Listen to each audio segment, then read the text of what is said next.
Okay, what's up, Go enthusiasts? Let me start recording. There you go. What's up, Go enthusiasts? We're here tonight to watch Shin Jinseo versus KataGo live. Two-stone game. Two-stone handicap game.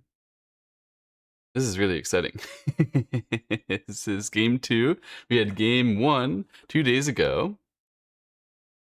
Let me check and make sure this is working the way I would like it to be.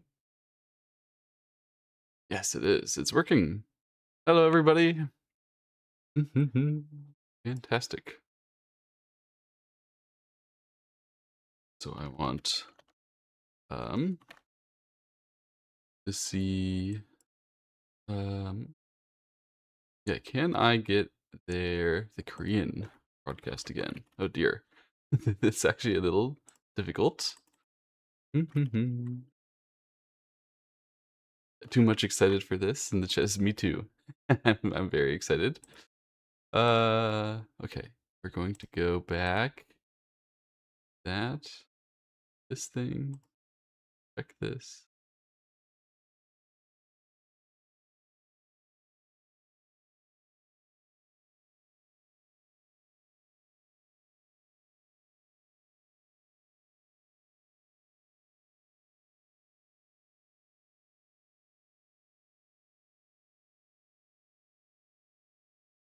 I'm looking to get the excellent. And the game has started. Okay. Shin Jinseo is playing versus KataGo live right now. Yes. This is what we're here for. KataGo played 4-4 in the upper left. Shin Jinseo played 4-4 in the bottom right. And KataGo has 3-3 invaded right away. Last game it did something very strange. But this game, a little bit more normal of a start. The 3-3 invasion in the corner between the two black corners is a good move, I think, in two-stone games. This is just like objectively good for white to do, as opposed to last time it sort of threw a wrench in Shin Jinseo's plans. His interview after the game said he said he was psychologically shaken the moment that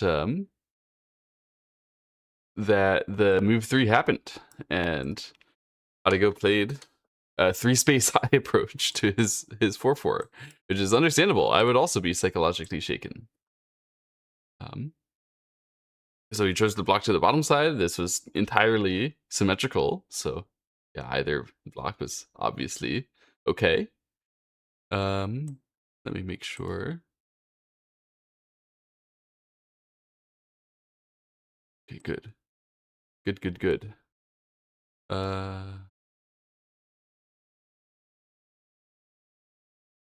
Just making sure my YouTube streaming is working properly here. And I believe that it is. I'm not streaming live on Twitch as well. I streamed the last one on Twitch, and I have a VOD on it in Telesimego. This time I'm streaming to YouTube, not to Twitch. Shin Jinseo offers the flying knife, by the way, with the knight's move from the bottom right. Now Shin Jinseo is the probably human foremost expert on the flying knife, so it makes sense that he would offer it, because a lot of the time these Joseki become space fillers. It fills up the entire bottom right side of the board, bottom right corner of the board. And there we go. My chat was frozen for a moment, but now I can get all of these things. Welcome Stand Up Live, welcome Kenfree, welcome Hasibs. He saw the first game a couple hours ago. Inspector Shin will surely solve KataGo's perfect crime. And we get some beers. What a great day. What a great day indeed. These Joseki are beautiful. The flying knife Joseki that can occur can often be beautiful, and also Shin Jinseo has studied them to unimaginable depth, to the extent that he will almost certainly not get tricked if we do go into a flying knife, even though he's playing against super high playout KataGo, because he knows how to trick low playout KataGo in the Joseki. So I don't know whether super high playout KataGo that they have can get tricked in the flying knife, but it is entirely possible that this Joseki choice isn't just a space filler, but it even has venom from Shin Jinseo. Shin Jinseo could have an AI beater trick in this Joseki. It's one of the variations that can get complicated enough for that to be realistic and exist, which would be really cool.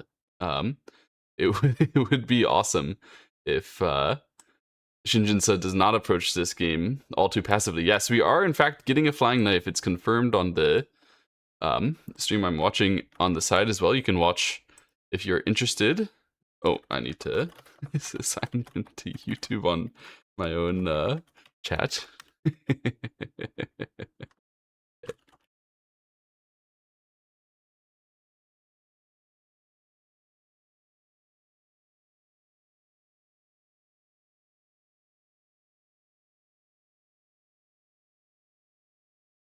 And we have the flying knife variation. Shin Jinseo plays the diagonal back here, the most popular, most powerful way. Exciting. Yeah, I'm gonna link in the chat. This one is the you can see a live feed of Shin Jinseo and the game being played. It's the Korean TV station where this game is being broadcast. I think it's not on Buduk TV. It might be that they actually took this match from Buduk TV and are playing it on like a more mainstream station. I actually don't know what they're doing in Korea about this match, but it's all very exciting. That I know. That's pretty sure. Okay, let me do this. So these Joseki, I am not an expert on at all, by the way. I haven't even played them. Shin Jinseo is the foremost expert, and I don't even know what's happening. I know what's happening. Enough to explain to Q players, I suppose. So I will pretend that you guys are Q players as we talk about this.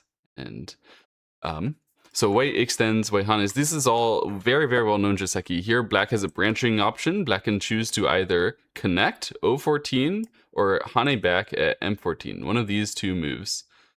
These are the most popular options as far as I'm aware.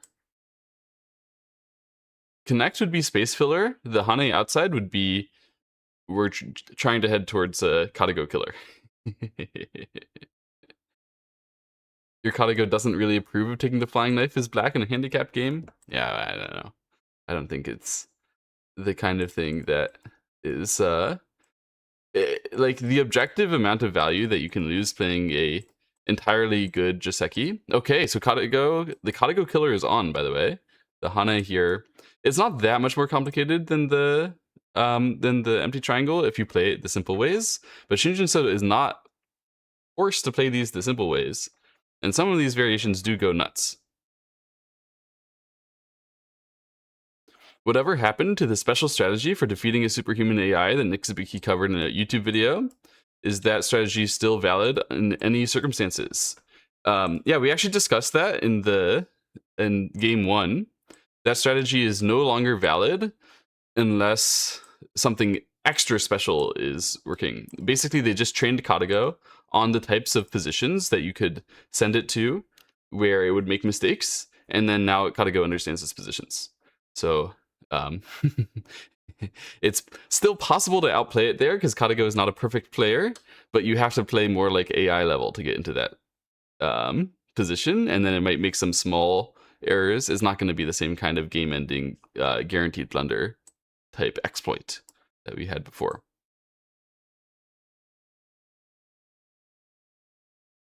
It's okay. I am here to let you know the flying knife variations.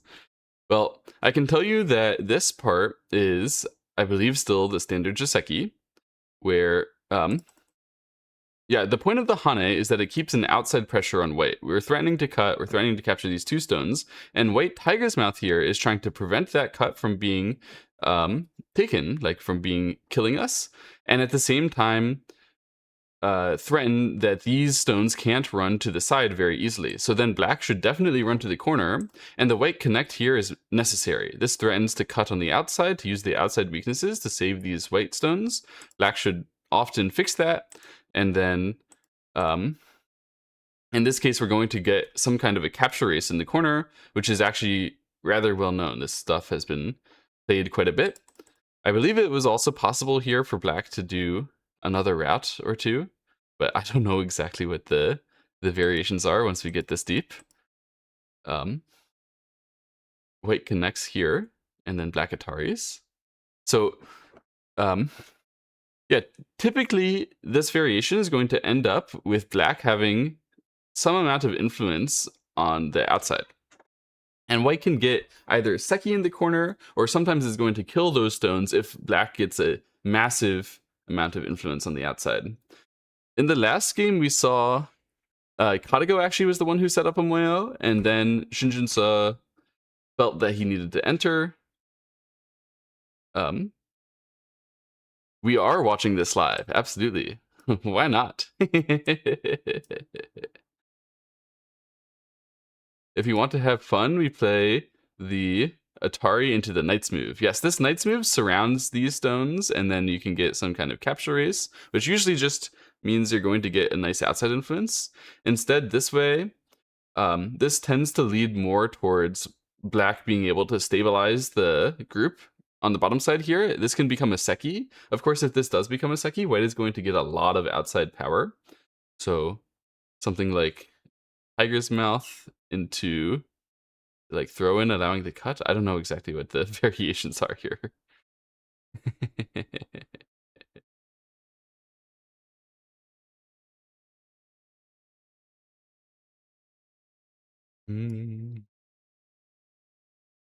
This is the least at all match I missed because I didn't know about Go at the time. Yeah, this match could very well be legendary if Shin Jinseo does win. Especially if he wins game 3 as well. That would be sick. This is an extremely, extremely difficult game for Shin Jinseo. He's playing with 2 stones and no handicap, which is not a full 2 like effective stones of advantage for Shin Jinseo. It's really just 1.5. Because if you think about it, if you give 1 stone a handicap, which is no komi, typically assumed to be no komi, that's actually half of a stone of handicap. If you wanted to give like 1 full stone, you might as well pass your first move and then that way play the first move, which would mean that it's a reverse komi game. So a 1 full stone of handicap is supposed to be reverse komi, but for whatever reason in the Go community, we just treat it as a no komi instead. I think we just like that it's no komi. So a no komi 2 stone match is basically white passing once after a half stone handicap, so it's 1.5 stone handicap. 1.5 stones of handicap from a KataGo here. This KataGo is, they were originally going to use a NVIDIA 5090 GPU, a gigapowerful GPU, like the strongest GPU available on market, right? So they were originally going to use that, but then somebody in Korea had this good idea. Hang on a second, I think we can get even more computing power than with a 5090 GPU if we just hook up 4 3090s in parallel. So that's 4 graphics cards together. This is probably like $2,000 worth of graphics cards working in parallel, all on the same instance of KataGo. I don't know exactly how they rigged that up, but I mean, it clearly works. This is a supercomputer, effectively, playing white. This is not, I mean, it's not really, okay, a supercomputer is overestimation. It's a supercomputer by like 2010's standards. The modern supercomputers are crazy, but this is a lot of computing power on an extremely strong computing network. They're playing out, by the way, this is a normal Chiseki variation. I don't know how to get here, but when I see the end of it, I'm like, yeah, that looks right. I've seen that a lot of times before. And in the end, it should be a black Seki for the white group. That should be the result, and then white is going to get some outside influence here, black gets some outside influence here. From Shin Jinseo's perspective, in the interview that he had after game 1, he said, there was a moment, like after the beginning stages, I thought I was maybe 12 or 13 points ahead, but I couldn't actually keep that into some kind of a 12 or 13 point endgame advantage. What happened was that he got into fighting in the center, and then it was more of like a I go after you, you go after me, like a full trade fighting battle. You never win those against KataGo. That's a unwinnable type of situation. So I think Shin Jinseo knows about that. He is not going to try to get into that again. And so filling up the board is a good way to get into endgame. He said, my goal this match is to at least bring the games to endgame. I think that this is going to be the main focus of the way that he plays today. You might think, well, we're trying to go to endgame, so why does he play a flying knife, the most complicated Jiseki in the game? Like, why would you do that? The goal is to go to endgame. But the answer is pretty straightforward. If you go into endgame, you have to fill up the entire board of no interesting stuff happening, right? So in this game, all of the life and death in the bottom right corner of the board here, like this 8x8, is pretty much settled. And you can argue whether it's settled well or not, but KataGo thinks it's settled roughly fairly in most positions. Somebody in the chat said black shouldn't make a flying knife first thing. Yeah, I don't know. It's hard to, like, you can look at the end result after all this and be like, maybe black is a bit bad because of this or that. It's not going to be a very big difference. And if Shin Jinseo had fought as a human and filled up all the space by himself, it would have been worse. So that's why he's done it this way. This way he can use all of his AI knowledge and pretend he's not a human for at least the first, you know, however, this is move 46 already. And he's not had to think yet. Not really. That's pretty good. That's pretty good. So in the bottom right corner, the reason why this is Seki is that if white would fill an outside liberty or throw in here, black could throw in into the bottom right white group, and then white would not be able to Atari black. And so similarly, white can't fill this liberty because black would get Atari'd. And also, if black tries to fill this, then white can throw in and prevent black from Ataring in the same respect. So because that does rely on white filling this outside liberty, white needs to capture this one stone, as these stones will be short of liberties. These 5 stones will be short of liberties if white does not capture this one stone. So the coming back to capture is entirely reasonable. Update is that KataGo doesn't like it for white now. Aha, interesting.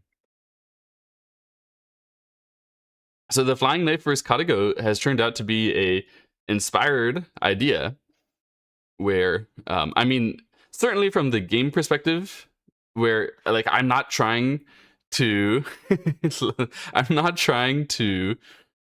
gain against you. I'm trying to survive until the end game. Like from that psychological perspective that Shin Jinseo has, this is a massive, massive success for that. Can KataGo adjust its programming during the match? No, it can't. It has been obviously programmed to adjust to the game state. So if KataGo is behind, it will play more aggressively. If it is ahead, it will play less aggressively. But that is not it being adjusted. That's just how KataGo always plays. This KataGo net is set. It's just going to run. No more no more updates. If you do want to try to train KataGo and make KataGo a better player, you can do that. Actually, let me share with you. So I have this scene set up. We have KataGo POV. I was just putting in a couple moves earlier. Let me see if I can remember the flying knife Jiseki as they played it. They played it like this, right? And here, and then Atari, and then they attached and did that. Yeah. And now this is the hard part to remember. What did he do now? You guys remember? I forget. I gotta go look at the game. What did he do? Aha, yes, that's right.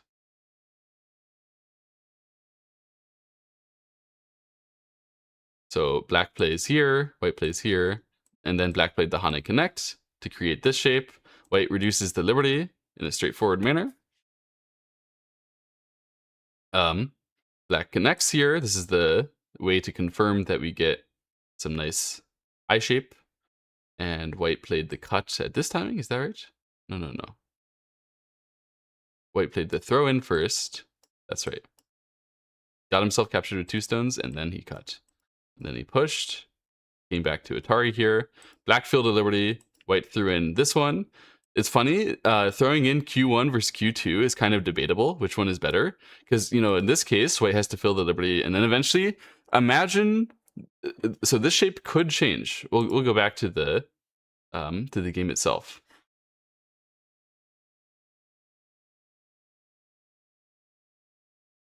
And let me remove the move numbers that I was using to figure out where exactly was played. Actually, I'll add them back in here for a moment so you guys can see what happened after the throw-in, filling a liberty. Black played the enclosure in the upper right. Sorry about skipping that. I didn't realize they were going to be speed running. But of course, it's good for Shin Jinseo to get through moves quickly because he has 5 hours main time. You can see the time control in the upper right here. Shin Jinseo has 5 hours of main time. KataGo will be playing every single move in 20 seconds. And after Shin Jinseo runs out of main time, he'll only have 30 seconds one-time Byoyomi. They don't want him to be taking too much longer than 5 hours. The reason why this is fair is that normally when Shin Jinseo plays World Championship matches, he has 3 hours main time, his opponent has 3 hours main time. In this game, KataGo isn't going to be spending 3 hours thinking, so Shin Jinseo doesn't have that like extra time that he can think on his opponent's clock. 5 hours of actual thinking time is about standard for Shin Jinseo. This is basically the tournament organizers trying to replicate Shin Jinseo's preferred, or if not preferred, most common time control by putting a 5 hour main time. However, what it also means is that he would ideally like to not spend that much time getting through the opening. He wants to play these moves pretty fast so that he has a long time to think during the middle game, and especially the end game. If we do get to an end game, it's going to be really important to Shin Jinseo that he plays it well, because it's the kind of place where you can't make excuses that it's hard if it's in the end game. You've got to be able to convert if you get an end game, which is like 5 points ahead versus KataGo. You would really, really like to convert that. Per his request, they increased Kata to 40 seconds. I do not know about that. It's totally possible. I wish the organizers had chosen more difficult settings for KataGo. It's clearly not optimized for handicap play. What makes you say that? Because when I saw game 1, it looked like it was clearly optimized for handicap play. That first move at the 3-space high approach, that looked a lot like a aggressiveness setting. That looked a lot like PDA was set. Is it like understood? Is it known? Has it been published in the media that PDA, which stands for the playout doubling advantage, it's where KataGo trained against itself with more playouts? And then what they could have done is they could either tell KataGo, hey, your opponent plays like KataGo, but with half as many playouts. And they could also told KataGo, hey, your opponent plays like KataGo, but with 1/4 as many playouts, or with 1/10 as many playouts. Actually, the reality, right, is that Shin Jinseo plays like KataGo, but with like 1/1000th of the playouts it's going to be getting. And I'm sure they won't set its value that low, because that would make KataGo go kind of crazy, thinking Shin Jinseo is really bad. How much time did he spend in game 1? He had spent about 2 hours by the time that he was losing. So obviously he would rather have spent more time, but it's also important to save time in case you get to an endgame which is leading. I think in this case, KataGo going for the flying knife, it was hoping that it could get into a more complicated variation from this. Like, the flying knife in itself is a rather testing Joseki. It's not like KataGo knows that his opponent has Joseki knowledge. That's not anything that KataGo has ever been trained on. So KataGo thought, I'm going into a crazy Joseki. If my opponent can keep up with me, they must just be good, right? But yeah, Shin Jinseo gets to have Joseki knowledge. That's different than KataGo. It's sort of unknowable for KataGo. Obviously, KataGo can know Joseki, but like it doesn't. That's not how it learns. That's not how it plays.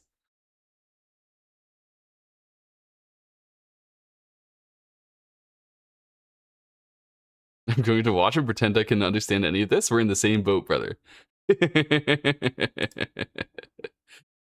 Exactly like me. So anyway, let's try to do a little bit of analysis on the actual game here, because they are starting to get into a real fighting position. This is something that Shin Jinseo can't possibly have studied. So first of all, he plays this enclosure. I've seen him do this against other real human professionals, and the other real human professionals often lose. When he makes a flying knife, he gets the big influence towards the right side. White has the influence towards the bottom side, and the corner is Seki. The result in the bottom right is fair. When he sets up that enclosure in the upper right, it's really, really, really hard to get into the right side. So that moyo that he's making on the right, that looks like a lot of territory, and when he plays this against humans, it usually is a lot of territory, and black is just, it's very hard for white to play. Black is just better against most humans. So In the game, KataGo played the enclosure in the upper left. This is preventing black from approaching there, and it's also just a big move. It makes a lot of sense. You can see that KataGo is not emphasizing on building the bottom side. If white would have approached here, then this whole area would be something that Shin Jinseo would be very happy to give to KataGo. This white influence is so strong that white just getting the bottom side all the way up to the approach is actually too small. So yeah, Shin Jinseo is not concerned about that at all. You can see that when he turns here, instead of saying, I'm going to stop you from getting the bottom side, is more like, if you get the bottom side, then at least it won't grow to the center any further, and I would like to grow my right side, which makes a lot of sense. KataGo immediately played here. So you can see the urgency with which white is respecting black's idea of having a big moyo. This turn builds the upper right really strongly, and the jump in like this, it shows KataGo's respect for Shin Jinseo's idea. Shin Jinseo is like, hang on a second, if you reduce me this early, if you're really going to put that much emphasis on this area that early, then I can just take the surrounding areas. And I've seen Shin Jinseo do this against human professionals many times to amazing success all the time. If white wants to reduce the area too early like that, well, that group can still get attacked, and in the meantime, Shin Jinseo can just move the territory he was going to get on the right side to the top side now. So to me, this move looks great. It looks like he's doing exactly what he often does. And white plays the jump down, he plays the push up, reinforcing. So this reinforcement is actually really critical. It reinforces the upper right corner, which he just played a 2-space jump from. That 2-space jump, it's a relatively uncommon move. Shin Jinseo is one of the only players who really jumps 2 spaces. It's an awkward movement because many of the other pros prefer to play either far closer. So you could play far closer by, for example, making it a flow. You could play on the outside, cap it, make him run to the top side, and then diagonal, get a nice controlled corner, or far further so that you aren't even really trying to say that you have it. But Shin Jinseo really likes to do this awkward distance where it's totally invadable for white, but white can't invade it right now because that would give black influence, which kills this white stone. So white needs to defend his group right now, and while white defends that group, black is going to try to unawkwardify, to smoothen his play in the upper right. So this extend is really comfortable because it means that black has a much better way to handle the ensuing position from his 2-space jump, which did not stop a corner invasion. When he extends here, the corner invasion is much easier to deal with now. And normally the answer to this kind of push would be a tiger's mouth, but in this case, the 2-space jump would be perfected by the tiger's mouth. That shape is far more reasonable when white has invested into trying to move towards the top side. Then the movement to the top side, really fast movement to the top side is just made even better. So that's why white is not playing Tiger's Mouth, is not even playing anything here. What Shin Jinseo has done is sort of resolved this upper right quite efficiently and made it so that white doesn't have any great obvious moves to take advantage of the continuation. And so what white has done by approaching here is actually really interesting. This is a dare to black. You could cap this white group. If you capped it, it can't easily escape. These 2 white stones could be surrounded. If a human did this, they'd be their pants would not be the same color. Let me tell you that. If the human is doing this against Shin Jinseo, something's going on.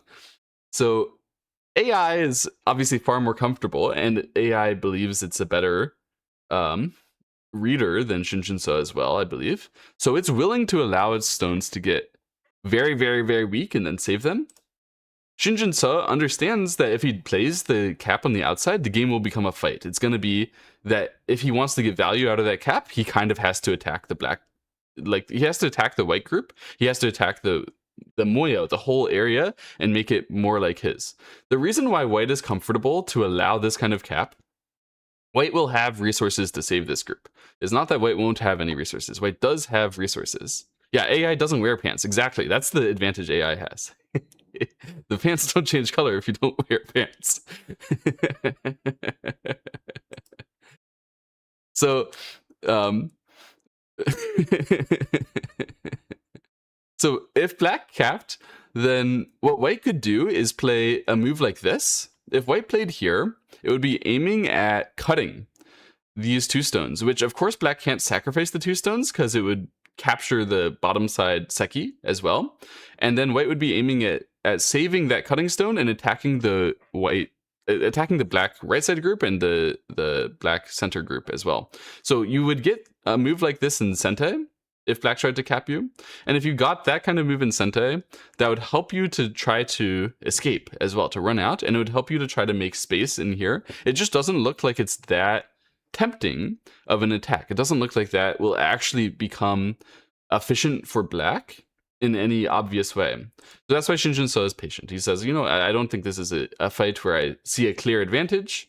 I'm going to instead try to keep as much advantage as I currently have, make myself as thick as possible, and it gives white the chance to take care of the group on the right side. There's basically nothing much to do. This approach is good because it does take the bottom side territory. That is value. But there's nothing that much important anywhere. So it makes sense that white escapes like this, and black just approaches the upper left. Yeah, so this game is once again becoming more stable as Shin Jinseo is playing, which is exactly what he wants. He said after his interview game 1, I want game 2 to be an end game. In game 2, we are going to the end game, whether I win or not. He was, I think, not happy. In the end, in game 1, he ended up, after I went to bed, he ended up like sending it on a capture race from the position where he was already losing, and then far enough behind to be allowed to resign. Actually, Shin Jinseo is not allowed to resign if he's not behind by like 30 points, I think. So, yeah, he ended up dying further, and I think he did not like that. It's not fun. Let me tell you something. When you play against the AI, the moment the AI starts winning, you stop having fun. It is not an enjoyable experience when the AI is just bullying you further. It's enjoyable when you still feel like you have a chance. So, okay, in the upper left, white plays this pincer. This is a good move to try to play on the left side, which is a valuable area, but also make the game a bit more complicated, make the game a bit looser. This group can potentially be weak. Black ignores and plays on the top side. This is not a move that I would have chosen, but again, it's a good move by Shin Jinseo, I believe. I like this move in optics. It might not be that good, but in optics, I like it a lot because these 3 stones of white, they are still weak. White is not going to be answering to taking care of that. But what you can do with that kind of weakness is say, if I got really, really, really strong, you would die. So what that means is that because you have a weak group here, you aren't allowed to invade the top side and make me really, really, really strong on the top side, because then when I cap, I try to surround you, and I have perfect thickness over here, I can actually go for the kill. So this is exactly the kind of way that you have to play if you want to beat KataGo on a very low handicap. You have to invite it to fight in ways where the fight would be bad. And then KataGo won't do that kind of fight. And because you were able to play faster by allowing it to do that, you're able to play to get enough value. So the point that black has here is, hey, this is a really high value move, but this is my exploitation of your 3 stones in the center.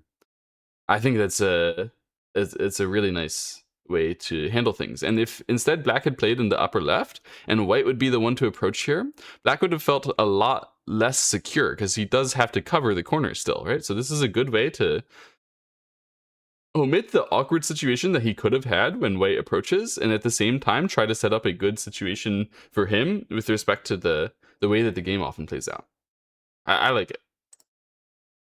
White plays the kick in the upper left. So this is a common move. If black had played in the upper left, he would have played the attach and then the hane, and black would have been able to save the group pretty easily by getting just eye shape and eye space using the corner weakness. White would have gotten a lot of thickness towards the top side and been able to approach here, which would have been pretty valuable as well. The kick is a very natural move for white, considering that black did not play into the corner.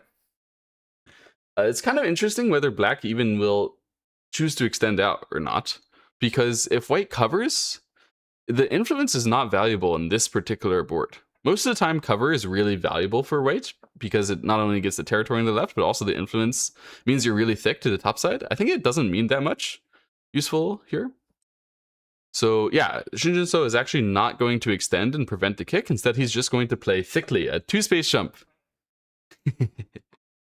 2-space jumps everywhere throughout the board. 2-space jump, 2-space jump, 2-space jump. Why is Shin Jinseo 2-space jumping everywhere?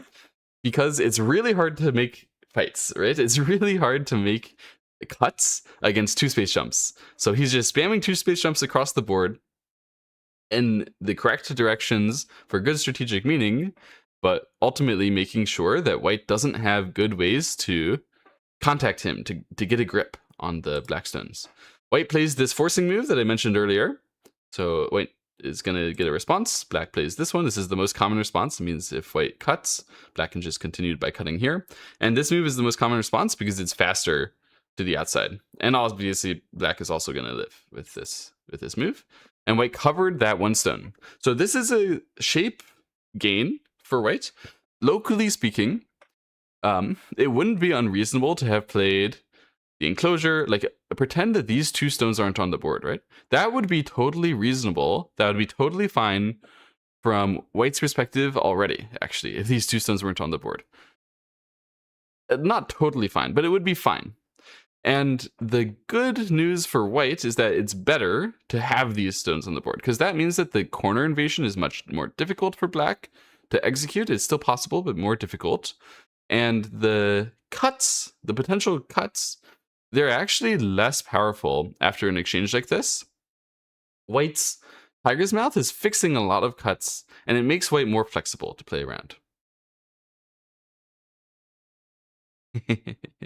Everyone else, 2-space jump, -5 points. Shin Jinseo, 2-space jump, plus 0.5 points.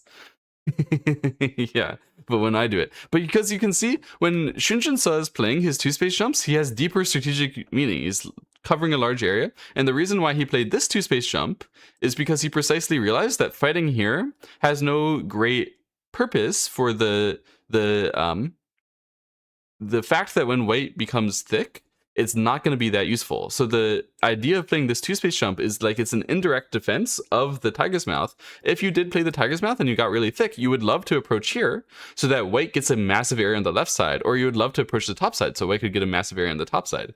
But by just 2-space jumping in both these directions, he allows white to become really thick in the upper left corner without getting the benefit from that thickness in the form of some sort of large territory to either side. That was really well done, I think, strategically by Shin Jinseo. And now he's thinking, because at this moment he does have to think. He has to decide on a strategic plan. Whenever KataGo sort of passes the turn to Shin Jinseo and he has to figure out what to do, it's really difficult. You guys, you don't even understand how difficult it is to sort of hold your ground while KataGo is making you make decisions. It's one thing to hold your ground when you can play a Joseki, or when you can play a flow that is sort of making sense with respect to what's already on the board, when you can like respond to the opponent's move in a way where you can say, well, if I respond to you like this, then this exchange is slightly good for me here, slightly bad for me there, but overall fine. But when you have to come up with an idea and do something yourself, KataGo has counters for everything you can think of. There's no area, there's no comfortable idea where it's just like, oh, I do that and I gain. Happy birthday! Thank you. I'm having a good birthday. Can you believe it? Just because it's my birthday, they scheduled a KataGo versus Shin Jinseo match, and they even played it early enough in the morning that I could watch. How considerate of the Koreans. Celebrating my birthday from all the way across the pond. Thank you very much. Probe the corner first, I think. So absolutely, the probe in the corner could be played here. I'm actually going to try to catch up to the game with my KataGo at home. Let me see. So here, it went like this and like that. And then white did that one and played back like that. Black approached, white pincered, black played to the top side. White kicked, black played 2-space, white covered. And black kicks. This is actually one of the moves that I was expecting as well. When you kick here, it means that in the future you can potentially play the Hane and connect, aiming at the clamp on the bottom side. So if black would Hane and connect and then clamp and white descends, black could cut. White would have to answer on the bottom side, and then the center can actually kind of get broken. So this Hane Connect often is going to force white to play an answering move, especially since there's still a forcing move or two on the right side. If white does have to answer here, it's way over concentrated. So Shin Jinseo is just going for it right away. He's playing kick and Hane Connect. This is actually something that I would do. I have no idea whether that's a good thing or not.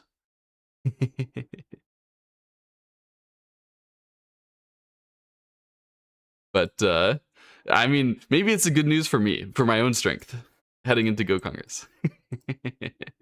Or maybe he's only going to Hane and now he'll do something else. Maybe just the Hane was enough.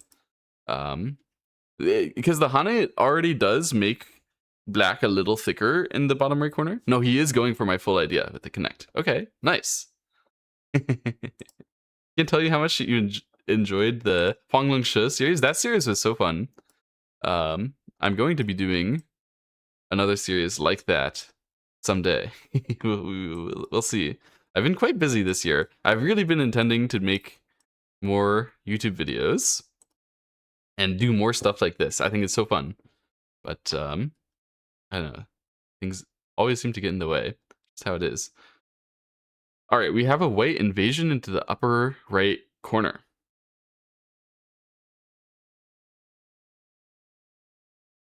Okay.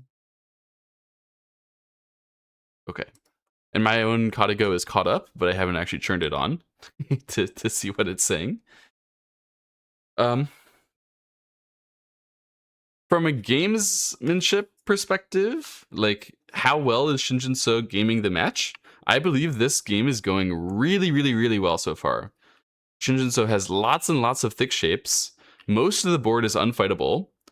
And he still has a significant territory advantage. He still has probably almost all of his original territory advantage. You played this Hane Connect in the game earlier today, but you're only 10Q? It is, of course, a good Hane Connect. That Hane Connect is great because it covers the corner invasion. So if black wouldn't have ever done that, in the future, white could have played the attach and then invade here and becomes a nightmare. It's so difficult to cover. So you can just cover all of that stuff easily by playing the Hane Connect. And now you don't have to cover it, and you're leaving the pressure of the clamp. In the game, white has chosen not to protect it right away. Obviously, if they did protect it right away, we would have an over-concentrated shape. So, excuse me, yeah. White, being KataGo, is not going to let black score an easy win. It's going to play away somewhere. It chooses to invade in the upper right. And this is exactly why he played the two-space high jump, is that he was ready for this kind of invasion. So, yeah, who would invade here? Well, Shin Jinseo expected that this kind of invasion can come, and he already knew that when it comes, he wants to be ready. He wants to be able to take an outside influential variation. I think it makes a lot of sense from KataGo. First of all, you've got to do something objectively that gains enough territory, and it's hard to find anywhere on the board that gains that much territory, that many points. If you would play to simply reduce the top side, you could play slide underneath. That would be fine. Objectively, doesn't lose much value, I'm pretty sure. However, if you did that, then that even decreases the amount of the board that you can fight over more. By playing this way, white has given herself an entrance into the corner. And black sort of needs to spend a move to fix that, which allows white to fight over the top side properly. The more area white gets to fight over, the better it is for KataGo. So this move makes a lot of sense to me, to just open up that area as something, as a place that she can actually fight. When black covers this group after getting strong, it will be scary, but that is exactly the kind of thing which white could survive anyway, despite it being scary, and then switch the whole game by breaking all the territory here, breaking all the territory here, and giving black nothing. So it is also risky from Shin Jinseo's perspective. If I were black in this board position, yeah, I'd probably be playing the push down. Is my most natural move. Shin Jinseo has been known to sometimes play the knight's move down over the push down when he wants more territory. I don't think it's good here. I think if you played the knight's move down as opposed to the push down, then yeah, in this case, what white would do is sort of fight around it, and then later on, the fact that you have the weakness is gonna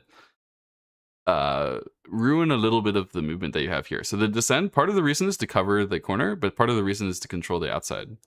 He blocked this way. So this way is to get even more territory than the descend or the knight's move back. But it's more reasonable to go for even more territory like this because it also fills the white liberties. Even though white could push up and black would have to block, filling those white liberties means white can't cut through that easily because we take away the outside liberties. And so white would be able to still defend, but black is at least... the corner shape to defend is efficient, and these stones shouldn't be inefficient as long as they're still attacking this white and sort of getting on top of it. So it seems like this is a reasonable way as well. And it's a more territorial way than what I was thinking of, which frankly should just be a benefit to Shin Jinseo. White asks this one first before asking for the push. Is white aiming at playing the wedge sometimes? Is that possible? I don't think so. I don't think white is ever aiming at the wedge. So white must be aiming at something different, right? Is it like attached? Normally the reason why I'm saying like this, normally if you peep and the opponent connects and then you play elsewhere, you confirm that you get it.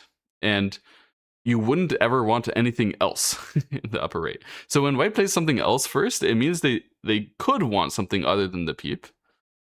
And I can imagine that could be true, but I can't imagine what it is. Like, in what variation is white going to do anything other than peep in the upper right corner? That's the first thing that I'm thinking of, and I'm a little bit confused by what exactly can possibly happen. From black's perspective here, it's a bit of a tough question because you want to block to hem in this group so that it has to solve a life and death. But if you block, the opponent can more easily counterattack you. This white is really, really strong, right? So if they make some cut, blocking could end up being very difficult for black. Tough to hold on to. So yeah, it looks more like black should block on top here. That's my intuition. And white could steal away a big chunk of territory on the top side. But of course, black becoming thicker means that this group would have to suffer as well. It's interesting. It's interesting.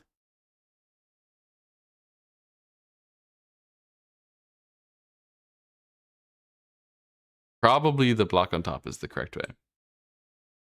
But, yeah, I can't tell you that for sure.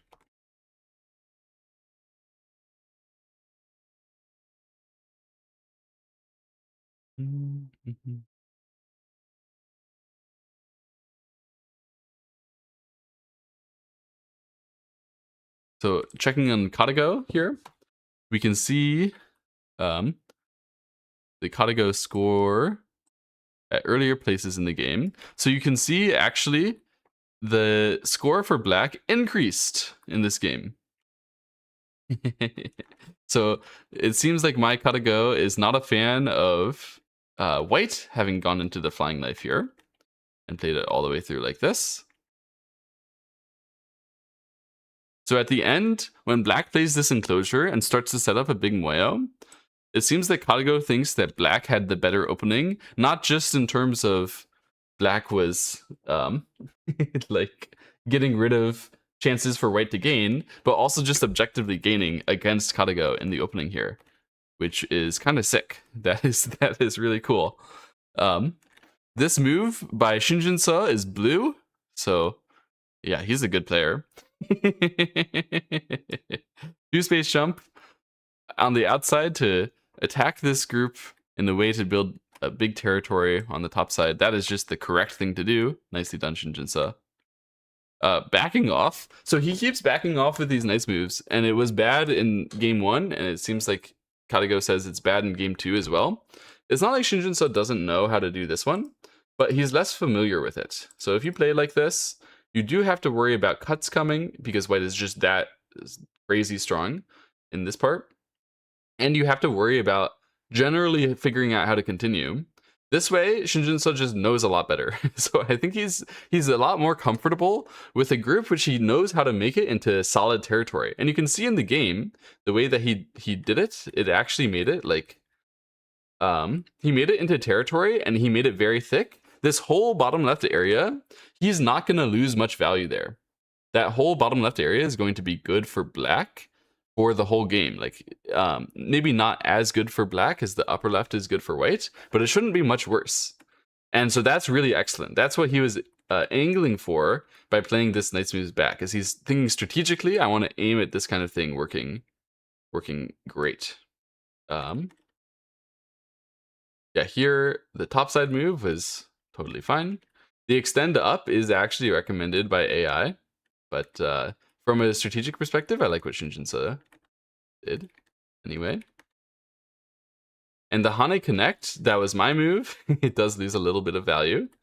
Originally, before Hane connecting, yeah, he might have been almost a point higher if he would play on the top side. This move. The problem with these moves, this looks great, right? I solidify a huge area here, except white just goes in. It's the same thing if you do this one. White can just go in, and then if this move is not defending a territory on the top side, it's going to be really inefficient, because white is so strong in the upper left, you actually aren't really threatening any kind of invasion into the white upper left ever. So he definitely thought about doing that, but chose not to. Chose to progress the position in the bottom left instead, and sort of wait to figure out how exactly we're going to handle the top side. I don't know whether he blocked on the outsider yet, or not yet. He did not.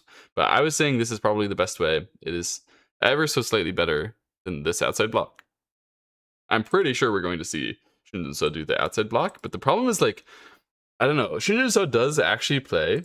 Let's go back to the main game. Oh my goodness, I just ruined it. You make that work a bit better. Back to the main game.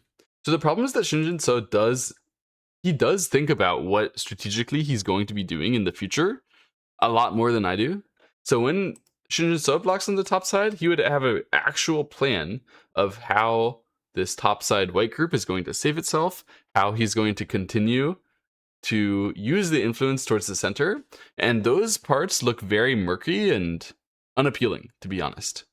So it's totally possible he does something else here, because he just reads, he plans, and he finds a better way to control everything, like every area on the board. Ideally, this white group in the center, Shin Jinseo wants to intimidate it into spending moves to answer, not actually attack it. If he ever has to actually attack it, he's going to get in trouble.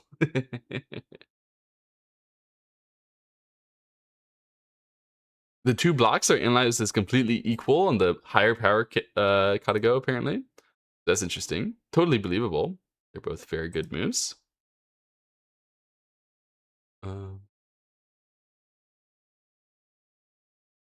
Let's see. I want to see the time situation as well. Seems like we've been flying through. So currently, Shin Jinseo, wait, he really has only used 30 minutes on his clock? Wow.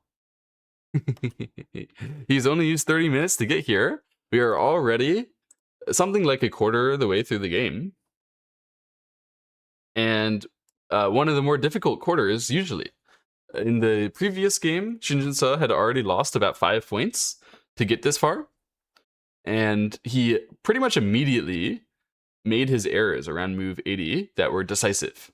His final losing errors that allowed the game to become complicated enough that he couldn't possibly like actually win the fighting. GTX 970.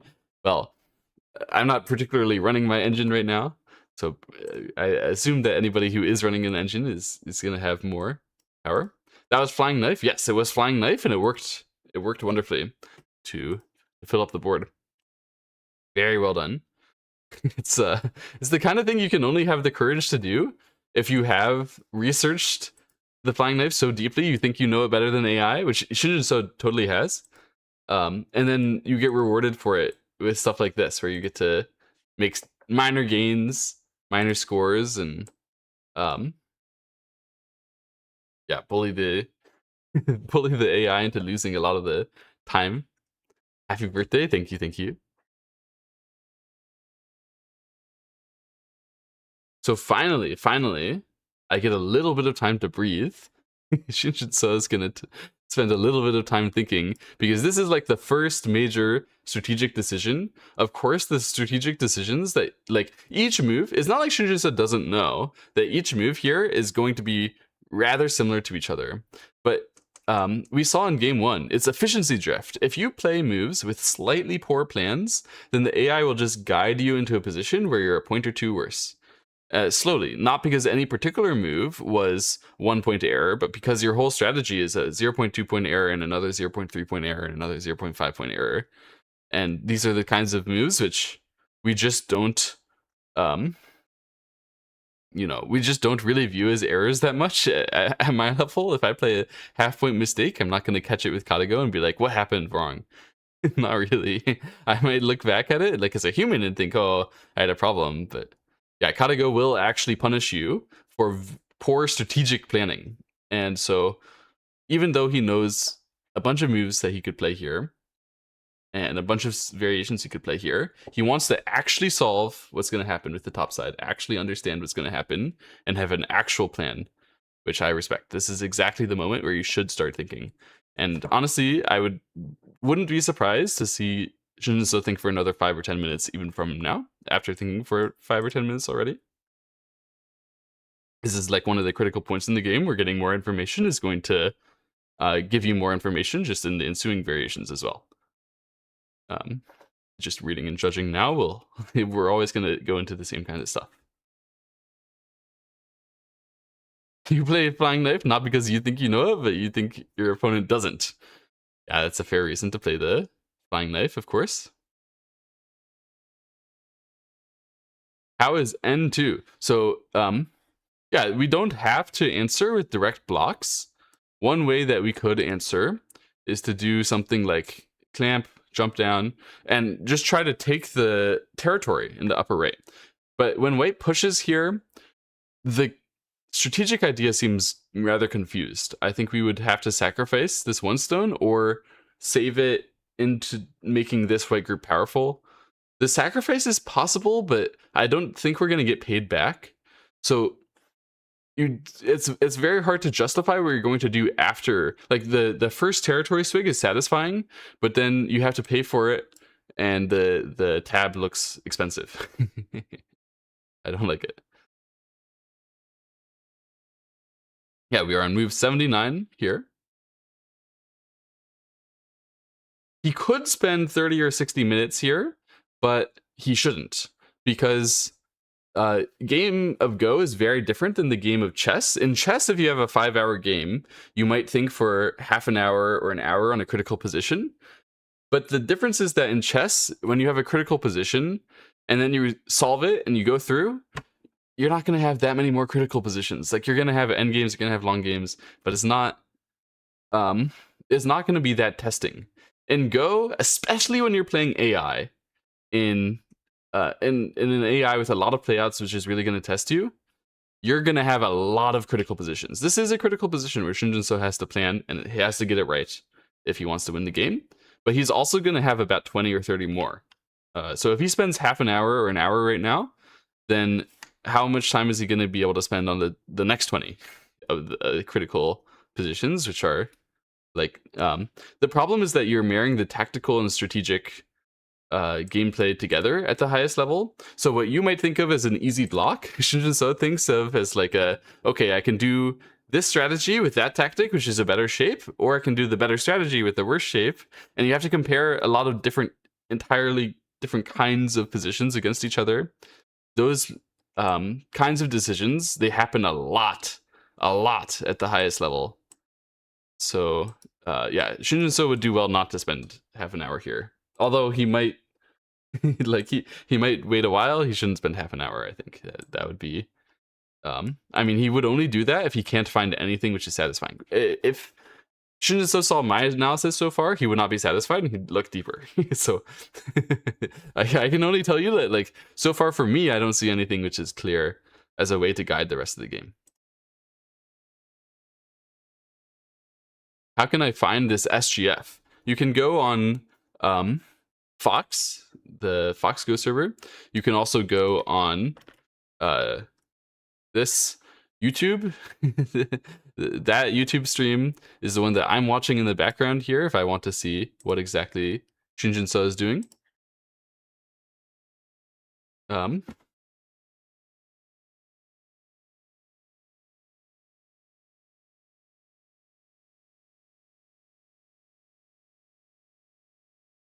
Oh, I'm on my Telesumego account on the...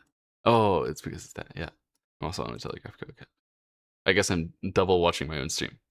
It's funny. So far, Shin Jinseo has an average loss of 0.03 per move. That's sick. Okay, he did block here. So this is the block which I could tell you to do in 5 seconds. But Shin Jinseo has not just blocked here, he has a plan. So white is going to peep. This is the most obvious thing that was going to happen. And now this is another critical moment. If Shin Jinseo hadn't thought for a long time the previous move, then I would expect him to think for another very long time here, where you have two choices. You can connect or you can block. Those are the two obvious choices that I see. If you block, then the opponent can counterattack you using the upper right corner Aji and the cuts here, and they'll definitely be able to save the group, but I don't know exactly what's going to happen. If you connect, they're not going to counterattack you, but they're going to save the group on the top side by breaking all your territory. So the good news about the turn is that you get a big territory benefit from the start, but the problem is that you might get counterattacked really hard and lose a lot of control. And the good news about the connect is that you get a lot more control. You can actually counterattack the center in the end, but you give away all the territory. It's a bit difficult to figure out which one of those two is better. And by a bit difficult, I mean the kind of thing which I just would never be able to do by myself. I would have to ask KataGo and really get a good grasp of what exactly is going to happen. But instead, I'll try to do it humanly. Best I can for you guys.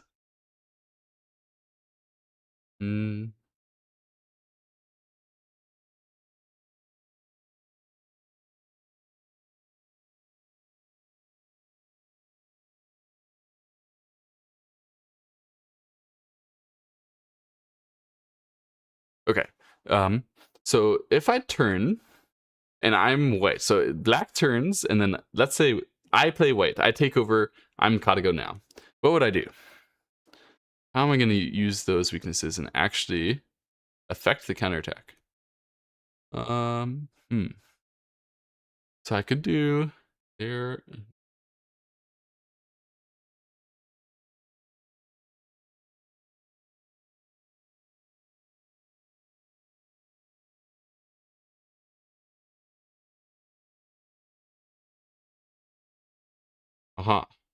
So what I would do, if black blocked on the top side, I would push and cut here directly, actually, I think. Maybe I'd peep first. Okay, if black blocked, I'm going to peep first, and then I'm going to push and cut. And then, if black saves this one stone, what I'm going to do, actually, is... let me be careful. Yeah, I'm going to extend here first, allow... Oh, no. That's not a good idea, is it? Maybe I'll push here? Yes. Is it a good idea? I'm actually not sure. Maybe I push here first. White is going to get black to turn. White pushes again. And then black can block. And then if white extends, then black can connect. It's not really that good. Because I was trying to get this extend, aiming at this one stone, and then also the cutting stone over there. But it's a bit difficult from white's perspective to save the cut and actually make a double threat. Because always you can get your own cutting stones at target in the future. So, okay, that wasn't really working. I need a better way. So if black does block, what am I going to do as white? Not easy. P10 will be big soon. The right side is usually going to be big or like important after the white group becomes decided whether it's going to be out or not. Becomes like surrounded or unsurrounded. And typically if it's unsurrounded, if it's out, then the right side is not very important because those stones would no longer have any meaning towards the white overall life and death weakness. On the other hand, if white does become surrounded, then the right side would be very important. So certainly if black is strong, then it will matter. So this extend is really asking for this black turn. I wonder what the plan is from KataGo to deal with that black turn. I really haven't found anything comfortable yet. So far it looks kind of disastrous, but obviously KataGo isn't going to have a disaster. Okay, and Shin Jinseo eventually decides that's too scary, and he just connects here. So what we're going to do is we're going to investigate with my KataGo at home. What exactly would have happened? What would you do, KataGo? So peep first, and then push and cut. This is what I told you about, guys, right? But then I just thought, black plays here, and I just can't find the way to make it work. Aha! But if you push there, then you could net it like this. I missed this net. I missed this netting idea. And then black would be obviously killed and broken and dead. So that would have been bad. Instead, black could have played all of this and then, yeah, jump down. So after the net, we can counter squeeze and then take all the topside territory. So this is, yeah, this is a lot of territory on the top. That is kind of good, but it's probably not as good as what he's actually done of connecting here. So connecting here, giving away the territory. Now he's very thick. He's going to get to counterattack these white stones in the center. He doesn't have any shape problems. The shape is totally good for black. Black is ahead on both sides. So this is better, objectively speaking, by Shin Jinseo than that over-aggressive turn that I was looking at. I just didn't see... I didn't see the white counter resource, and that was a good one from white.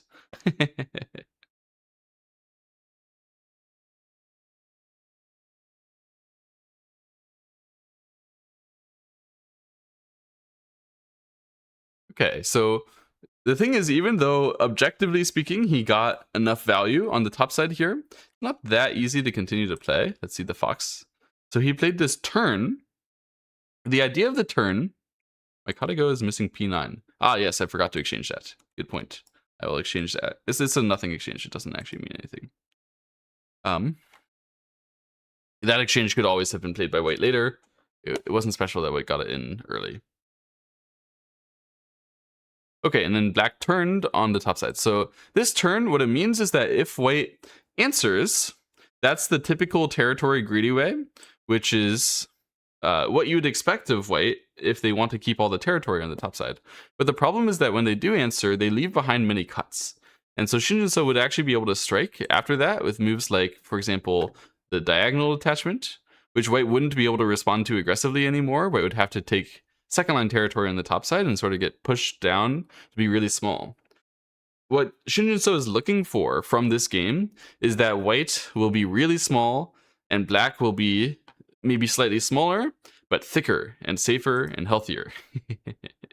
That's what Shin Jinseo wants. So far, this game has gone perfectly for Shin Jinseo. I think absolutely everything according to plan. This is exactly the kind of game position that he would have signed up to play if you could have offered him some of the prize pool in order to get this position by move 84. He would totally have given up some of the prize pool, I think, because his equity on actually being able to win this match, if he does win this match, it's an extra 300 and, or sorry, it's an extra $32,000 at least for this match. If he wins this one and the next one, he also gets like a six-figure car, six-figure US dollar, that is.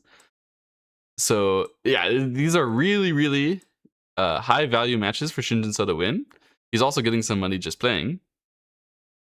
But yeah, so far this game this is exactly what it looks like when the pros do beat KataGo and when they do beat the super strong AIs. What exactly has happened to Fox? Surely there are more moves, right? I mean, white isn't allowed to think this long. Can I see? Did they go on like a ad break on on the TV station? Oh, so we had white resisting actually. So Fox is lagging behind. We had white resisting. Maybe what I'm gonna do, since Fox is lagging behind a little bit here, is I'm gonna go and take a break myself, get some snacks and some water, and I'll be right back. Paying him close to 90 or 100 grand just to, yeah, it's something like $90,000 just to show up and play this 3-game match, which is that's a pretty sweet deal for Shin Jinseo. But yeah, worth it. Black win rate is now 98%, up from 90% at the start, according to the appropriately adjusted like handicap KataGo assessments. That's interesting.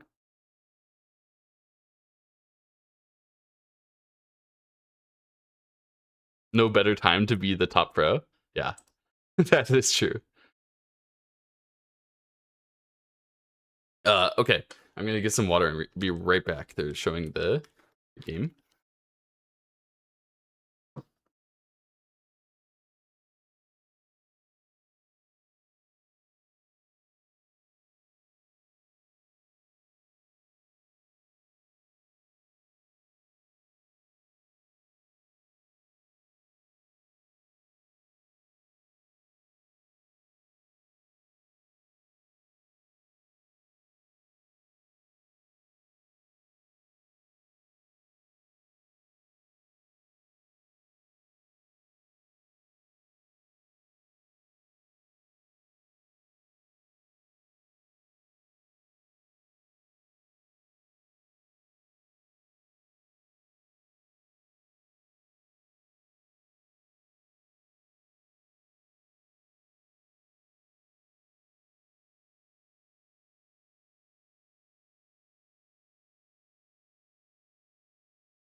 Okay, I'm back. Sorry about that. I don't need my headphones, do I? I don't actually have music going right now. Let's see what happened. This is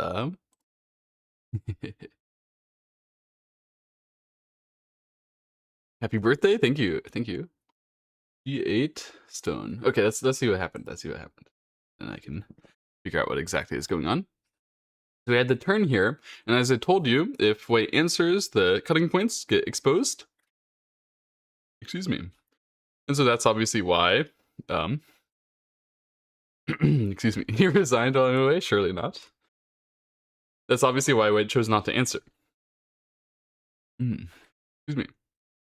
So white played this tiger's mouth right away, and Jinseo peeped immediately.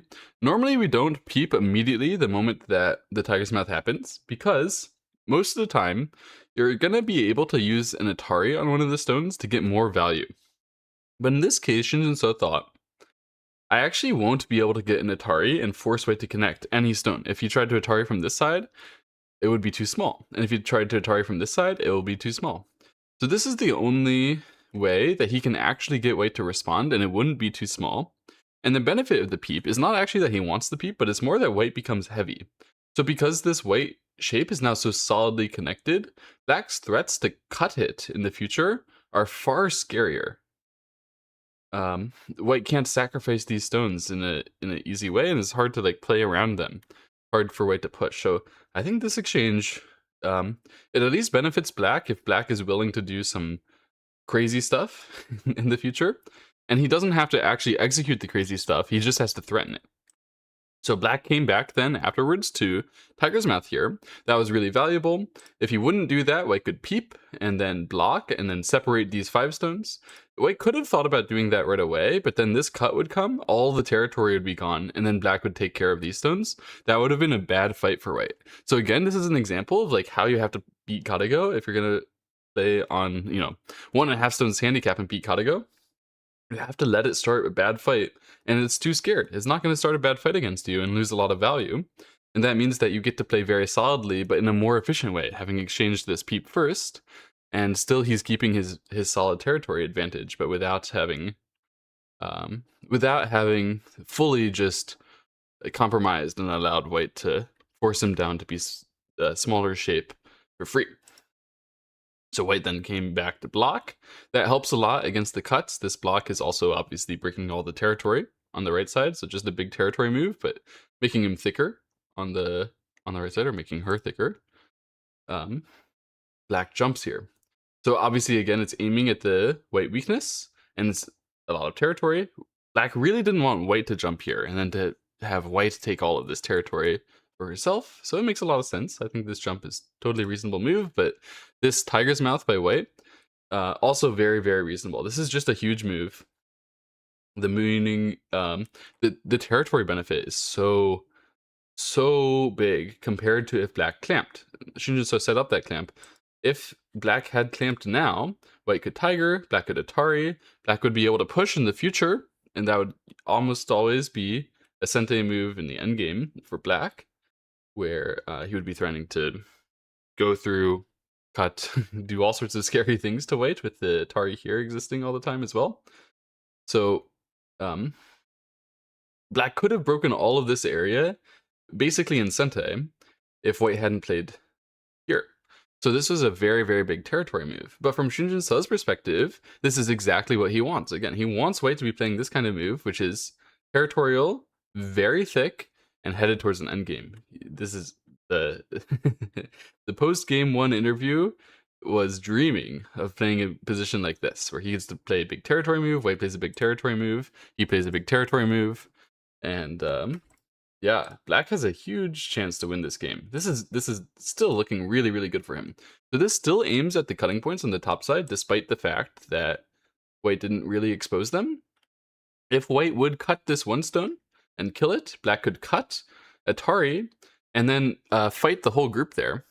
Since if white continues to Hane, black can play this Tiger's Mouth and the white group is still not alive, black would actually be doing well overall in the fighting.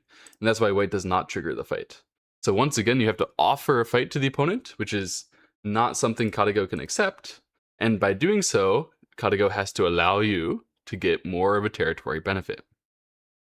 Yeah, this is really cool. I should actually show you guys what exactly that fight that he was threatening is. And then I gotta re-chat as well. So yeah, he played here, white played like this, exchange the peep first, then answer, which is nice. White plays here, jump, white comes back onto this side. And okay, black didn't play here right away. What did he do? Let me check that move order again. Sorry.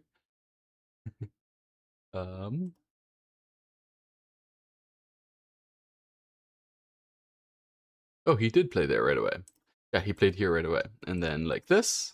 So the white just exchanged the Hane and came back here. The premise is that if white would play the cut in this way, then by playing like this and here, if white could do that and then like Hane connect and Sente and live, this would be great for white. But in the actual game position, because black is so thick over here, this white group cannot live easily. And this black group cannot be chased down easily. So black is actually doing very well here. You can see black is winning the fight. And that's the reason why Jinseo could play the attach and then the move here. He was relying on the fact that black would be able to win this fight if white does go for it. So yeah, really nice play by Jinseo. You guys said, does KataGo think the M7 stones, oh sorry for the coordinates as I tried to figure out where the moves were. Does KataGo think that the M7 stones are fine?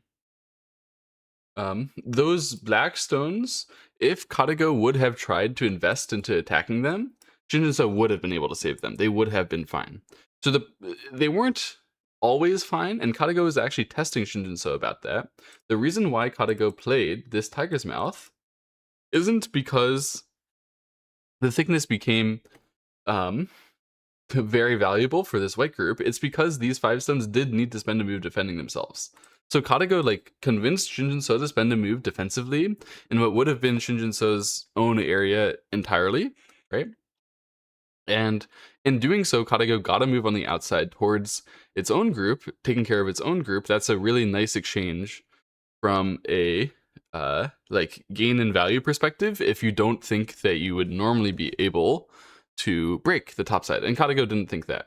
So it tried to activate, it tried to make it so that those 5 stones could be weak, but they're not weak enough for KataGo to fully invest, to give away the right side to go on an attacking adventure against them. So white needs to connect first, and then black never gave KataGo a chance to launch a severe attack.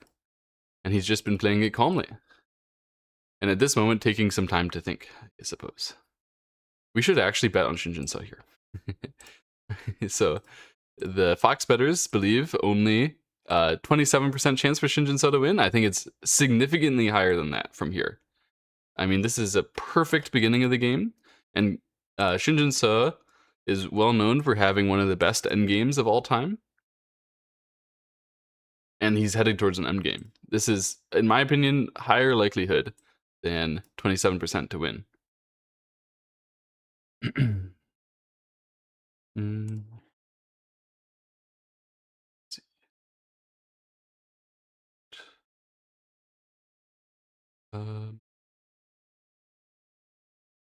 Q10 looks solid, but super over-concentrated to me.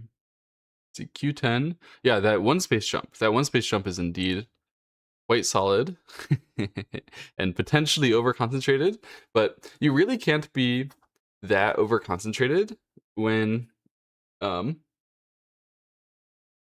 like, if there's a weakness nearby, the weak group that white has, which is the weakness I'm talking about, what that group survives on is the resources it has against black. And so when you're very, very solid, as Shin Jinseo is, and Q10 is pressing it, that's very, very solid. What it really means is that you don't have to worry about the opponent using that as their target in the future.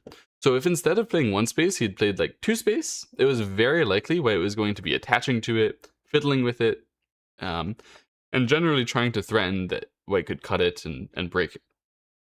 When you play the 1 space jump, white's not trying to break you. White can only try to press you back to become smaller, and in general, that's how you should play. When the opponent plays something which is over-concentrated or looks over-concentrated, the way you take advantage of that is with speed. So playing faster, like white is doing to play into the upper left right now, and generally showing that what the opponent did is acceptable if left alone, and you can still win anyway. That's how you beat somebody who plays too slow. But that's exactly what Shin Jinseo wants KataGo to be doing to him. So it's sort of like metagaming. It's definitely pressing it for how solid it is, but playing overly solid and over-concentrated-ish, but still valuable enough to beat KataGo is exactly the name of the game. It's what he's trying to do. I like it. I think it's going well. Okay, so I wanted to see the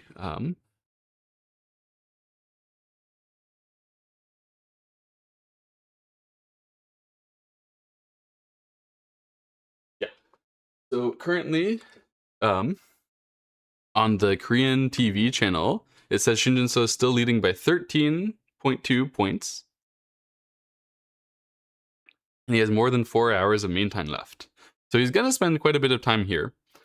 This is the step where we are close to starting the endgame properly. Like, in some respects, we've already started the endgame.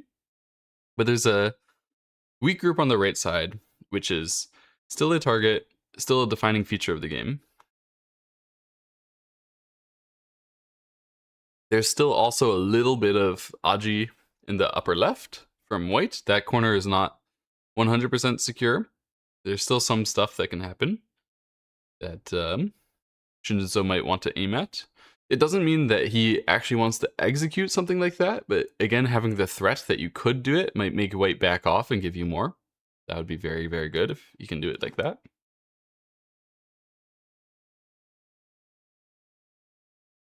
Yeah, this is a moment Shin Jinseo has already spent some time thinking, but he should spend even more time. I hope that he does. Yeah, at the moment he's already spent 10 minutes or so thinking on this move.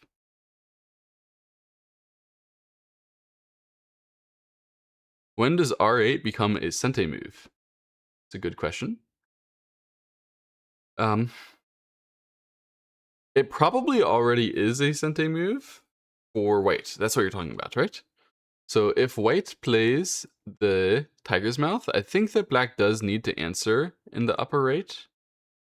It certainly isn't Sente towards the bottom right. The bottom right is going to be thick enough, it's going to be safe enough. That's definitely something that is of concern. The right side situation, how much exactly can white press that back? That's one of the things that Shin Jinseo will be reading into and thinking about how he wants that to resolve to end the game. You don't have to make each situation in the end game resolve positively for you. You can plan about how it could resolve when the opponent invests into it, and then you just survive. I think this is something that Shin Jinseo is thinking about.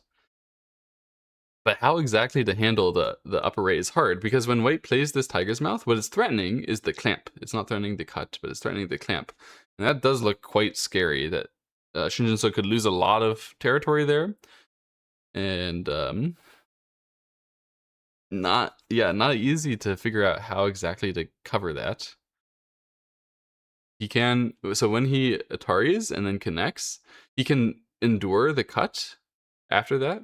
Maybe I should show this on my KataGo. So if Shin Jinseo plays a big move and white plays here, and he fights this ko to the point where he needs to connect it, he can endure the cut. So as you go like this, eventually black is alive and stable, so he doesn't have to win the ko, but it's not very satisfying to do. You would prefer to get more.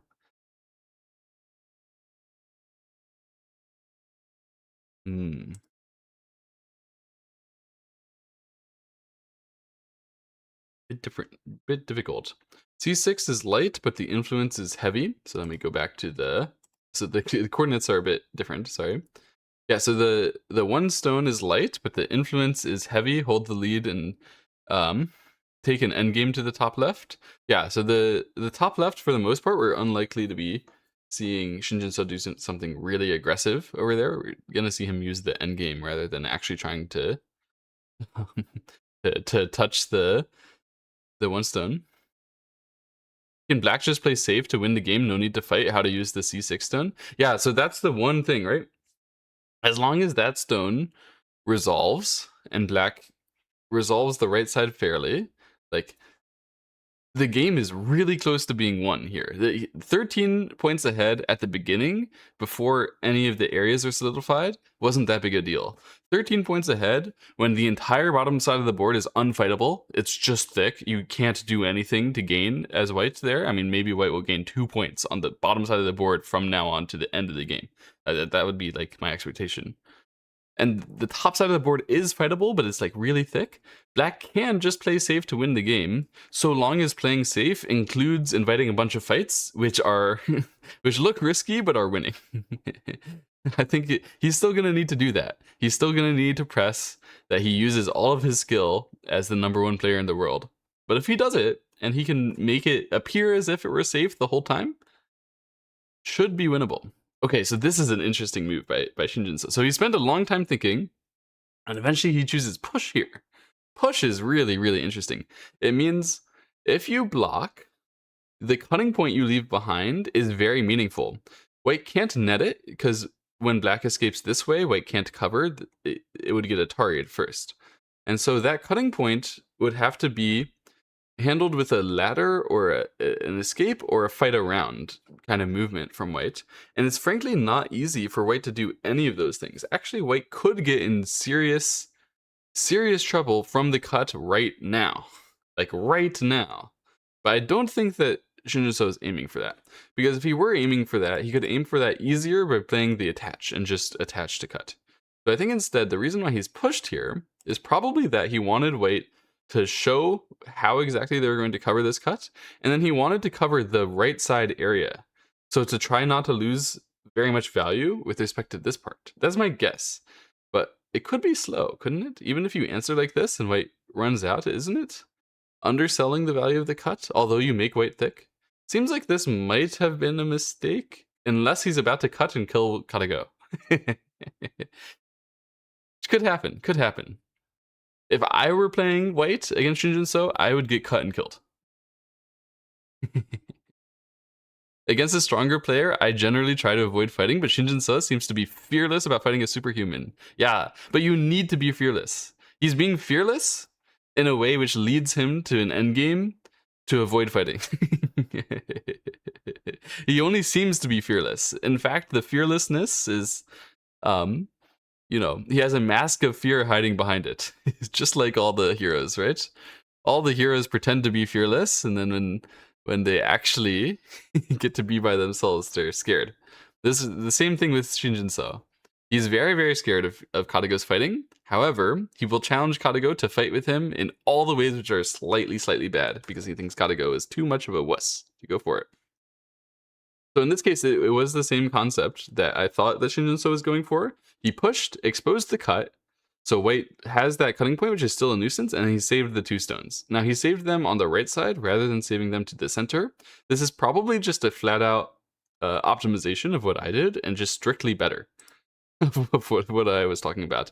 I think this just can get more space, because you can Hane next over here, and you already are safer on the right side. You have a way better shape if you play the capture on the 1 stone in the future, because this stone is going to be clamping over the cutting point over there. This seems excellent. This seems fantastic from Jinseo. Oh, by the way, I need to add, don't I? What? This. Okay.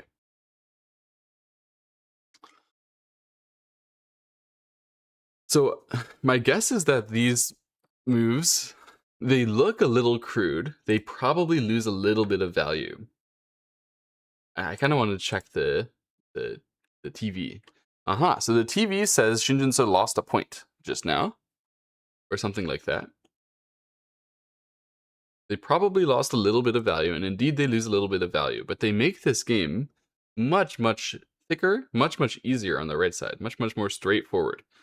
So white played the Tiger's Mouth, black played the Atari as expected, and white played this other Tiger's Mouth, forcing black to connect. If black would have chosen the Atari here before connecting, would it have been better? Was there some problem? So white eventually fixes something like this. Yeah, white was in some way going to stop the cut from working, and this is one of those ways that you can do that. Now, if black cuts, white Ataris, and then nets with the diagonal move, and there's no way for black to escape. And obviously, if black tries to like attach, then white could still block and not get cut, because you could capture it anyway, still using the same diagonal move. So this is a nice move from white to take care of that cutting point. But black has resolved this to be far more of a territorial, boring right side, and there's almost no chance to have an interesting territory in the center. From a kill the game perspective, Jinseo just paid a point in order to make the right side way easier to play, which can totally be worth it.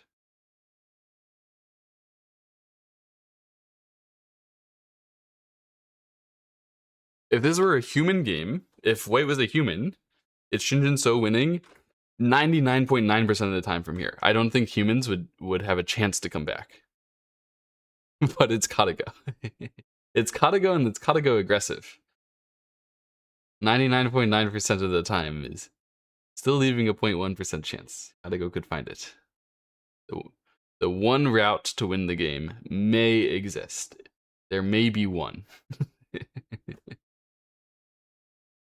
We have to see just how well will Jinseo hold it. White needs a shape move. Yeah, exactly what white did. This is really interesting. What would you guys do if you were black here? So it really is headed towards an endgame. And there's just Like there's just the center left, basically.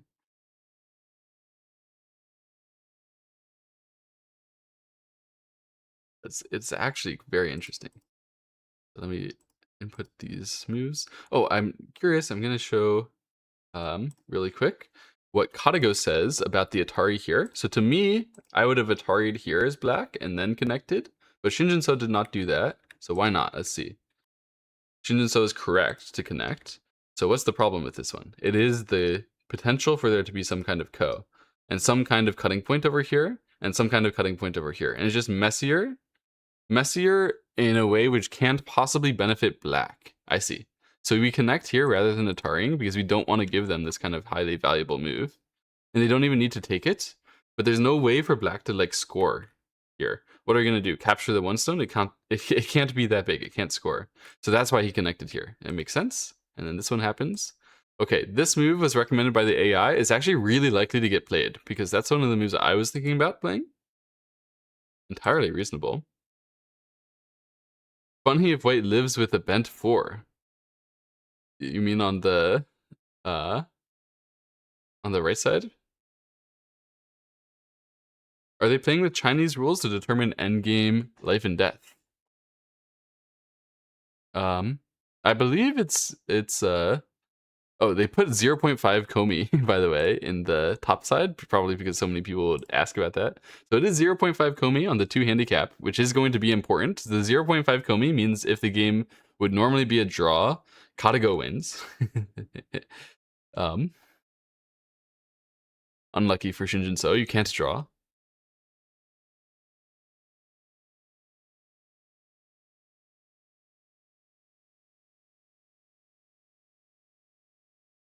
I'm pretty sure they're going to play Korean rules, because KataGo can play Korean rules. It would be very strange for the Korean host not to make it Korean rules.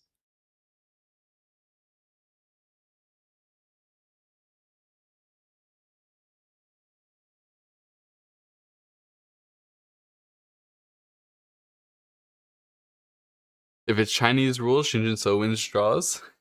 Is that how it works?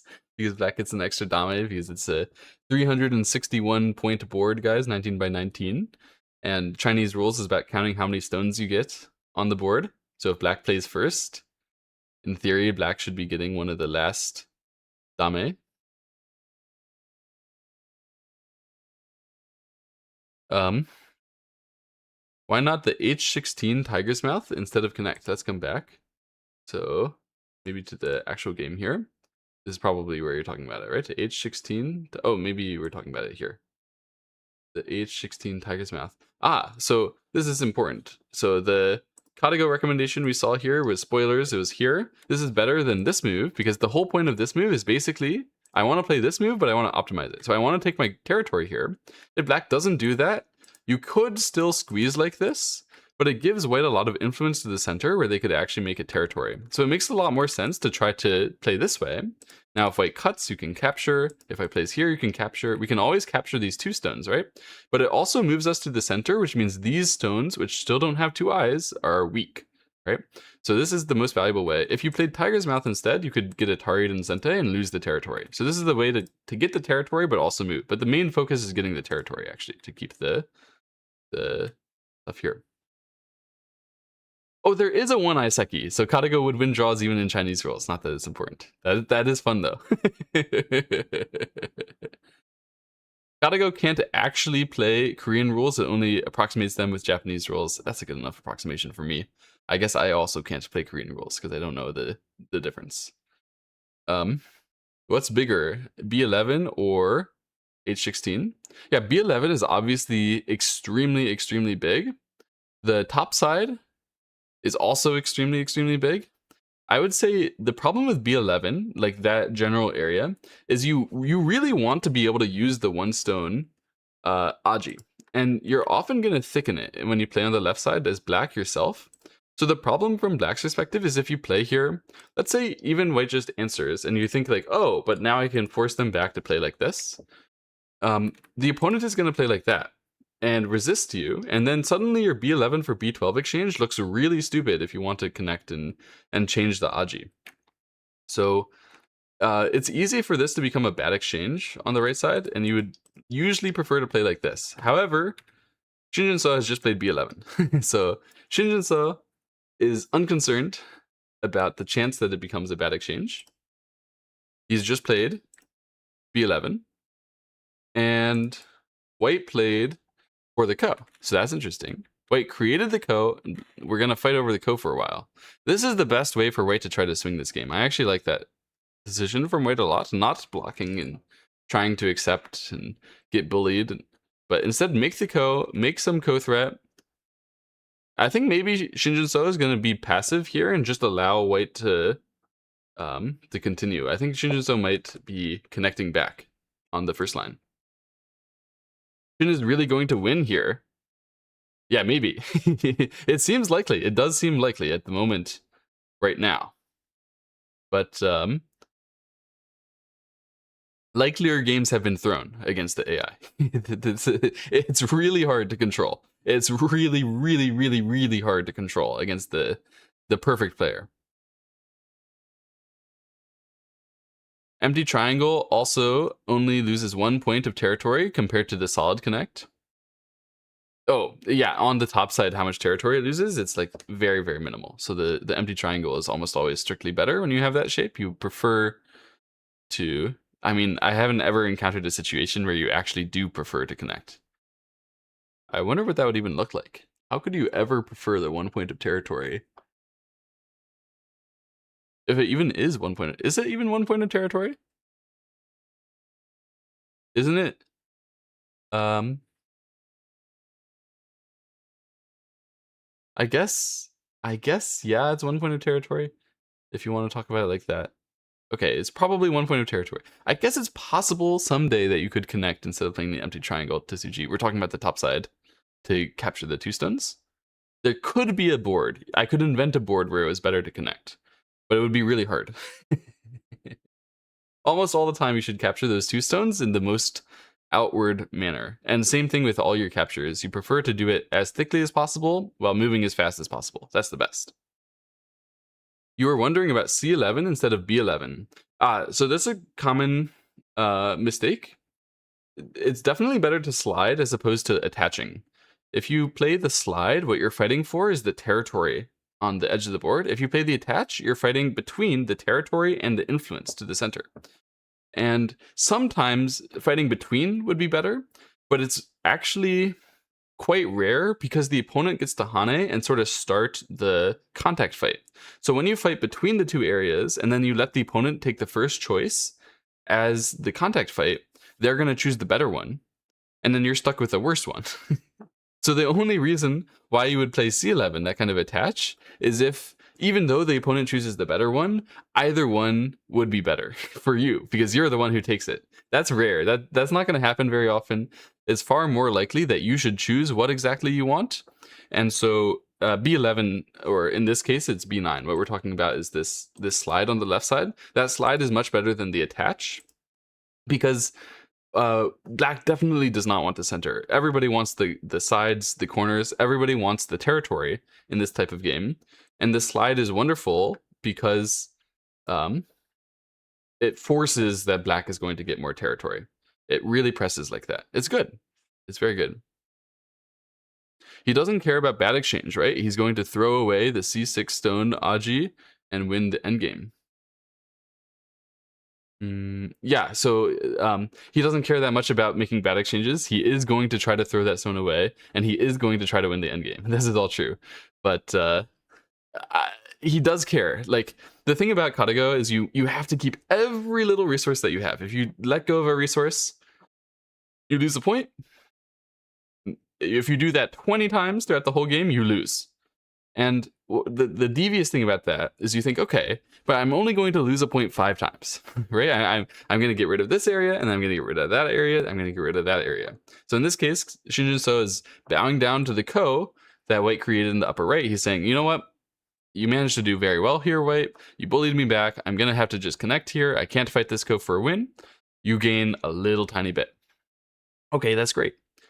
So White gained a little tiny bit there, maybe a little tiny bit here, there, here, there, here, there, everywhere. The problem is that White is also gaining when you aren't knowing. It doesn't matter if you're Shin Jinseo or me. everybody loses to AI at moments where they didn't see that they were losing to AI. It's just how it goes. The AI will beat you in pure judgment over vastly different trades and crazy Tsujis that you just weren't expecting to happen. And by the way, speaking of Tsujis, you weren't expecting to happen. Here's the 3-3. But what I'm talking about with the stuff that you don't notice, this is something Shin Jinseo will notice. He's going to be like, oh, 3-3 happened. Uh-oh.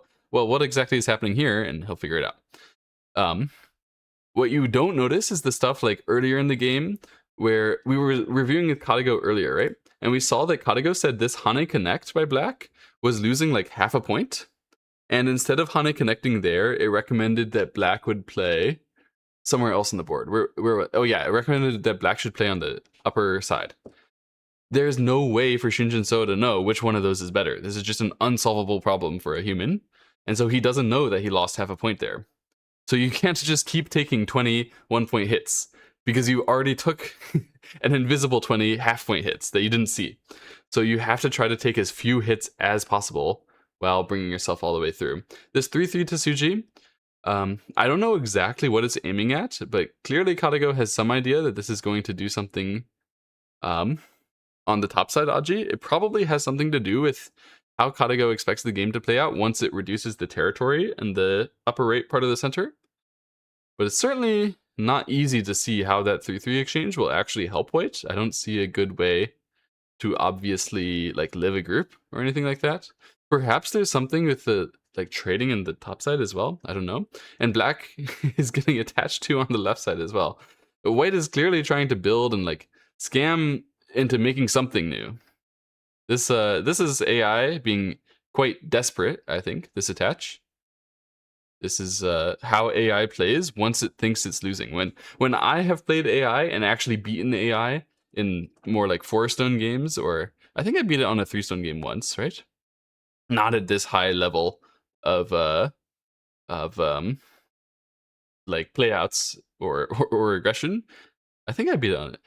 There was a Telly Sumego video, guys. Do you remember how many stones I beat KataGo on in a 19x19? I forgot. But I've definitely beat it on 4 stones a bunch of times. And when I do beat it on 4 stones, I beat it sometime in the middle game by making sure I get a thick position, like Shin Jinseo is getting everywhere. And I have to be leading by like 25 points to be comfortable, not just 10.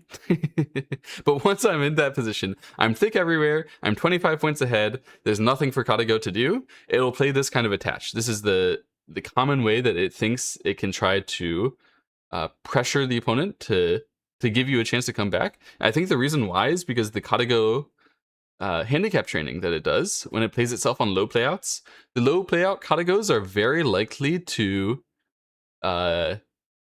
not play consistently against this kind of attach. They're very likely to Hane, they're very likely to let you counter Hane or cut or give you some kind of weirdo resource that nobody would ever expect.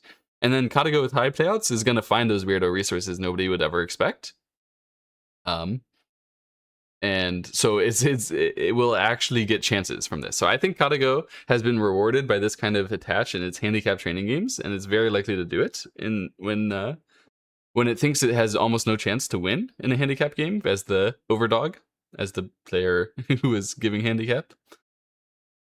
Your opinion is that calculation is actually AI's weakness, and its positional judgment is the main thing that makes it so strong?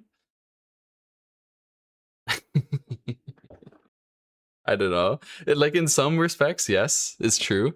I mean, positional judgment is obviously way better for KataGo than it is for even Shin Jinseo. But to say calculation is AI's weakness means it should be like miscalculating stuff. I don't really think it's miscalculating stuff. I think it's more like logic is AI's weakness. The problem with KataGo, if it really does have a weakness, is that it doesn't have a logical processing unit. It just has a bunch of reading and calculation and judgment, right?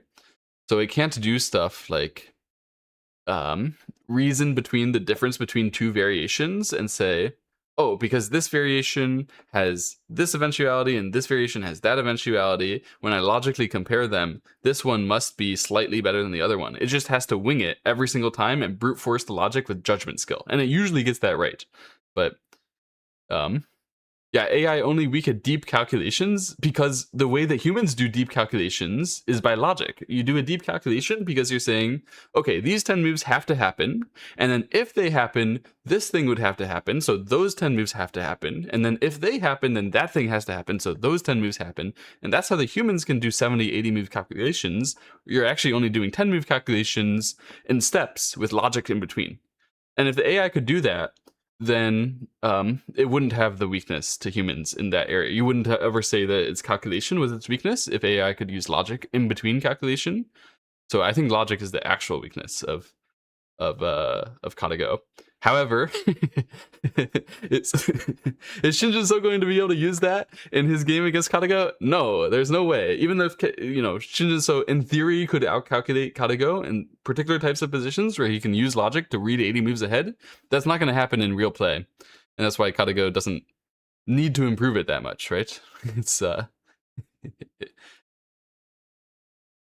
just that among all the super strengths, calculation is the least super.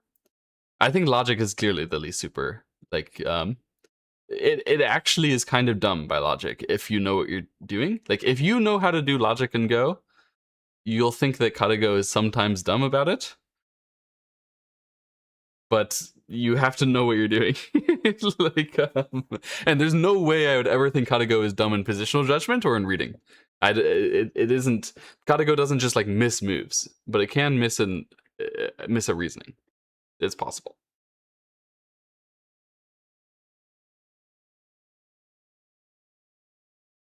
Actually,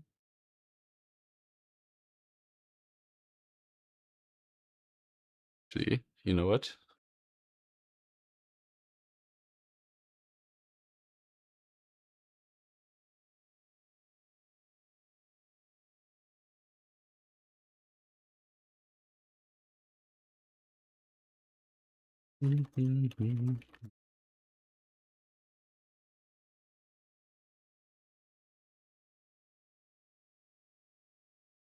Not relying on logic might also be a strength, and that it's less vulnerable to logic-based oversights or simplifications. Definitely true. Definitely true.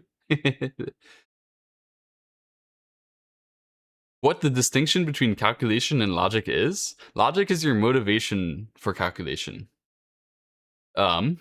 So when humans read, we don't read 100 moves in every direction like KataGo does. Thanks for a happy birthday. When humans read, we decide, okay, well, I think that this weakness matters a lot, so I'm going to try to defend it. And then the opponent is going to try to attack that weakness in combination with this weakness. Okay, so given that, what's the best move to defend the weakness? It should be here. And then what's the best move for them to attack the two things? It should be there. Or if it's not there, it would have to be this or that. And you can like end the calculation and say, there's no reason for me to look at this other move that doesn't make any sense next to it. There's no way that move could be relevant to what I'm doing here.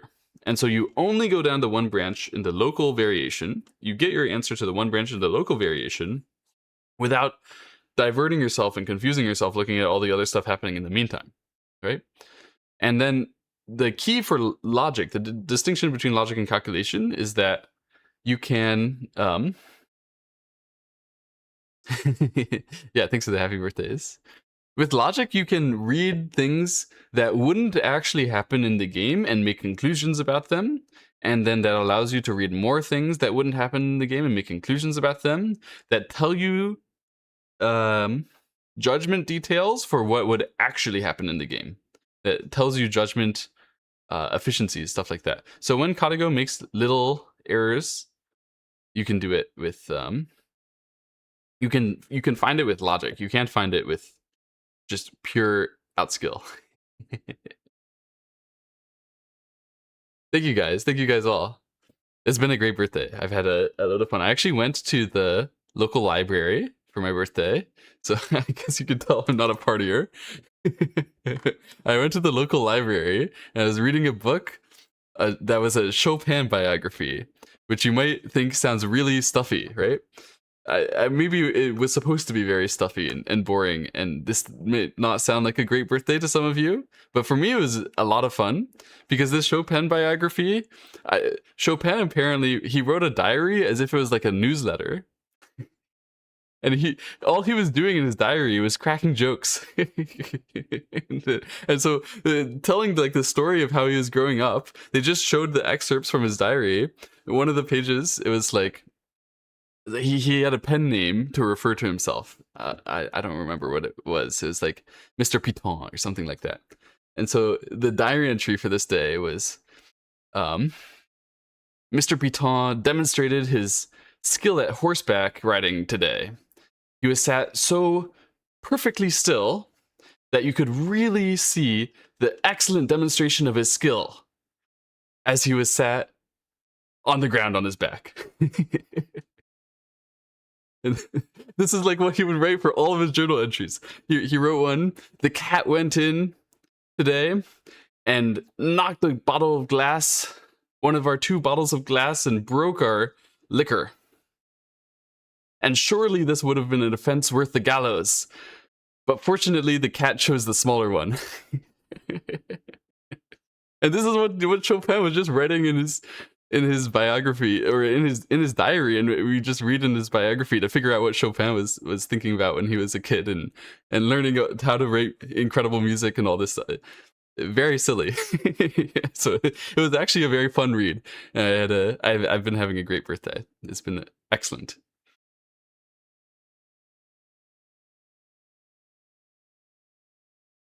Shin must be under a lot of psychological pressure right now that he has to win, especially in these type of asking moves. Yeah, this is actually really difficult when you feel like you must you must not fall back. So you can see the attach here.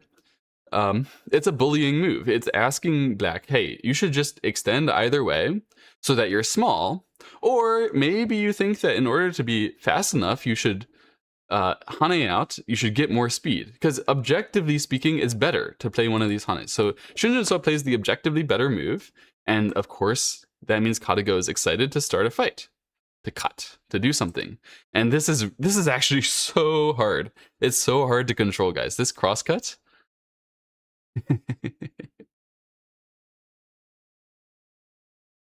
Gosh, it's very easy to just kill the stone with a ladder. But the problem is if you do that, then the opponent will Atari here. And if you capture, they'll break and they'll take all the left side territory back. And if you connect here, then they can Atari in the center. That's also very valuable. But you're cheering for KataGo. Are you a bad human? Don't cheer for KataGo. Cheer for Shin Jinseo. Come on. Have I been hyping up Shin Jinseo's position so much? You think KataGo is the underdog? KataGo is the extreme overdog, guys. 1.5 stones of handicap is unbelievably small to try to beat. I mean, the amount of computing power KataGo has, this is nearly a perfect player. It's extremely strong.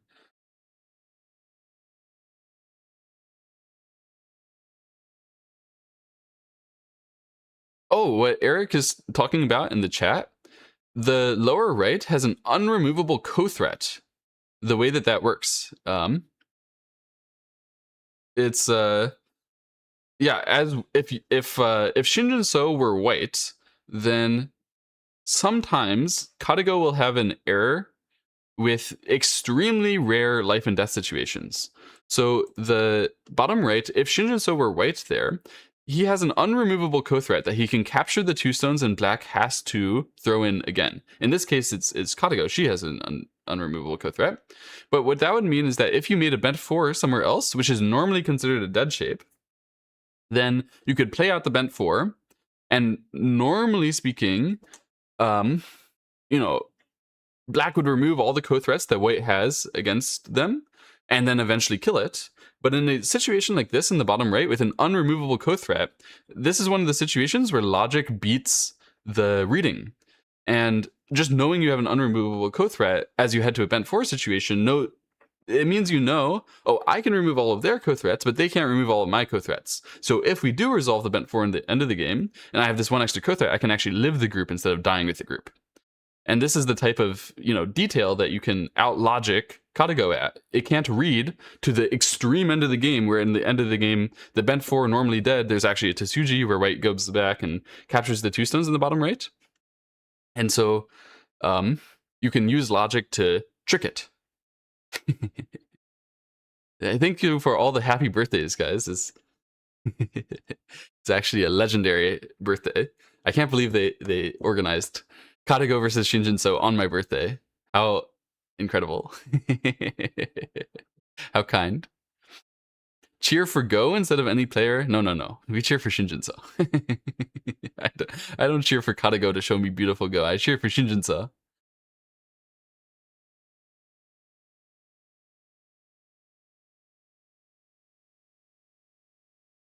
And welcome in, everybody.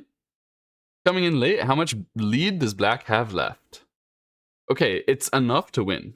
How much exactly? I don't know.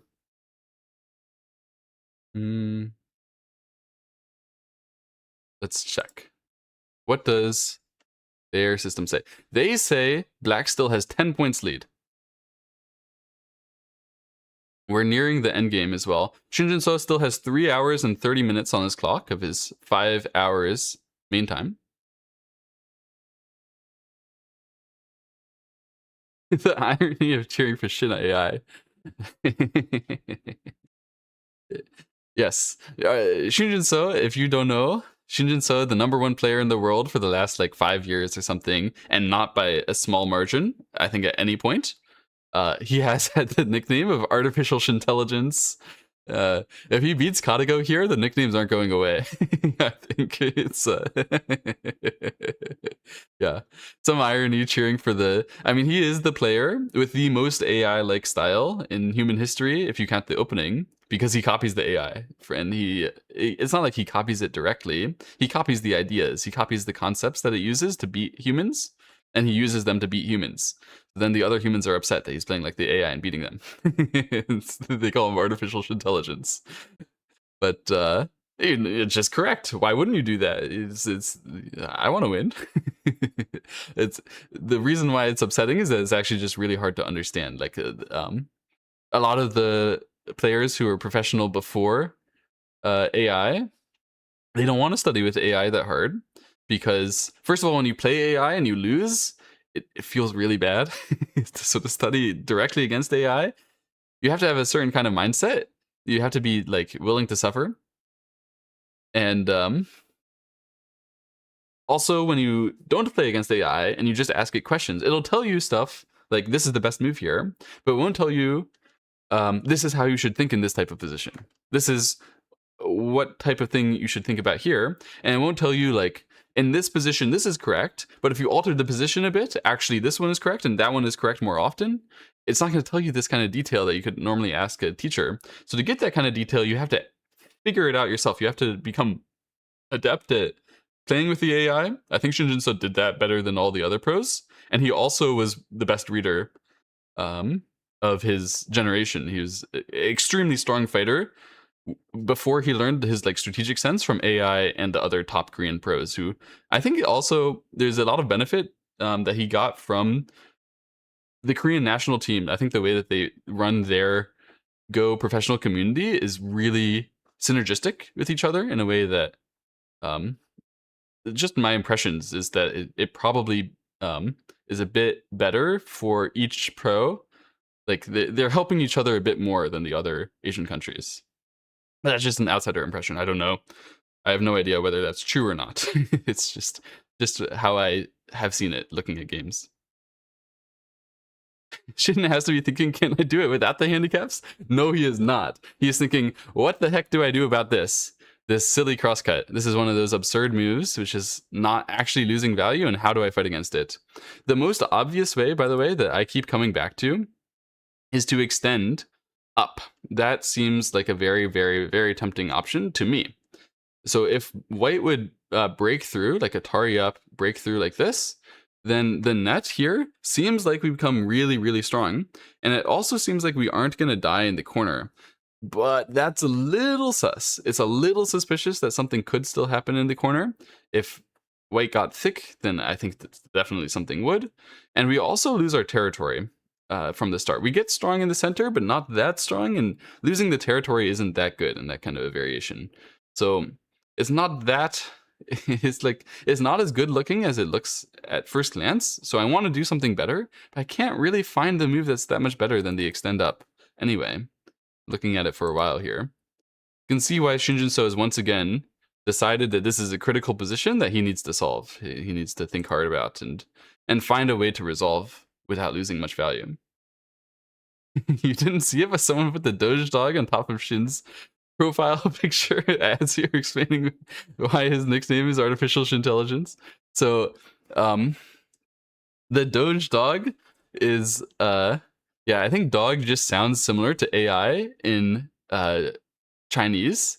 And so the dog is like, the paid Fox members can pay to have a dog emote appear on one of the players' faces, on one of their icons, if they want to show this player is playing like AI, if they want to celebrate it. It's just a funny little emote. So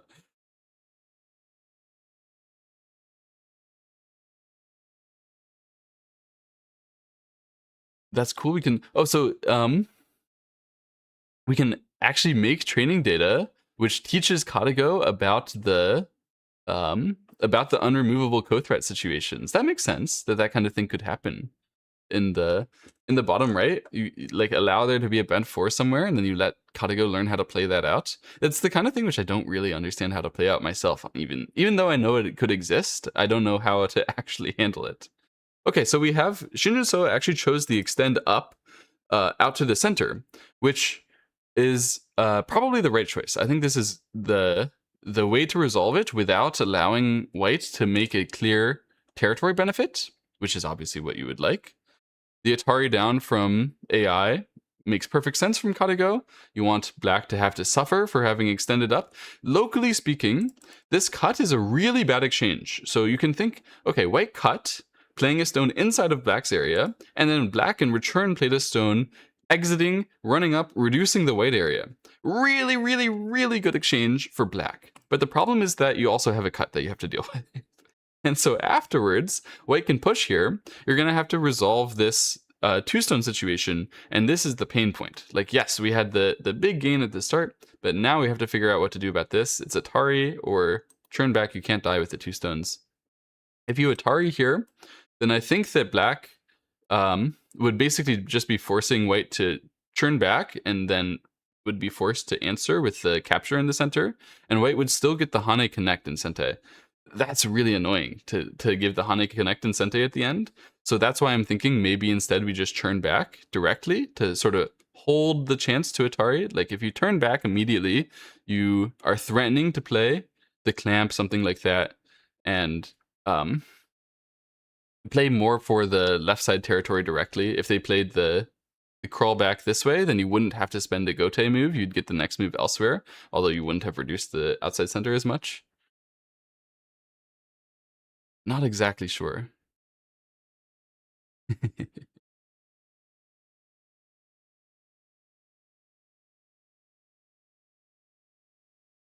I never know when to make a crosscut shape in my own games, but I always see pros do it, and now you're seeing KataGo do it as well. Yeah, the crosscut shape is really tricky to figure out how to play. As you see, as KataGo tries to use the crosscut shape to bully Shin Jinseo, right? Even for the world's top players, playing a crosscut shape optimally, that's really hard. Can you not play the first line? Yeah, so you cannot play the first line here. Oh, I should actually be filling in. Oh, I've been missing a lot of moves. I should actually be filling in on my own KataGo here. So after this, it went like that here. Did Shin Jinseo play an intentional threat? I don't think he did, right? He just connected immediately, and then we got that immediately. That, yeah, I believe this all came in that order. Yeah, I'm not missing any moves. Okay, so I can show on my own board here. If black links up underneath, attempts to link up underneath, there's Atari, and then connect here. These stones have 3 liberties, black has only 2 liberties, so black would die. So the two options are to Atari like this, where I'm expecting this kind of variation. I don't know whether white would really Hane connect, but it is white's Sente. White might not get to do it right now.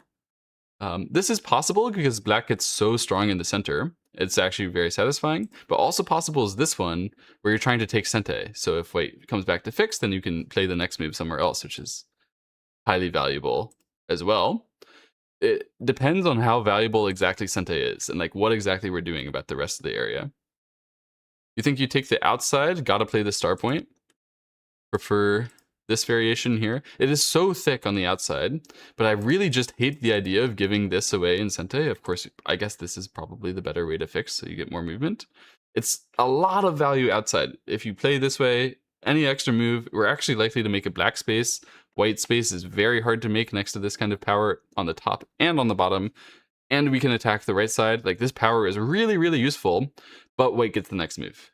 And Sente is also really, really useful. It's entirely possible if we give white the next move, they'll find somewhere to do something and we just look back and think, man, if only I'd taken my one moment to get an extra tempo to stop that bad thing from happening, wherever it was.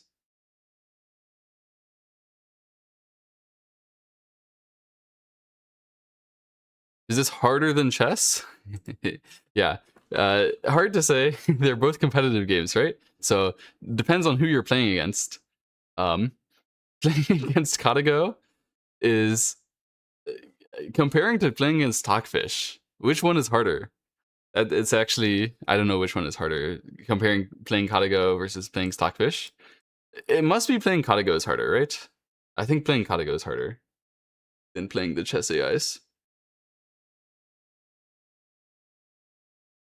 Because KataGo is when you play the chess AIs, if you get a drawn position, you can play it theoretically. When you play KataGo and you get an endgame, which is supposed to be winning or drawn or whatever for you, you can't play it theoretically. KataGo is going to test you over and over and over again, and the game is just longer. Both chess and Go are as hard as the opponent you're playing against. Yeah, I agree. It's exactly how it works. But I think KataGo is like an opponent which tests you harder and more than Stockfish, but it's not like I've played Stockfish that much. I've played KataGo a lot more than I've played Stockfish. So take my bias with a grain of salt. White can respond to D8. White can respond to D8 with D10 instead of C11. Okay. I'm not actually sure what exactly you're talking about. Is it better? Is it making more sense here? I can respond to... I don't know what D8 could be. Either way. I'm going to leave us on this one so that we get the move as soon as... Oh, Jinseo did play. He did play. He captured. Oh, no. Thank goodness I didn't leave us back there. So Jinseo did choose to capture. He spent the full move. He lost Sente. White got a lot of territory there. And did it all for free. Except for the fact that black got way thicker in the center. That's the kind of trade which as a human you would make as white and think, I don't know whether I really succeeded. But as an AI, you would think as white, plus 0.5. And you know whether you succeeded or not. We have the cut right away from white here in the corner. Yeah, confusing whether this is really doing anything. I don't understand the cut here. There's actually a bunch of ways that white could get killed now, and I don't know what the optimal way to kill it is, but they seem like they're all gonna get more value outside, so I must be missing something. Maybe connect here best. Humans can draw Stockfish. There's no possible way to survive a game against KataGo, at least in a 19x19. It's literally not possible. Chess engines are stronger than Go engines, but no one draws against KataGo. Chess engines might be closer to perfection than Go engines. That might be true. But it's absolutely not possible to draw KataGo or to survive KataGo. There's no way in an even game. This is, I mean, if you compare, in chess, you make a mistake at the top level, then you your value you should lose like, you know, half a pawn, maybe a pawn when you make a mistake, or if you make a big blunder, it's like 3 3 points of judgment. In Go, if you made a big blunder at the top level, you should lose like 10 points. And if you make a normal mistake, it's more like 3 points, 4 points. And I'm talking about the like top level. So initially, what Shin Jinseo is playing here is with about an 18 to 20 points lead at the start. So that's roughly speaking equivalent to like 2 big blunders or like 6 notable mistakes, something like 2 knight odds, right? Or maybe knight and pawn odds or something like that. And we're very, very excited to see whether Shin Jinseo can possibly win with knight and pawn odds. It's like whether it's even possible to win once. I think for grandmasters this would be embarrassing. If against Stockfish there was like a big event, you get knight and pawn odds. I think beating Stockfish must be easier than beating KataGo. But yeah, I don't know. It's different because of the length of the game being different. It's tough.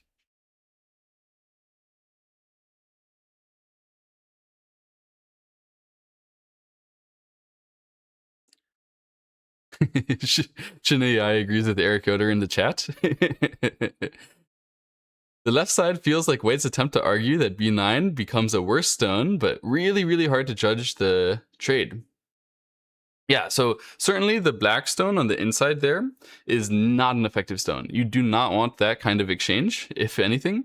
But on the other hand, the D11 stone for White, which, you know, used to be here, that one is a worse exchange than this black one.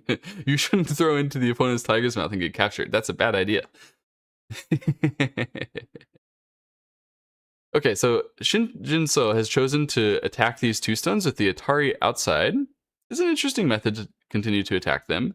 To me, I would think I can Atari here, and if White captures, I can block, and if White Ataris me and Ataris, and then connects, which is what you would need to do to trigger the actual fight, then I could push down here, and even though they Atari, I'm alive. So I don't see any particular problem with being able to kill White here, even after Atari. I don't really see what the point is.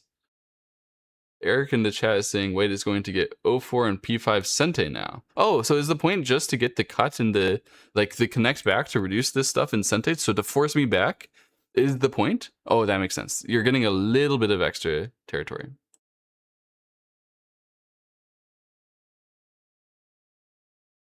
Leela piece odds is better than Stockfish piece odds, that's true. But it's still like, you would never sit Magnus in front of a board with knight odds and say, serious match, you know, 6-figure cars on the line, everybody's gonna watch. You have knight odds, try to win. Like, it's disrespectful to the like super top players, I think. But obviously it's the board size, which is different.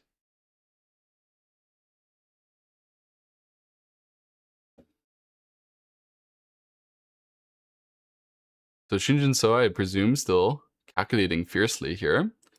I want to check back in on the Korean TV. So they say Shin Jinseo still has 3 hours and 20 minutes left, and he's still leading by 8 points. It's decreasing, guys, which is a problem. It's decreasing, but the board is also filling up. So 8 points now is something similar in terms of win rate to 12 points, you know, 30 moves ago. But it might not be exactly ideal.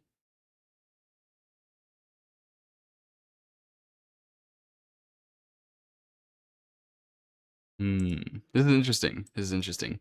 Let's go and check maybe with KataGo.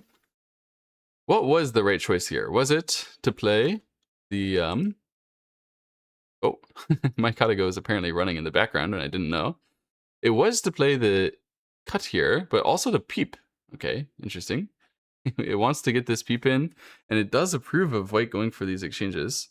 And it didn't approve of Shin Jinseo's response, really. So in the actual game we had this one here. The capture was slow from Shin Jinseo. That makes sense. I didn't even think about it. But he could have totally tried to be aggressive over here or something like that. This one was a bit passive. It gave White a chance to do this one. And then the way he did it was fine. This way would have also been fine. The premise is, when you connect, I can still connect here, and it's Sente. You have to answer to me. So this is the point that Wei had, is like, I'm going to reduce by getting these moves in Sente. When Shin Jinseo did it in either direction, no matter what, Wei was aiming at making those Sente. So if it goes like this is what I was telling you guys about. Here, I can live and capture the white stones, but that's all according to White's plan, where White is happy just to have reduced this part, and it even potentially gets some chance to attack the black topside.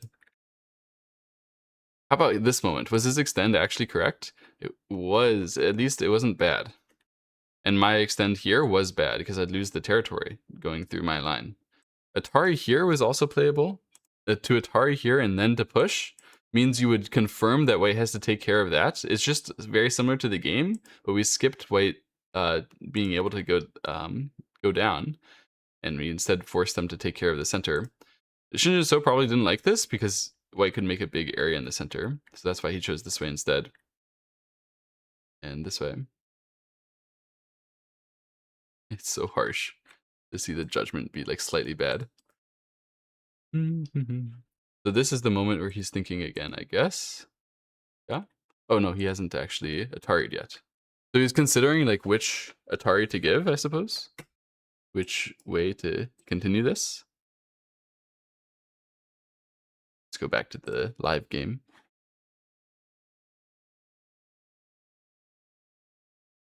Only 8 points.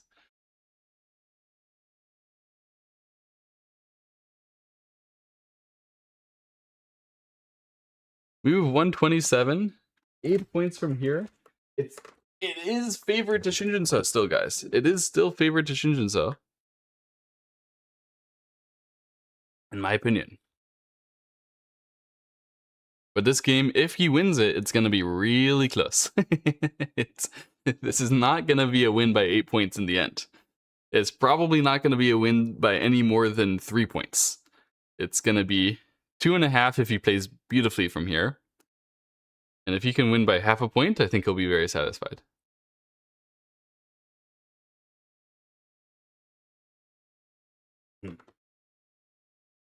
Okay, I don't know why he's taking a break to think right now. There's Aji, where if White gets J3... if White gets to cut those 3 stones, then there's a potential chance to target the left side, that group. So Shin Jinseo is going to try to capture this group in a way which is secure on the left side. This is the kind of this is the kind of magic which I just cannot wrap my head around. It's too deep to me. Is this considered early endgame? Yeah, I think we've been in early endgame. Early endgame probably started about 20, 30 moves ago. Honestly, it probably started about 40 moves ago. And we are still in early endgame now. I think so. How is R3 as good as Q2? In the game, White will have a shape with 2 liberties in the end, but in the other variation, the white stones would be taken off. But White doesn't have to go through those variations. So if you do the R2 compared to Q3, the fact that White gets such clear Sente towards the left side, it should mean more general Aji when White holds it, right? In this line, I think there's only... It's like a straightforward line. Also, 2 liberties is not that much. But I don't know. It's tough for me to tell. These kinds of that's like the detail which I don't know. It's too hard for me to balance the forecasts.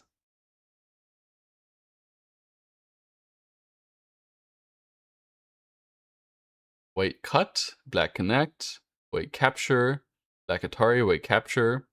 Then later white follow-up is white cut, and then white squeeze the top side. Yeah, it could happen. Could be something. If I'm KataGo, I'm thinking big ko. Well, all well and good to say that. Shin Jinseo isn't gonna let you have a big ko if you can help it. You don't think Shin will be able to hold the lead? You'll bet on Kata from here? Really? Okay, put your Fox points on the line then. Go bet on Kata. If you believe it. So this is the variation that I showed and that I read. Excuse me. So in this way, black is reduced by white. And he might have to go back and capture these stones as well. So it was well done by white to use the 3/3, use the cut, and eventually use that all to reduce black maximally. Nothing was inefficient. Absolutely everything was used. And now it's going back to press on the sente on the left side, which I found to really irritating as black. Yeah. I mean, you got to Atari once. You don't have to follow it after that. So Jinseo will have a hard decision here after Atariing one time, I think. Oh, it's yeah, it's tricky. So let me show you KataGo here. So white just played this. We're gonna see Atari.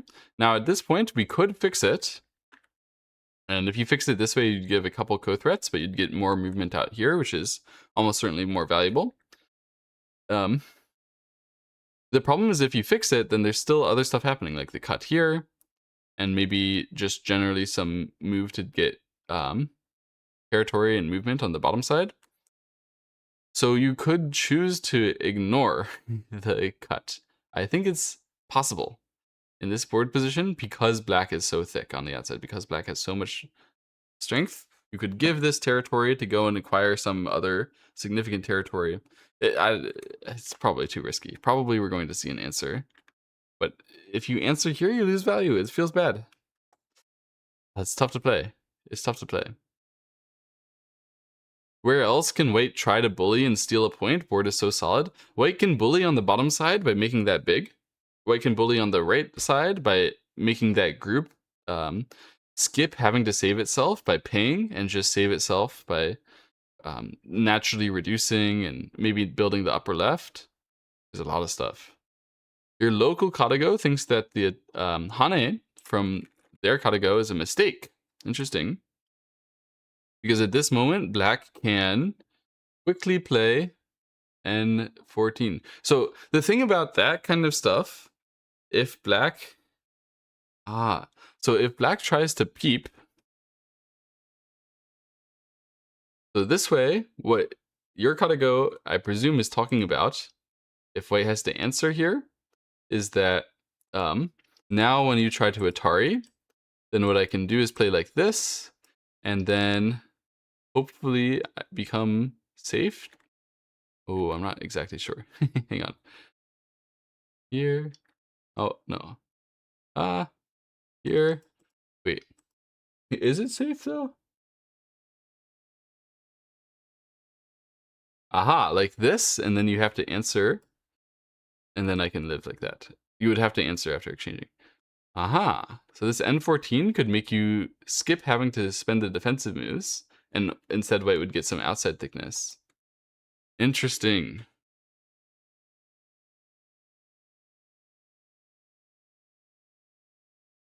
It really hates A9. Interesting. There might be some counterfighting available. Let's go back to the live game.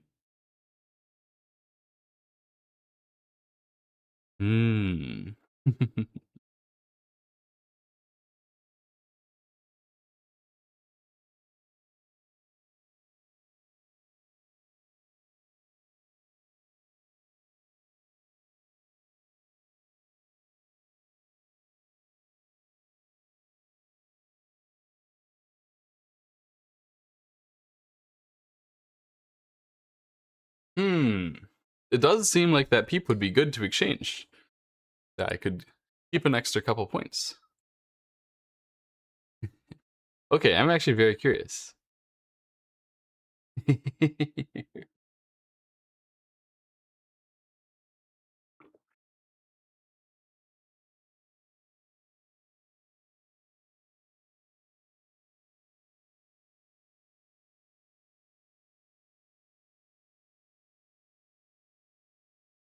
Okay,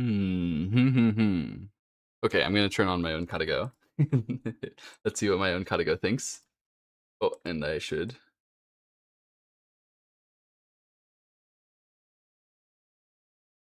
Oh no, I don't actually need to do that, do I? Yeah. Whatever. Fine.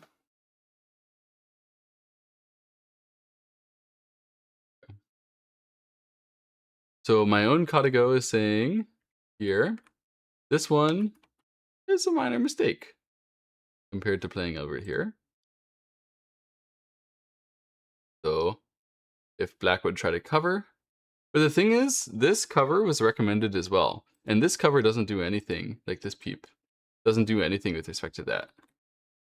This peep is stronger for cuts because you get this extra sente move if they answer, and if they answer like this, it's a really bad shape. They don't get any eye shape. So yeah, I don't know what Shin Jinseo will do. It is likely that he will play away from this. Shin Jinseo is not the type to enjoy getting bullied, to enjoy answering. He is much the type to play these kinds of aggressive moves. If anybody could get the courage against AI to go and peep and try to attack it, it would be Shin Jinseo. But it's very scary to do. It's very scary, and it's very hard to control as well. Try to do that kind of thing. Does White even need to protect that cut? Can't she just make that group now? She can make the exchanges. I don't know exactly what would happen. Maybe White will resist at R10. Not connect. Complicate the game. Yeah, so certainly White will be aiming at saving the group in special ways. So using the territory on the right side and reducing the territory of black in the center as well. The black groups are strong, so the KataGo crimes are potentially punishable, but you know you can't actually kill it, right? So when you're thinking about it like that, it's like, what is the hope? Just to make some broken shapes, just to reduce the center, just to maybe get your own center is kind of difficult to see how it's going to happen, right? Shin Jinseo once again spending his time at a critical moment. Very good time management from Shin Jinseo this game, I think. Spending his time on all the critical moments and really trying to pass them with intentionality.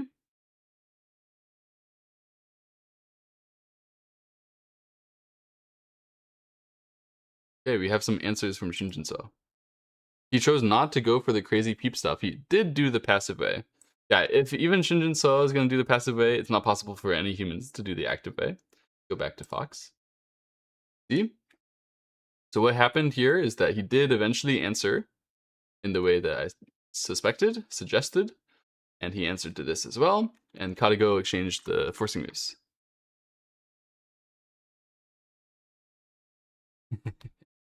I telegraph him Elon Musk. As a hobby project, I've been working on a kind of quantum computing system.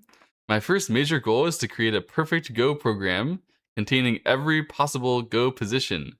I finally succeeded recently, and in testing it defeated KataGo by 6 points. The mechanism behind the machine is strictly confidential for now, but I'd be happy to prove its strength. Alright, arrange a show match. You can reach out to the guys who made this show match and have your computer playing against their KataGo.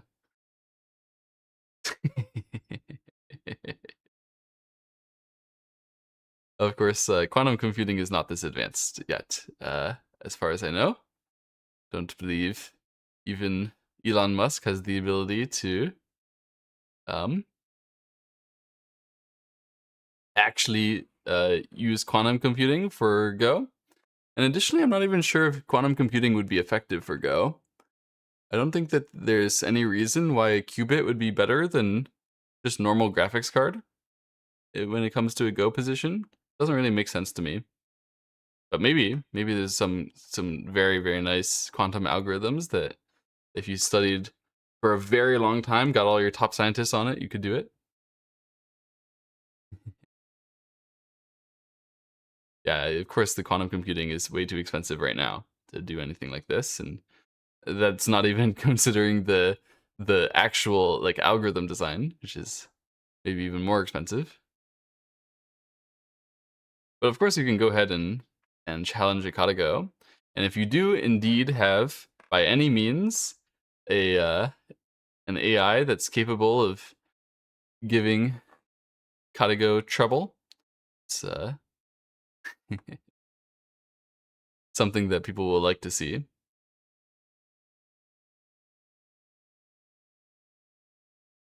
Yeah, it's everything that Elon Musk says it's BS.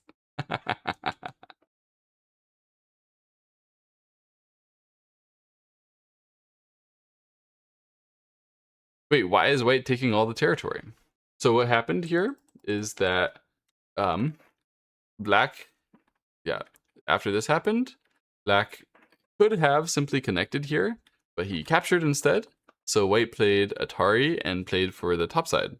White is holding the chance to capture back and make that as like a co-threat in the future. And in the meantime, white just took this topside high value. White might have reduced the lead to 6 now. Really? Surely it can't have been wrong to answer here. It may have been wrong to answer on the left side, but I don't believe it was wrong to answer with the capture, unless white can actually set up a co somewhere else. Doesn't seem that reasonable. Containing every possible go position would require a lot of memory. Yeah, of course.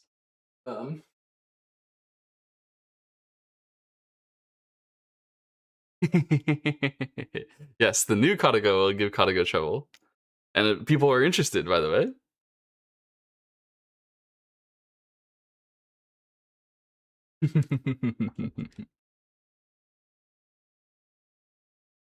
The wizards in the chat that actually train and create the AIs. It must feel good to have Elon Musk imitators.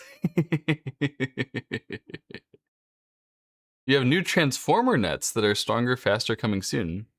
Really? Is like, are you talking about the LLM transformer concepts being applied on Go? I didn't think that the like I don't have a serious backing in machine learning, like a serious background in machine learning. I have no actual skillful technical knowledge, but I didn't think, from what I did learn, that transformers seemed like they would be applicable to Go. But if they are, if you found a nice way to do that, that would be very cool.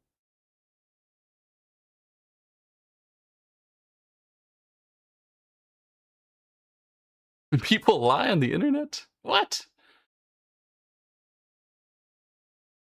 Yeah, if you do want to train KataGo, if you want to be one of the wizards who makes our our AI even stronger, even less comprehensible, and even cooler, you can go to katagotraining.org, and there's a really basic process to follow if you want to become a KataGo contributor and see your name on the list. You can do it with basically any hardware.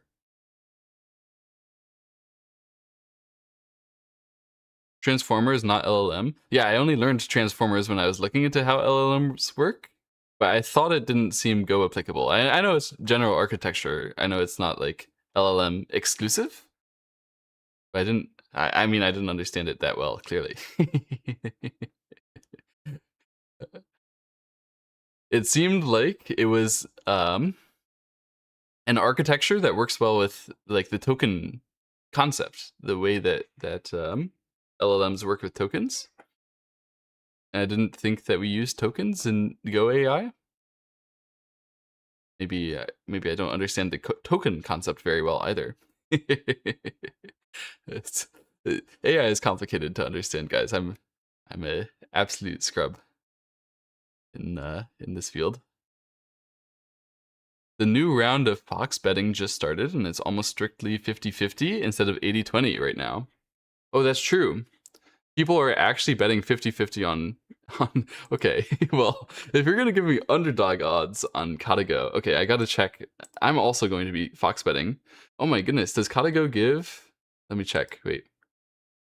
So the TV station is giving Jinseo currently 8 points still. 8 points and 3 hours, by the way, and he got both peeps. 8.2 points still. Okay.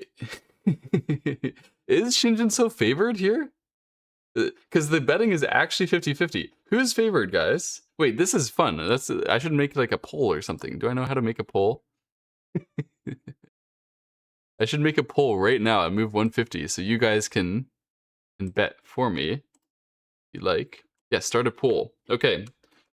Who's favored? Who is favored? Move 150. KataGo or Shin Jinseo? We've started a poll. Whoever you guys bet on, whoever you guys pick as the favorite, I'm going to bet on. I'm going to risk my Fox coins on the general consensus of the chat here. Go Shin, go, go, go, go, go.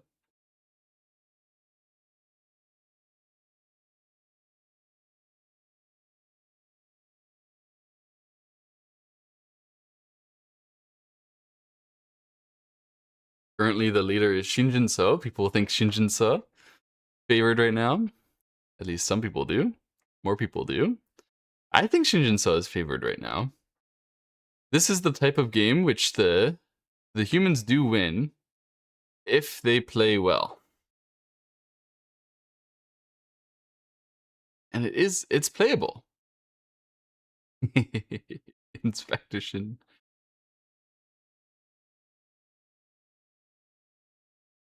7.6 points left, according to Twitch chat. That's a lot. That is a lot. That's more than a fair Komi.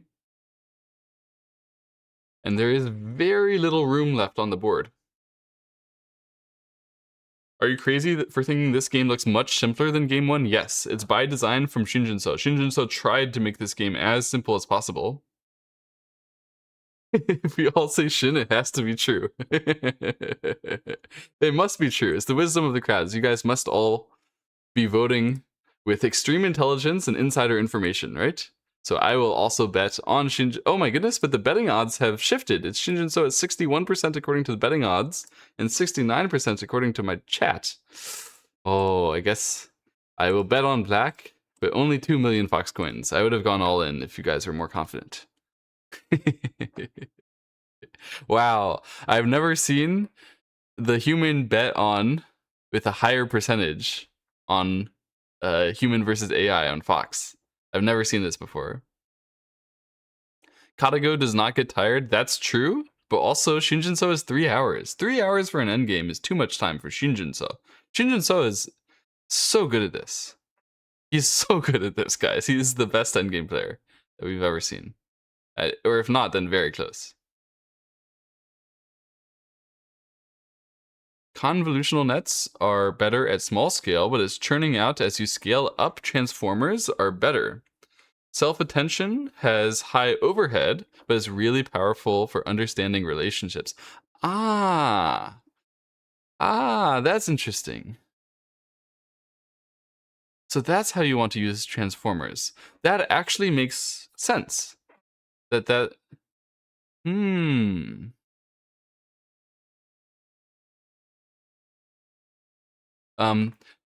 explain that to people who have not looked into the basics of machine learning is a task for someone who understands it a lot better than me. But okay, that is an actual sort of design improvement that is entirely believable. That KataGo could just be like approaching the game in a better way if this works well. That's really cool. That's really cool. Yeah, transformers are really good for understanding relationships. So the way that like people always have said Go is a language, right? Before AI ever came out, before modern Go even spread to other countries, people always said that Go is a language. And to treat the shapes and the way that they play with each other and the way that your moves interact with the board as something that can relate with each other in the same way that you're approaching that language, that words relate with each other within language, that makes a lot of sense. So we treat each spot on the board as a token, and then the point of transformers is that in large language models, then you use the transformers to be able to synergize your words with other words so that you can make sentences and phrases and that kind of thing. And so if you could synergize each point throughout the board with other points throughout the board, then you can make it make linguistic sense to the AI. Of course, we as humans, when we look at the AI, wouldn't think that it makes any sense, but it's only because we don't understand. The AI being able to make linguistic sense out of what it's doing, that seems like a reasonable way to improve its approach, as opposed to the current like the convolutional neural net is the convnet that you were talking about, I presume.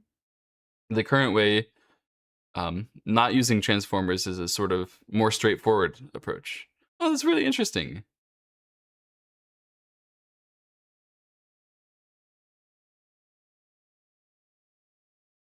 You guys should definitely, I'm going to put it up again, check out KataGoTraining.org, and you can see a lot of insights. You can see the GitHub pages of the KataGo development, this kind of thing. If you're interested in this stuff, no words or language. Yes, attention, like the way that attention works is not language, but the way that I do understand this, at least. The way that attention works is that it's just allowing these tokens to sort of interact with each other. Abstract relationships and shapes, exactly. The tokens get to interact with each other. The stones on the board get to interact with each other. Of course, we as humans, when we look at the board, we see a shape. We can name a shape. And we can pretend it's language when I play on the board and I say I want this and you say you want that, and that it's not language. Yes, there's no language. But the yeah the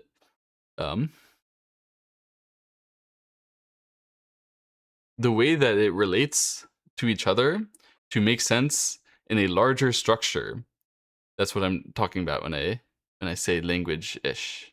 Yeah, so KataGo being able to see a larger structure, to be able to make sentences out of words, not actually making sentences, but being able to collect points together and say this is a shape that works together within itself, compared to being able to look at the whole board at the moment and not so I guess what the transformers would do is they add an ability for KataGo to have more local logic, right? It would improve the logic, probably. Yeah, it removes architectural biases and the correlations patterns it can find in the data. What you're talking about is like, the transformer could allow it to see something like bottom right unremovable co-threat, like what we were talking about before. And so the attention there, you could have the other places on the board link directly to unremovable co-threat shape. And so currently, the way that it works, the way that KataGo has to work is it has to recognize this is a board with an unremovable co-threat there. But if you had attention, then you could see a shape and recognize an unremovable co-threat, and then other spots on the board can be analyzed within that context before being all combined into one, right? Like, this is the way that attention would allow it to improve its logic. Look, my grasp on this is very fuzzy. If you can help. Actually, do you want to call iCastleFlex? If you want to hop on a Discord call, I have headphones. I could get you here. It would be cool.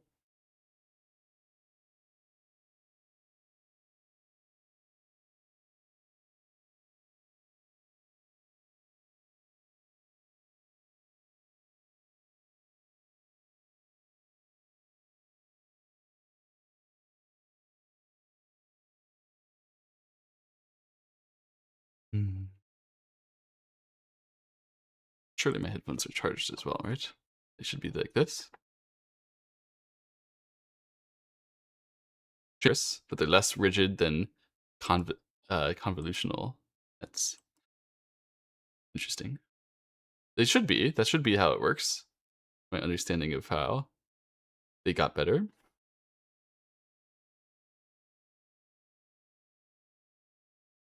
Is there a place where all these terms are defined? One place? I don't know. There's a few good starter resources. Like, oh, I don't know. I have never actually like made a neural net myself. I don't know particularly much about it. I don't know.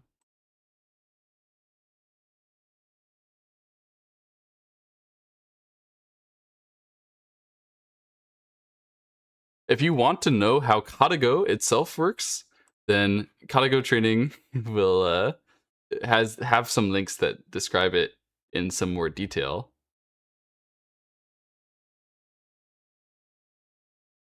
Did we lose another point? Oh, the game has been progressing while I was busy thinking about AI. So white got the territory on the top side, then black had Sente, and he used it to play the Hane on the left side. And white resisted, as we expected, so that allowed black to play the Atari and the Connect here, forcing white to answer. And ultimately, black reduced the left side, and he still has Sente, like this. Then black played here. So ultimately, what happened is that black had Sente, he pressed on the left side, he reduced it by quite a lot, and then he used his Sente to put pressure on this whole white group still. And that white group is still very dangerous, actually. So white fixes by running out this way.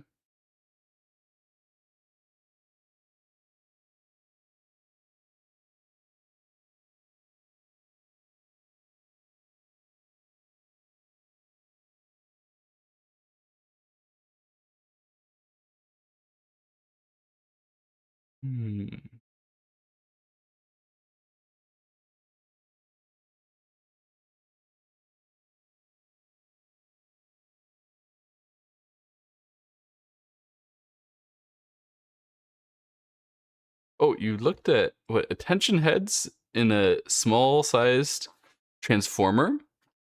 It actually learned to pay attention to using heat maps on some game positions, and they seemed interpretable. Ooh.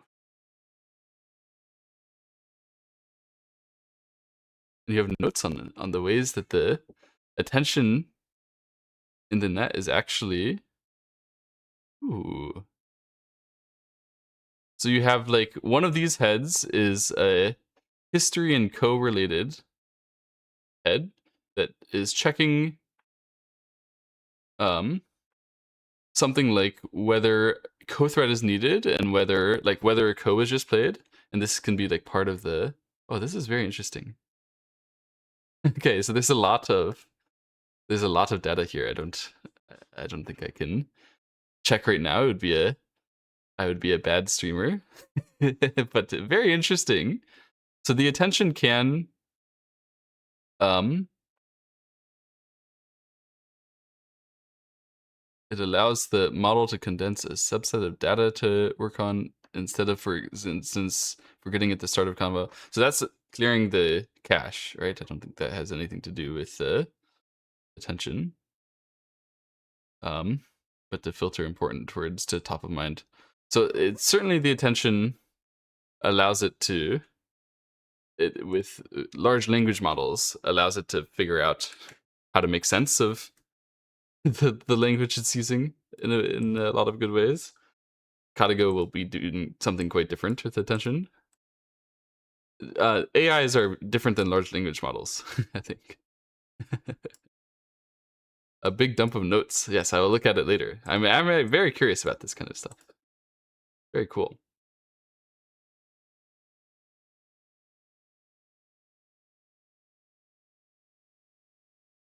So, what Jinseo has done here in this game, when he leaned on the group and white ran out to the right side, it seems like we're attacking this group, right? The goal was to build something on the left side, and this knight's move from white is white trying to get in on that and stop it from being big. And like, the build something on the left side doesn't have to be a very strong goal. It can just be something that he could finish later, like if he cut in the future. But when white knight's moves like this, it's going to be too small to ever really want to finish. So it's just sort of uninspiring to continue to play on this part. This kind of exchange is very hurtful. It's difficult to continue to control because white runs out so fast that if they get to continue and fix it naturally, you feel really bad that white played fast and strong. But if you stop them from continuing, you played in the slow area, and that wasn't very effective. So if white plays so fast like this, normally the way that you want to stop that is by breaking it. So the standard move, if Shin Jinseo was playing a 10-second blitz game on Fox, you would have played push and cut here. That's so standard. But it's KataGo. KataGo's going to have something for the push and cut. It's going to know what to do if you push and cut. And that's not a very good way to keep your advantage, right? Push and cut, and you have a 5-point advantage, and then a 4-point advantage, and then a 3-point advantage, and then you lose.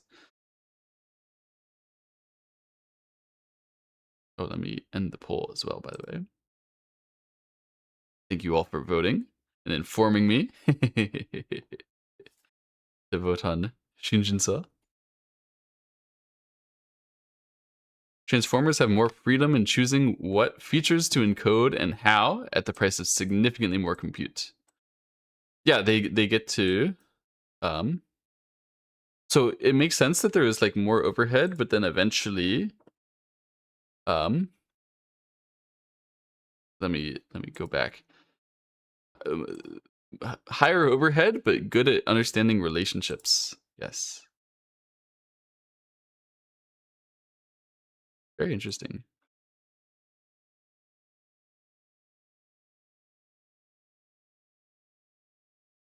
Yeah, this is definitely a critical moment. Let me see what the Fox commentators have given as diagrams. So one diagram is Shin Jinseo just pushing here. That should be not a very comfortable diagram. But they have it as another diagram. And then they have the cut. So if Shin Jinseo does cut, then white would extend here. Black could push to try to save the stone. White would bully it a bit, gaining value on the bottom side, and then apparently knight's move. And then if you can't kill that white group after a knight's moves, then you're in trouble because white gained a lot of value in the meantime. And since it's KataGo, you probably can't kill it. Makes sense. I'm not streaming on Twitch. I just don't know how to multi-stream. I haven't set that up. And it's my birthday, so I didn't want to set it up. I did fix a lot of stuff. I made sure. So my computer crashed at the end of the stream of game 1. Basically, I didn't actually crash, but it was close enough. I did fix that, set up some better looking UI here, but I didn't figure out how to multi-stream in time, how to stream on Twitch and on YouTube.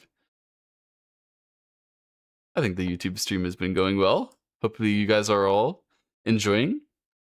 Let me go and check in again on the TV broadcast. Here. Or not Baduk TV. I'll link it to you guys again if you want to see the Korean TV. This has Shin Jinseo's facial expressions and all of that live. For the most part, he's staring down at the board and concentrating. Sometimes he's gripping the stones. Yeah, it's tricky.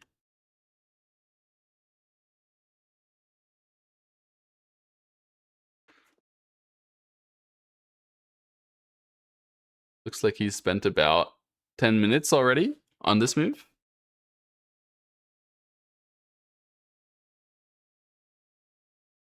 And that makes sense, because he probably didn't expect white to do the thing which just baits the obvious cut. Normally, when you play the move that Shin Jinseo plays, this is putting pressure on the white group on the right side, right? And of course that group can capture over here. It can try to make some eyes on the right side. So it's not as weak as it looks, but you'd still expect them to be a bit more careful with it and to try to like run defensively. Very few human players are going to say, oh, you're attacking me? Let me give you a way to cut me right in front of my weak group. And if you do that cut, then I cannot focus on saving the weak group and be efficient because you would be getting the space which is too big. So it's like white is sort of forcing themselves to have a double duty of saving this new stone that they committed to, that they did not have to commit to, and the group on the right side. It's not what you'd expect to happen as if you're black here. Yeah, it seems like a lot of these coverage places are giving a variation where Shin Jinseo would push down, push from this side and just allow white to accept to make the left side thicker. And that is possible that he could do that, but it seems quite unlikely. I don't think that's the kind of variation Shin Jinseo wants to go for. He might resort to doing it in the end, but it would only be because he lost faith in the aggressive variations and that he's accepting a loss, because there's a clear shape loss to push from behind to allow the opponent to extend ahead when you think that the cut was like maybe takeable. If you push from behind and the opponent extends and it makes that cut stronger for white, not only is their move like better than yours in the local shape, but also they were in the more valuable area protecting a cut. So that's really unsatisfying in general. It could happen, but I think Shin Jinseo is actually quite unlikely, although probably AI is recommending that he pushes from behind over here. I don't think it's likely that he's actually going to do it. Basically, this is a very difficult position suddenly for black. Yeah, basically white is baiting black to cut. Absolutely. This is bait, and you have to figure out why it's bait if you want to play and beat KataGo on on 1.5 stones handicap. What a ridiculous handicap. 1.5 stones. Guys, I remember when Kim Yoon-young, who is a fantastic Korean professional who lived in Toronto for a while, when she was streaming on Twitch a lot of the time, she would play against KataGo, which was similarly supercharged and similarly handicap aggressive. She would play against that KataGo on 3 stones somewhat regularly. I'm not going to say actually regularly, but she played against it a couple times and then eventually celebrated her 1 win on 3 stones. That's 2.5 stones handicap. Shin Jinseo is playing with 1.5 stones handicap, which is almost half, right? Almost half the leeway. Like a little more than half the leeway that Kim Yoon-young had. Kim Yoon-young is very strong, and she celebrated being able to win 1 time, 2.5 stones effective handicap. And as well she should. She played excellently that game, managed to dodge all the fights by threatening the bad fights in the same way that Shin Jinseo is doing. Obviously, everything was like of Kim Yoon-young level, which is still way higher than my level of understanding, but not as refined as Shin Jinseo. What they're doing, if Shin Jinseo can clutch this out, he has to play so much better than I understand. Why 1.5? Because it's no komi. Whenever you go no komi, that's a half stone of handicap. It's not 1.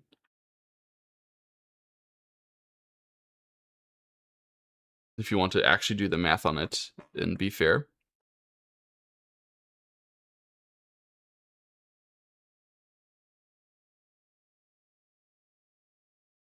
KataGo asking you to complicate the game and it will beat you in a complex fight. Yeah, exactly. That's what's happening here. This is how KataGo wants to win. Yeah, so this is what I expected. Shin Jinseo is going to push here. He's going to think for a while and then push here. It's just too...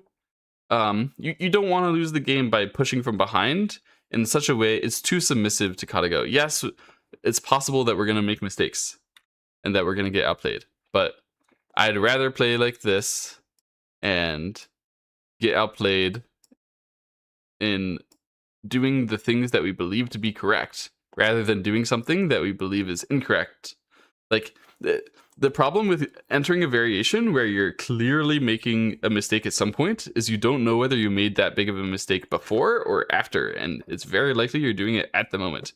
It's so sad to be making a mistake on purpose. So he's not doing that. Instead, we have the fight. So this is the fight that was described, and Shin Jinseo has already decided after KataGo extends, I'm going to push, and then the Chinese commentator variation was that white is going to Hane now. So if white Hane is here, then black will empty triangle to save the stones. If white pushes, black will continue to save the stones. At that moment, when white pushes and black blocks, white could cut and capture these. So black will have to continue saving through for quite a while, but eventually the wedge would be working. White would be able to block the outside maybe in the future. There would be some shortages. Black could also peep to avoid that. Oh, he plays the jump instead. This is going to be quite similar, but he might incur some kind of liberty shortage, depending on how white plans to save the shape over here. I don't really know. This looks very similar, not obviously worse than the empty triangle in any way. And white plays like this. So white is going to try to save that group. So white accepted the cut, gained a little bit on the south, and then is trying to come back and save the north.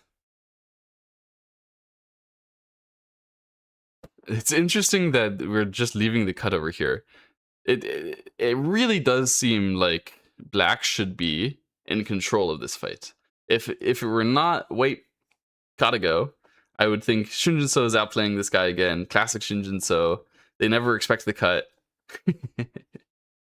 KataGo does prefer the jump. Wow. Yeah, I couldn't really tell. The Aji that you leave behind is a bit different. If you play the empty triangle, then you don't suffer the wedge shortage liberty stuff. But if you play the jump, it's a bit different. Win rate dropped from 99%. Oh, I presume you're talking about the handicap win rate. The KataGo self-play win rate. Win rate dropped, but on the other hand, when I checked the Korean TV show, the points has gone up.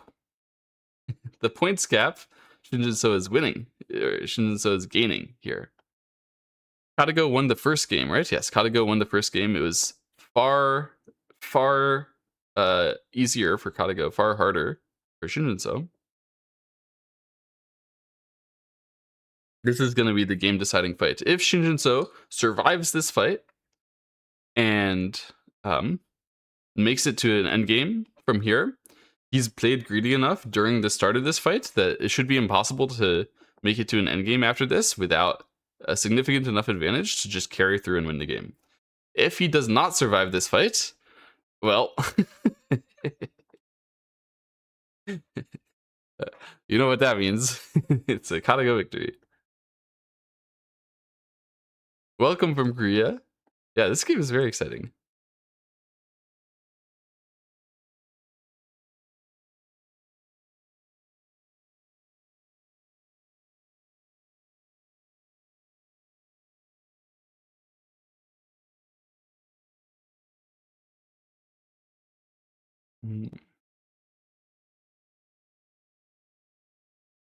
This fight is a bit more all-in-ish than the alternatives for sure. Yes. It's still very good for black, and Shin Jinseo knows that he has good chances here, but you always get nervous. KataGo's eval has Shin Jinseo's points lead growing. Yes.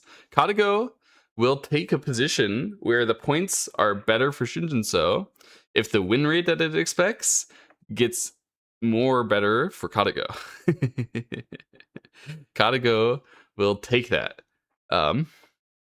So yes, Shin Jinseo maybe can expect more points here if he can survive, but this is when KataGo thinks that the win rate goes up even when points go down for it. That means it expects that the KataGo on the other side of it wouldn't be able to control the fight. So if KataGo thinks AI can't control this fight, it's probably right. And it probably means that Shin Jinseo will have a very hard time controlling this fight. But you don't have to control the fight, you can just survive it. If you survive it, you gained enough at the start, should be okay. He played this Hane, immediately played the Peep. I think, I don't know. A lot of the time, these supercomputers, when they play moves quickly, it's because they had pondering on, they thought about it. But did they actually immediately play the... No. KataGo is still spending 20 seconds per move, right? Check again.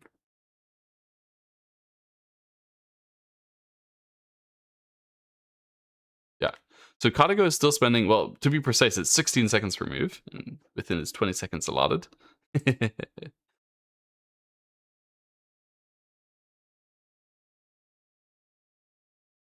So this is very complicated because the white group on the top side can die. Can.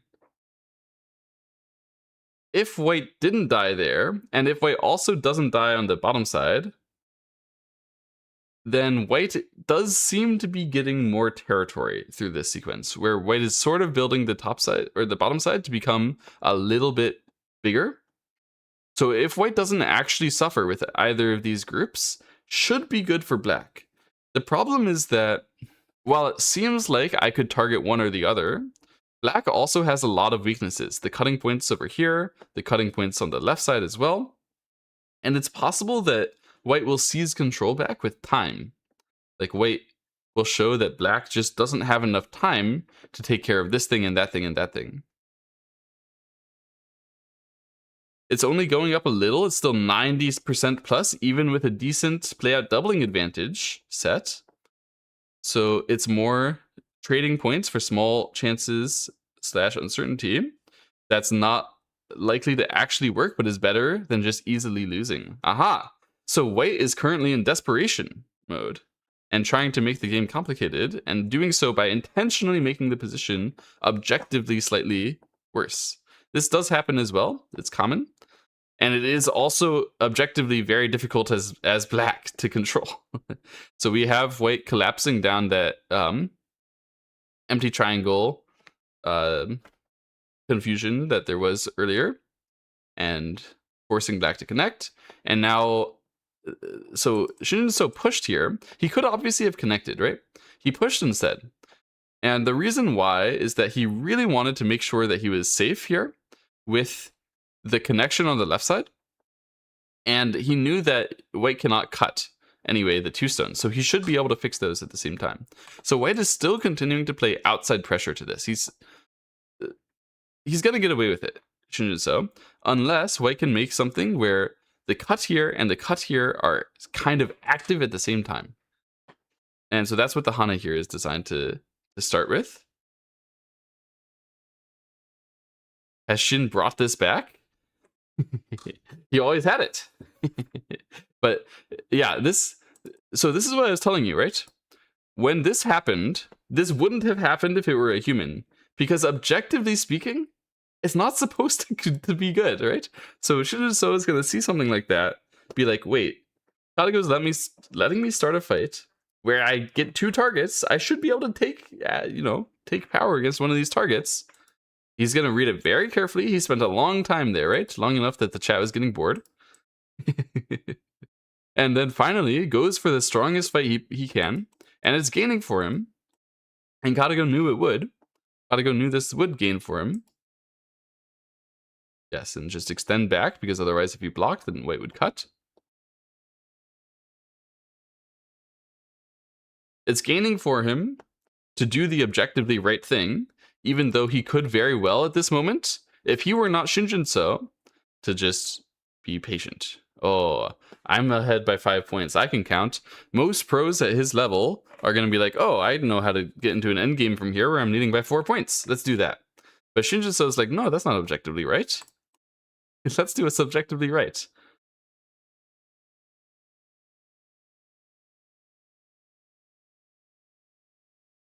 Magnus plays Magnus has a saying, right? That he repeats a lot when he describes his objectively inferior openings. He's like, just because your first move is bad doesn't mean that your next moves have to be. I think of that saying sometimes when I do something atrociously stupid. I'm like, okay, come on, calm down. Just because your first move was bad, just because you killed yourself, doesn't mean your next move has to be. So, okay, yes, I killed myself. Yes, I was an idiot in my game. And then now let me play a good move after that, right? And it's surprising how often people, after you do something horrendously stupid, the other player thinks that the game has devolved. Okay, if you were that stupid, then surely now all I have to do is the normal basic stuff, and the opponent will sort of bring down their level to try to kill the game off, right? So if you say, okay, just because my first move is stupid doesn't mean my next moves have to be, and you actually try to play like good, high quality stuff, you trick the opponents more often. They're less on their heels. They're less on their toes when you've already been stupid in the first place. Of course, from Magnus Carlsen, this probably is not a notable benefit. His opponents are always on their toes, but for me it is. This is my experience.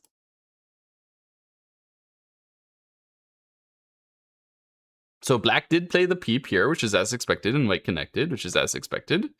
So this whole variation ends with black having a secure connection on this part, and then he definitely has life overall, but he has some problems still in this area. It's still possible for actually this whole group to be maybe made into something dead, and at least it's possible for white to squeeze it to aim at capturing some stones. There's a lot of gain that white can have against this. However, this white group on the top side is still super weak as well. That one also needs to save itself. The two stones here, owing a move to connect, means that white would be able to spend a move to connect to the top side if white spends that next move. The O14 weakness, interesting. Yeah, there's something over here, which is if white cuts, black can't give up the two stones because these stones die. So black is planning to Atari always. And so Jinseo actually just covers it. Black was planning to Atari up. White could extend. Black would have to cut. And white could Atari here to make it so that this is only one eye. And then after that, you could continue to put pressure that the right side could get reduced. If we can win this ko, right, then you have actually a lot more power than it looks like. And it was in general looking very dangerous with short liberties over here as well. Like everything was looking very, very dangerous. So it makes sense that he makes himself super strong. This gives him more power to try to attack this white group on the right side. So he shouldn't have to worry about being able to locally kill that group anymore. Although white does have this forcing move, which can maybe make white an additional eye. Maybe this group actually did save itself. Wait, was this too slow? If this one saved itself, yeah? White can play this reduction as well instead of the Atari. You can leave it there.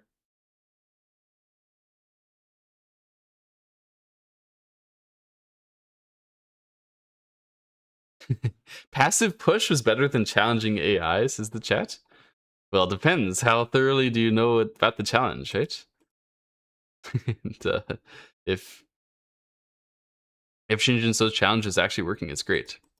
Yeah, the answer here, it might have been to stop the white push outside as well. That is a strong move, always, because the cuts are always like holdable as well when you have the two cuts.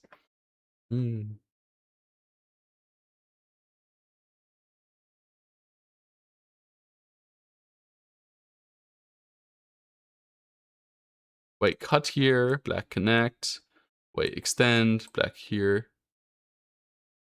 Oh, white plays here and black cuts is self-Atari. That is true. There is a self-Atari that I forgot about. So then this one is making perfect sense and totally necessary. My bad, guys. I missed self-Atari. Look, it's past midnight. It's no longer my birthday, okay? When it was my birthday, my commentary was perfect.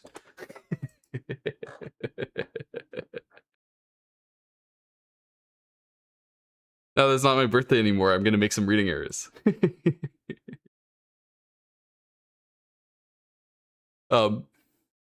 White pushes here. So this is interesting because if white cuts, then black can Atari and push out. And I just thought if I push out, then I should be safe and nothing should happen to me. It still seems like that. It still seems like that's true. So it seems like white must not be aiming at the cut exactly.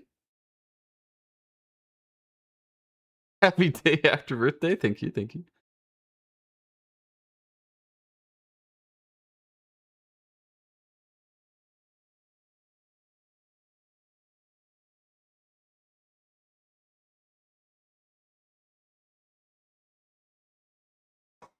Perhaps the plan from white is to sacrifice the 4 stuns. Is that the plan? So we can Atari and then Hane and then push, right? And then black has to accept the full sacrifice. And then we'll fix here. And then we're alive and safe. And then black only captures the 4 stuns. It's possible that black is going to get a small territory benefit and then just keep on chugging.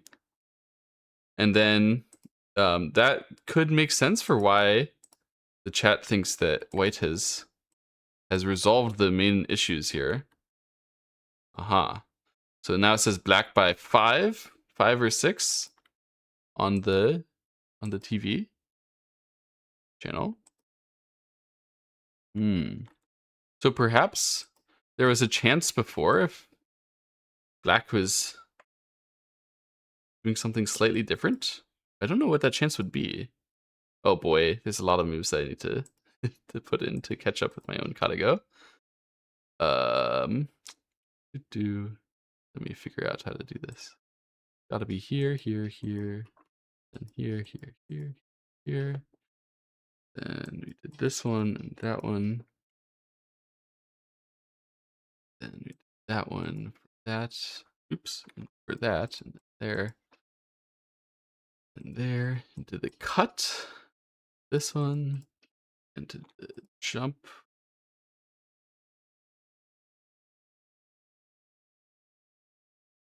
This one.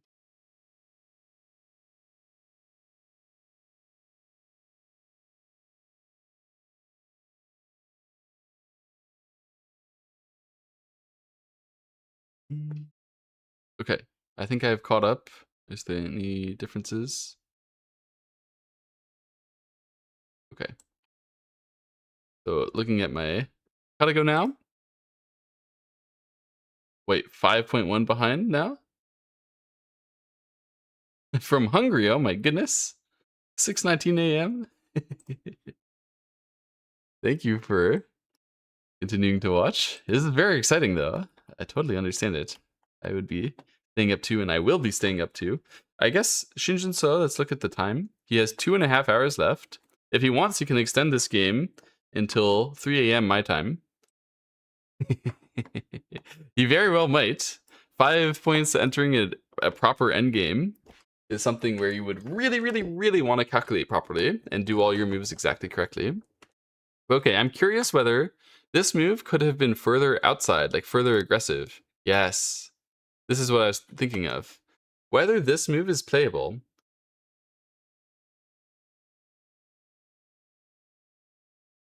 So it seems like this was the moment where Shin Jinseo could have been an absolute maniac, not defended himself, and maybe gained. And same thing with this cut here. It's like, I'm not defending myself, and we're going to throw the game into chaos. And maybe in the end of the chaos, then I can win. But instead of doing that, he played here. It seems like the more that KataGo thinks about it, the more it can stomach Shin Jinseo's decision to do that. KataGo played here. What? He played empty? He didn't play block.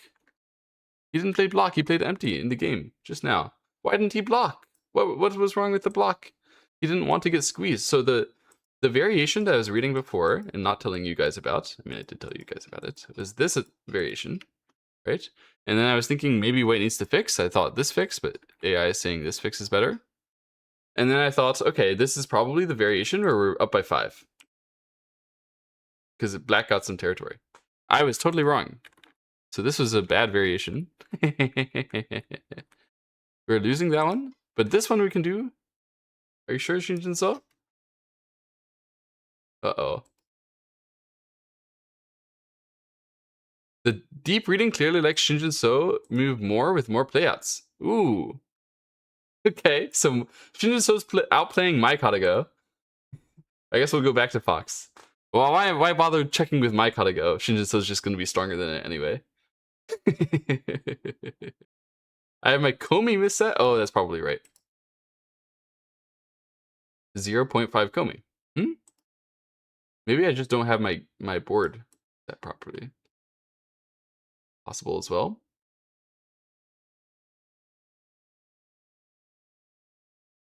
.5 Komi should be correct.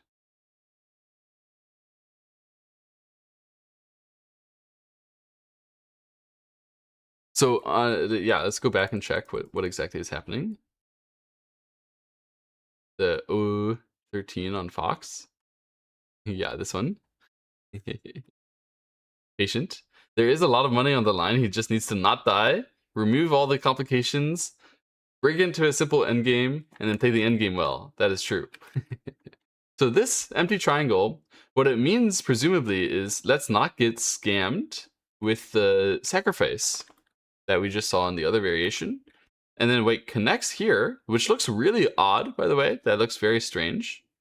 But I guess the point is that it removes a black co-threat. So you exchange that first, and then you play here, and then black cannot connect as their co-threat. They just have to fix, which is the eventual ode move anyway. Black would still be well ahead according to your KataGo. Okay. After the squeeze trade variation. Let me see if my KataGo will wake up a bit here.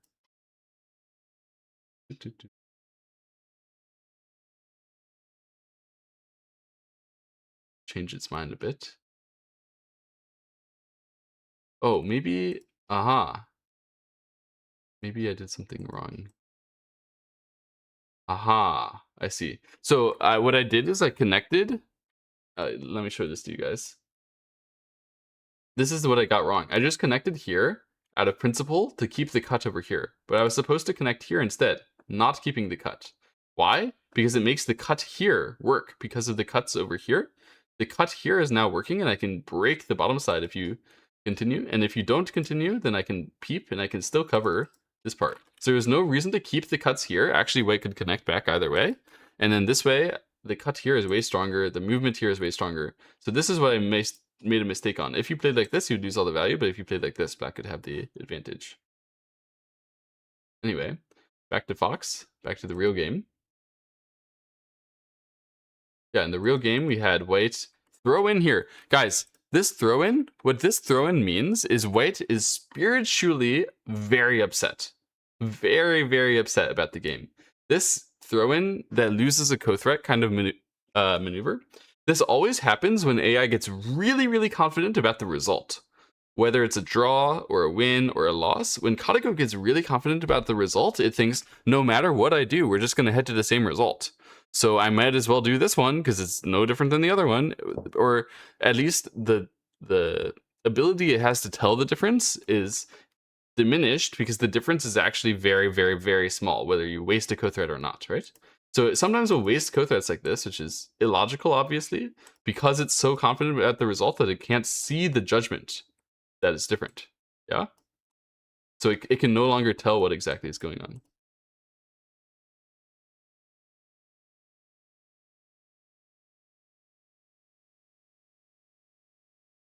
Game status, is Shin Jinseo going to win? So KataGo thinks Shin Jinseo is going to win. That's why it played that throw-in. KataGo, according to KataGo, this game is nearly unlosable. Now, KataGo doesn't know it's playing against Shin Jinseo. KataGo thinks it's playing against weaker KataGo. But according to KataGo, this game is a win for black. That's what the white player in the game is saying. Confident that it's losing, yes. White is currently quite confident that it's losing. The white player, those GPUs think that the white is losing. So that is very, very good news for Shin Jinseo, because it might ease his burden a little bit as the game continues. However, yeah, it's also entirely possible that, so currently they actually showed a graphic here. I don't know how to show this. They're showing a graphic that currently the AI thinks that Shin Jinseo is 99% to win and AI is 1% to win. That's according to the KataGo that they're running right now, the player that they have. Oh, this is very exciting. This is really cool. This is really, really cool. What a birthday gift, man. Thank you, Shin Jinseo. Thanks for the birthday gift. If he can win, if he can pull it off. How many games will Shin Jinseo play against KataGo? It's been a 3-game match. It's planned to be a 3-game match. He lost game 1. If he wins 2 out of 3, then he gets a fancy car. But also every single game, if he wins it, he gets an extra 30,000 bucks. So if he can win game 2, this is so sick. This is so sick, guys. You don't even... I mean...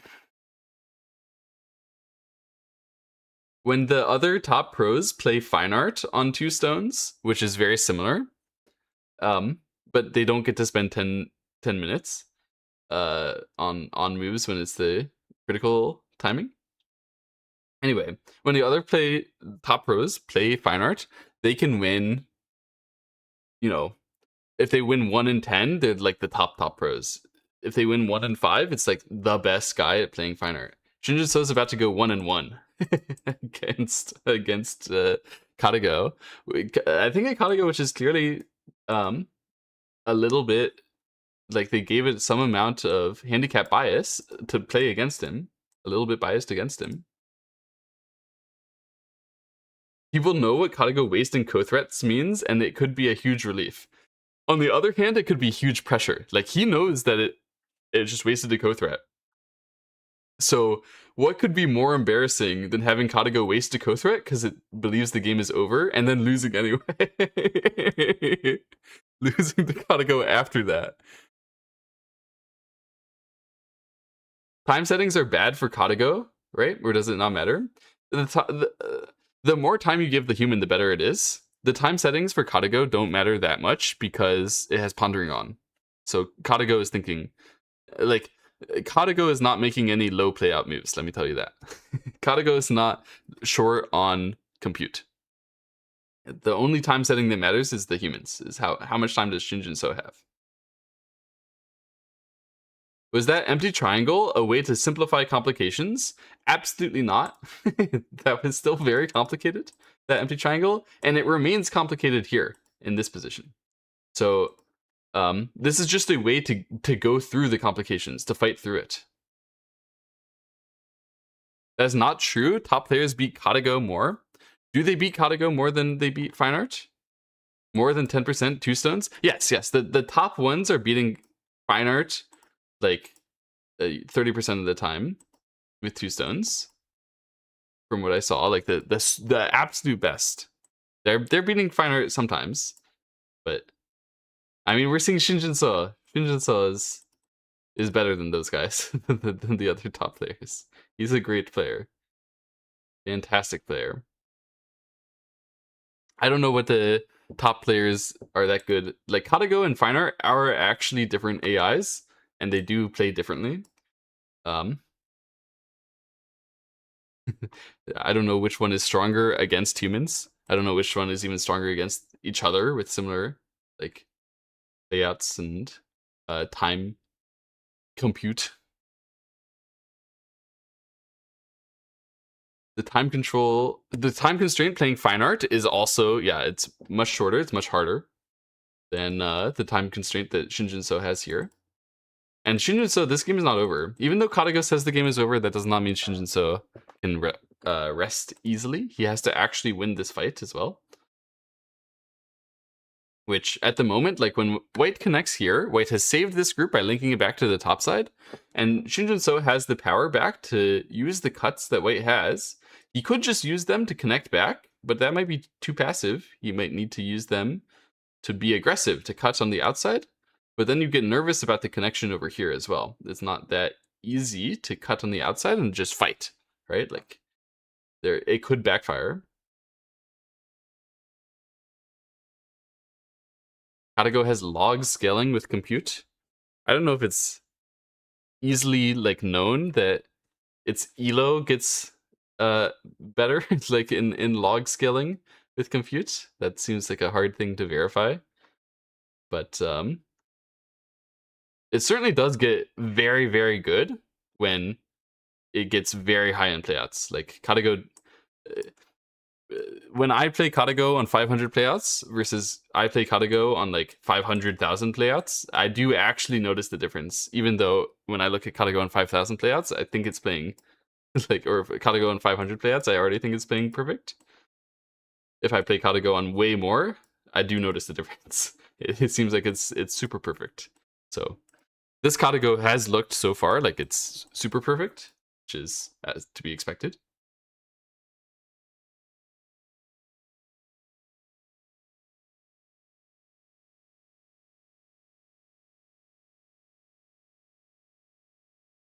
Basically, all players, humans and bots, have log-like scaling with thinking time, as measured by things like elo and win chance. That makes sense if there's some kind of log correlation. But I don't know. There's also some, reasonable basis that some humans, when you set them thinking, they'll convince themselves that they were wrong about the first thing. If you force them to think longer, I don't think the AI is like that. Yeah, it would make sense if it were generally true. It also seems like the kind of thing which could be true up to a point, and you wouldn't know if you had ever crossed the point, right? There could be some barrier where it's log until it actually asymptotes.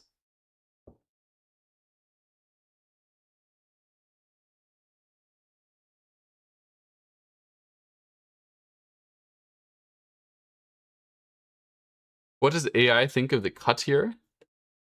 Yeah, that's a good question. I haven't been keeping up with my own KataGo. I should do that. So he played the empty. Let me go back to my KataGo. We're going to do a recap of this last sequence. Yeah, so he played the empty there. And then KataGo played the connect here first to not lose a co-threat. Force black to answer. KataGo threw away a co-threat, and then pushed here, hunted here, and connected. And now cut. Cut is the way, according to KataGo.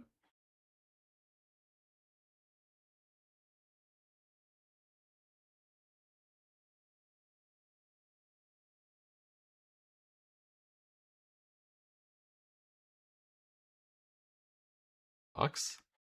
And the game itself.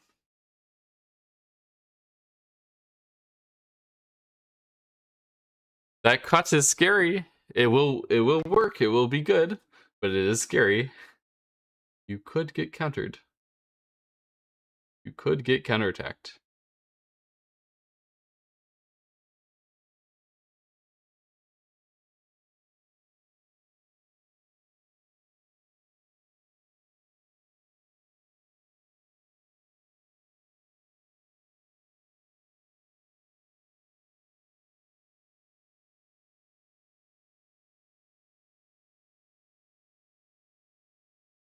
One fun thing about the win rate percent is that it's derived from self-play experience, and self-play games are all ultra blitz games. Yes, this is true. He did not cut, by the way. He pushed. He did not cut. So this is the passive way. This is Shin Jinseo thinking, "Oh, I got thrown in from before," and that means that KataGo must have given up. I should not take excess risk. I should not cut. Yeah, in AI games versus AI in real matches with not Ultra Blitz. Because when KataGo trains its self-play Ultra Blitz, that's something like 50 playouts or less, right? Per move, something like that. And so if it thinks it's 90% to win if it had 50 playouts or something, then it should certainly be able to win if it had a bajillion playouts. So that's why the win rate is not like obscenely unrealistic for humans to lose, because when we play and we're thinking really hard, then our games kind of look like AI versus AI on 50 playouts. Kind of. Not really, but it's kind of close.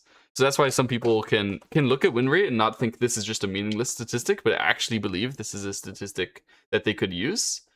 And then I used to have trouble convincing people, like, no, win rate doesn't mean what you think it means. You should really look at points, even though that's also a metric which is not actually calculated the way that you might think it is. It's a metric that's more designed to be useful to humans than win rate is. I used to try to convince people of this a lot. And then I think people just eventually realized that points is easier, slowly. For general use, if you're just like trying to learn a concept, then understanding that KataGo says this way has 5 more points is more consistent than understanding that KataGo says this way gives you 20 more win rate, 20% more win rate. That's going to be dependent on like the rest of the game state and how far you are from the end, and it's a bunch of things that the Ultra Blitz AIs will care about that humans should be not attempting to incorporate into their thought process the first time they learn a new technique or some new strategy, something like that. But win rate is useful if you know how to use it and what it means, and you care about making your games more winnable for Ultra Blitz AIs. Like, then yes, you should care about win rate, and it's not a bad substitute for more winnable for somewhere around, like, I don't know, weak professionals. Of course, no Go professionals are truly like weak, but weak on the scale. On the grand scale of all professionals.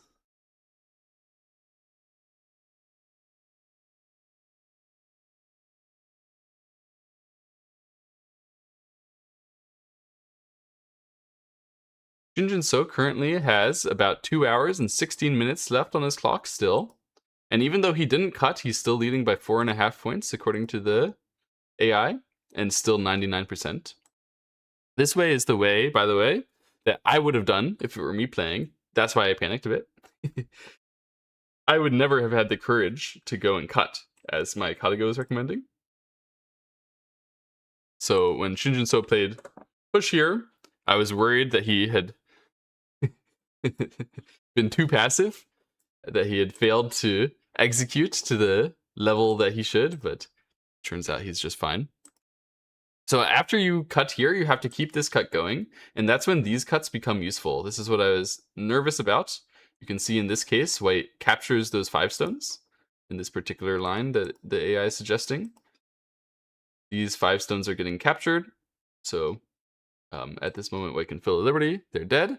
But the good news for black is that black captures these 6 stones back. Apparently the full trade, where white captures that and black captures this, is just about even in comparison to the push here for the connect, and then the Atari like this. This Atari is very interesting. In this situation, white is losing a lot of entrance to the black area. So you might be wondering, why didn't white play here? But that just gives black more forcing moves. And black already blocked this very, very thoroughly. So when black gets more forcing moves here, if white wants to save this, black has this forcing move as well. Whenever he wants, I guess he can choose not to take it as well. But yeah, this forcing move and then surrounding this white group, this whole white group is dead, right? And so the reason why white did not accept this is that this was solidly read by Shin. So it's not like he invested and hoped that this would kill. He knew this would kill. He knew this would be able to capture, and white knew that too, so white just backed off with this move in the game. And Shin Jinseo is thinking about how to proceed from here. Obviously, that's already a gain if he has the ability to play the Atari from the outside, but he's thinking about whether he can do something even more aggressive. He doesn't want to lose the chance now to harass the white group if he has something that would be a finishing blow right now. Kata at 100,000 playouts thinks the push and cut are comparable. Back here, right? Back at this moment, yeah, these 2 push and cuts, they should be similar. The push only similar to the cut. The cut is like breaking something and giving away a little less, right? So it seems like that's a good trade. But the push is similar because Shin Jinseo's idea here is working, so he should actually be able to harass the entire group. So when it comes to like trading an attack to You know, in this way, he doesn't have to lose anything, but his attack is not that strong. Versus the other way where he loses something, but his attack kills.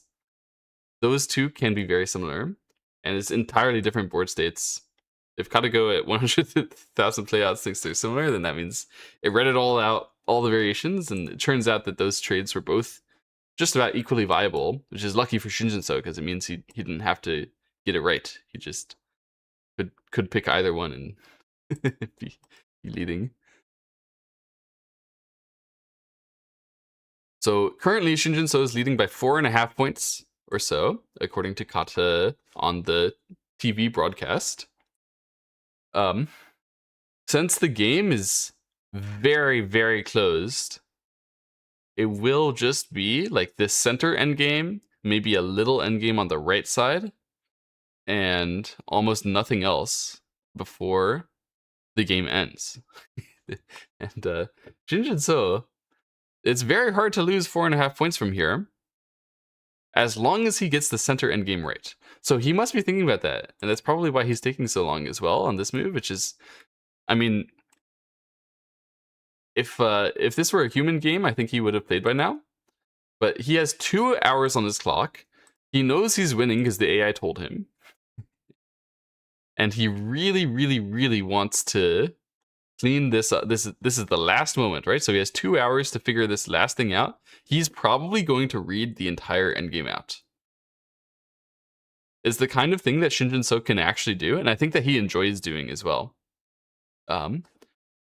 Is to literally just solve the endgame. So what I'm saying is that I expect him to read from now to the end of the game right now. And I expect him to calculate a win and then execute. And he might spend some time still as we go through to like check little details. But yeah, we might be here for a little bit longer. He might calculate very, very, very thoroughly right now, because this is like the first moment where he could conceivably read to the end of the game. Probably this is the reason why Kata is saying like 99% Shin Jinseo, is that Kata can read to the end of the game from here. When you see, like, it's one thing to have your doom on the horizon, but it's too far away to like see it properly. But when it comes into view and you can actually see like the edges of your like you can see the details of your doom, it's right there. This is how many points you're gonna lose by. You get more depressed, right? It hurts more. You get more yeah. So he does choose to peep first. He does choose to peep first rather than to simply Atari first.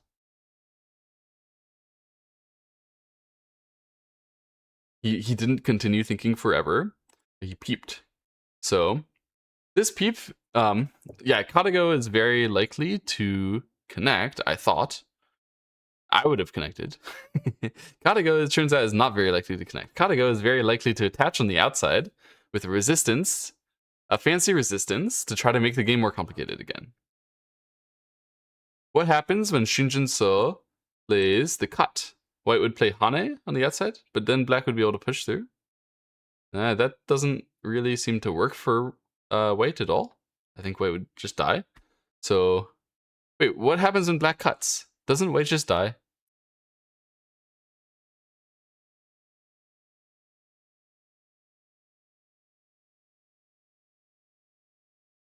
It looks like white is just going to die after this.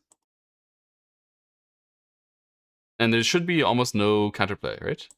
Is KataGo once again sort of flailing to try to make the game more complicated?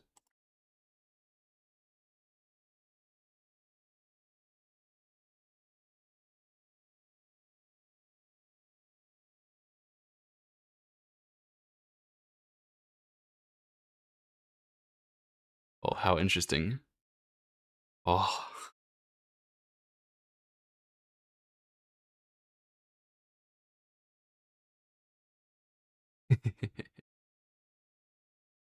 This is why you do your Sumego, guys. If you can do your Sumego, you get a position like this, and I just tell you, hey, solve it. And you do it. You solve it, and you win.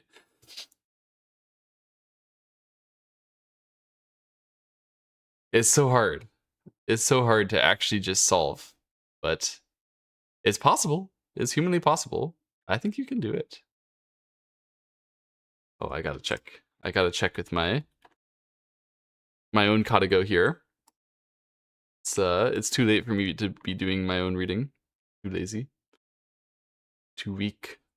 Is there an F6 wedge if white gets the connect? There is a potential for that to work. For the black stones over here to become short of liberties. But on the other hand, they have 2 outside liberties. So if you filled the liberties over here appropriately, then you shouldn't have actually given them a chance for that. I guess it is possible that it could switch back in a valuable way if we like delayed the fight long enough. Your local KataGo is having reading trouble. It's all good for black, but the shadow searches are falsely good for white. Interesting.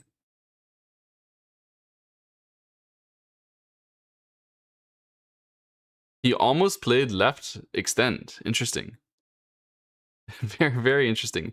Let's look at my own KataGo here. So we have peep into this one. Jinseo almost played extend here. This extend is holding over the chance to play like this, which is very, very scary for white. Black can die, or white can die. This is like the final scene of some action movie where the villain dares the protagonist to just shoot me. It really is. It really is. It's just like that. The protagonist knows I can't do that, but can't I? Isn't that the point? White will just give 3 stones and get back in the center. So if I'd played this, what could white actually do?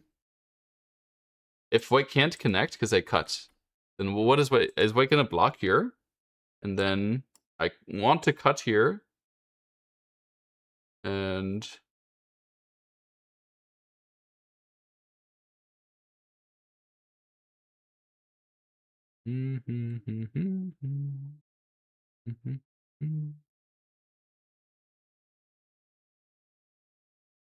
yeah, so I guess white needs to attach out here, but it's not gonna work if I play precisely.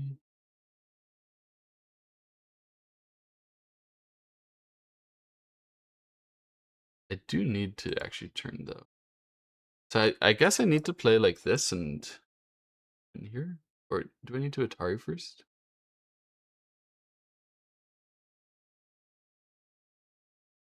He has so many liberties, I can't Atari in that outside.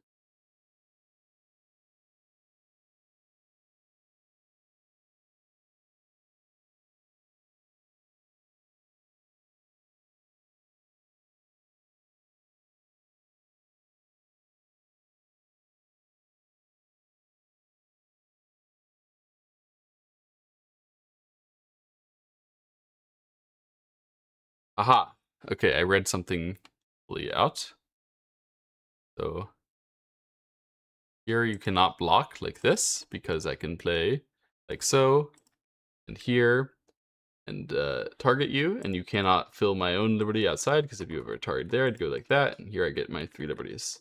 Like this, I have concluded that's going to work, and you can see if I filled the liberties properly, then I can always Atari to Atari you here. No wedging over there. So you cannot play like that, which means you'd have to play like this, and then I can cut on this side, which seems like it should be working. Is the game still going? Absolutely. Let me go back. So, sorry. I was reading carefully what exactly was happening after this one, and I concluded that they cannot block on this side because I can cut and kill those stones.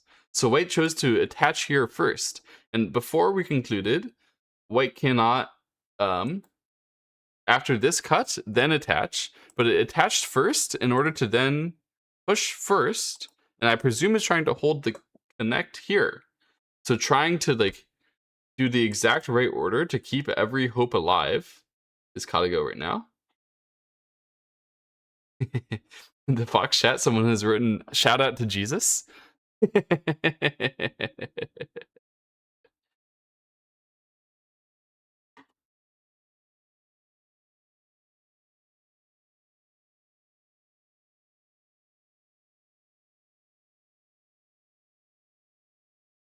Inspector Shin has presented the evidence, but KataGo still claims not guilty.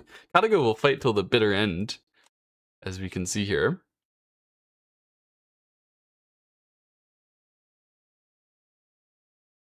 Oh, and there are good reasons to continue to fight.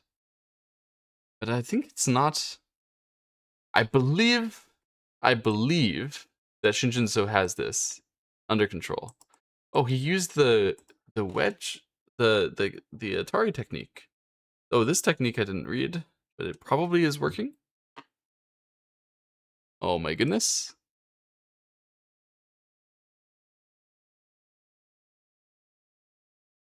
What a complicated fight for Shin Jinseo to have to finish the game. KataGo always makes it hard. You have to beat it over and over and over and over and over again. Oh my goodness. So I believe the plan was to cut, allow white to cut, capture, allow white to save the 2 stones, and then to try to gain extra liberties and fight to the left side, gain extra liberties, and hold the cut on the top against white, which would leave white with only 4. And I think black would be able to hold all of this together. I believe it's just not working for white. But there must be some trading, right? That white can do. White's not going to just lose. Oh my goodness. I checked back on the TV, and it's saying black by 6.5 points now. On their Korean TV channel. I don't think he was reading this when he was reading the whole endgame either. No, he was definitely reading something a lot cleaner with this peep. Thinking about the peep and then some variations where white doesn't resist so mightily. I mean, this is a really impressive resistance by white. The attach here into attach there, it's just like white gets broken everywhere and then cuts on this side as well. Extremely difficult to get broken everywhere and not just collapse. But of course, it's KataGo.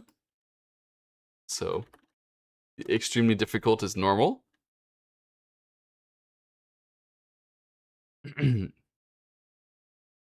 Excuse me. Black isn't safe anymore. White clearly broke the line there.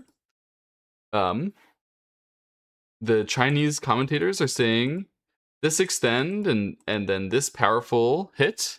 This was too fast. And then when white does this, then it's not working for black in some way. I don't really see how. KataGo has been losing hope, but it seems that the Chinese commentators think that this move, this breaking move, should give so serious pause. That there's an actual chance for KataGo to save this game now.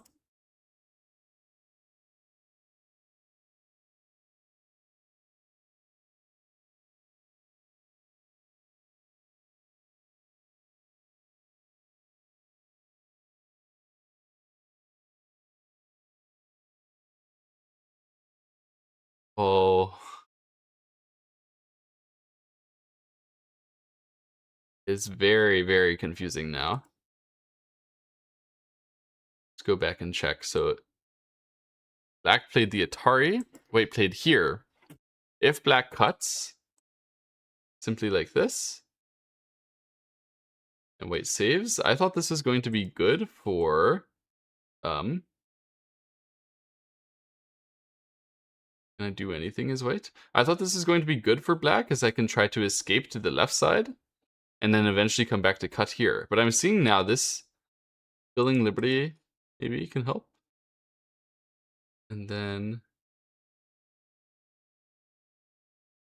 here you can block. I have a really hard time gaining a liberty. I guess I could... What is AI saying? Jump here. Ah, of course. I can jump here to gain my liberty. How can white even survive then? White needs to connect here to survive. Aha! To save the wedge. Then I can wedge anyway to aim at being able to play here. Oh my god, it's so complicated, guys. It's going to be some crazy, crazy variation here. where the stones on this side are getting killed for these stones again. It's going to be another trade, I believe. Oh my god. If it goes like this. And white might choose to come back and make the trade simpler so that it's a direct trade. You give those stones and get these stones. Oh, it's so confusing.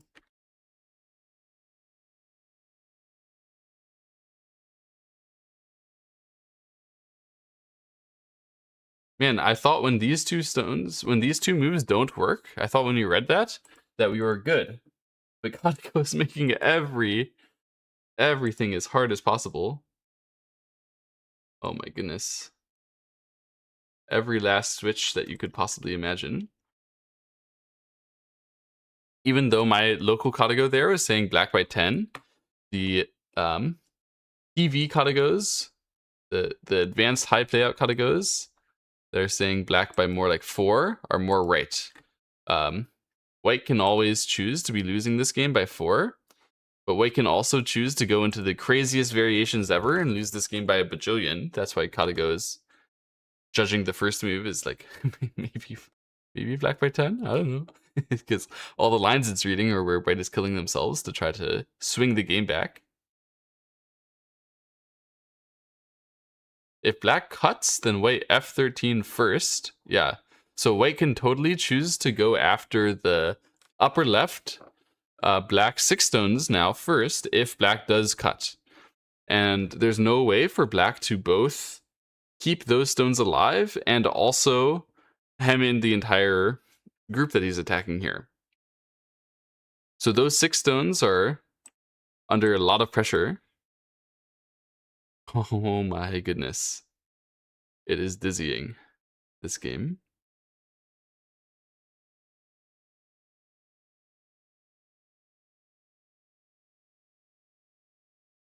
Oh, the trend graph is funny. It's been black 100% the whole time, I suppose.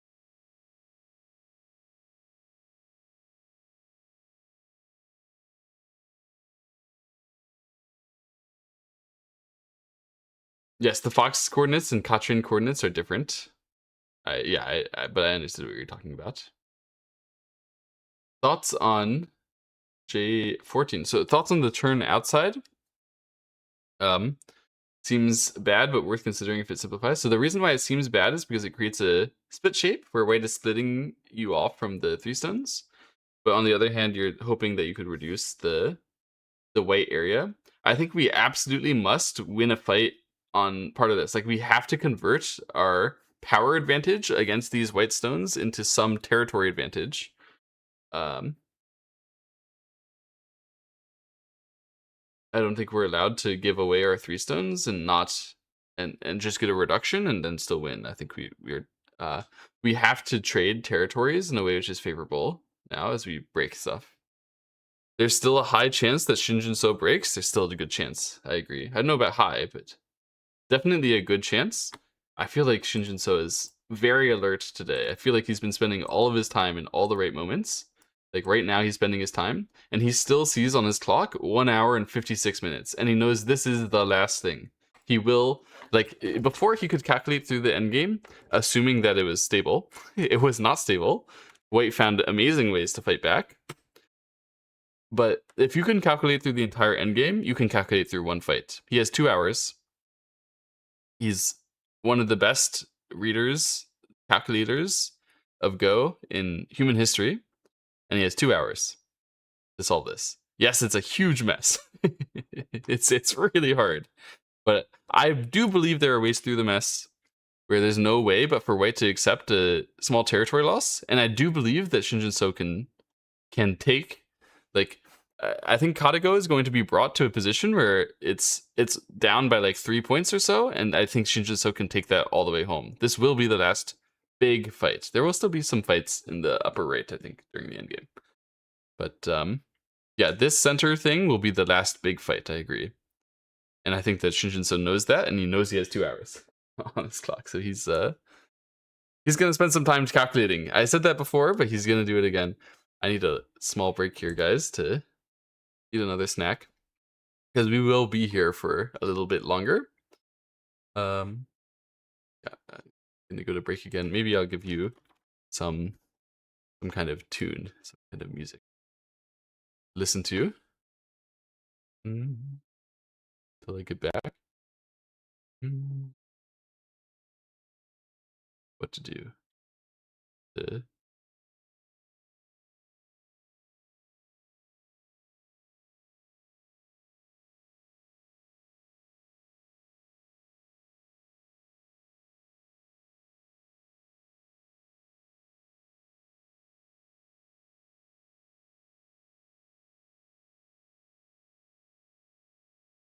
This.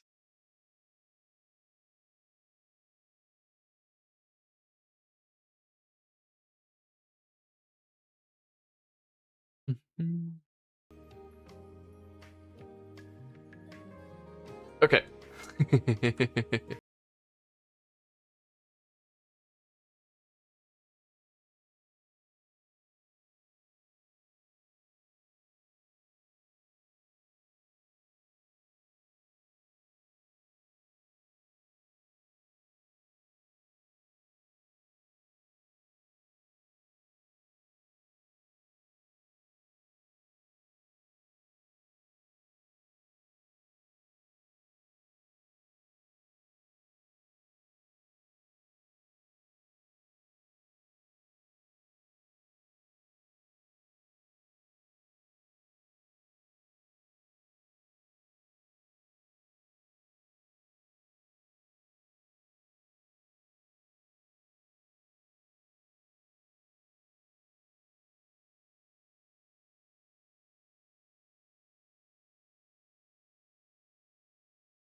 Ah. All right.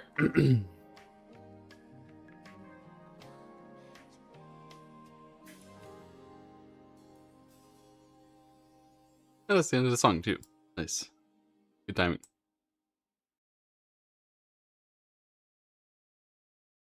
Excuse me. He's gaining points. So I think, yeah, I think the points that he's gained are not real. I do believe that there's no way to actually get them.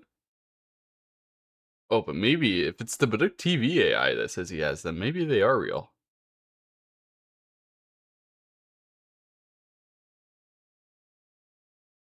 Oh man.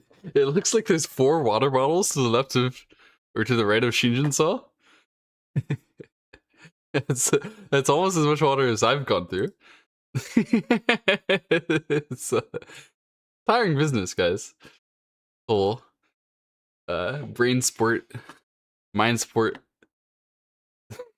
trying to read through. Oh, and he played the Hane. Oh my goodness.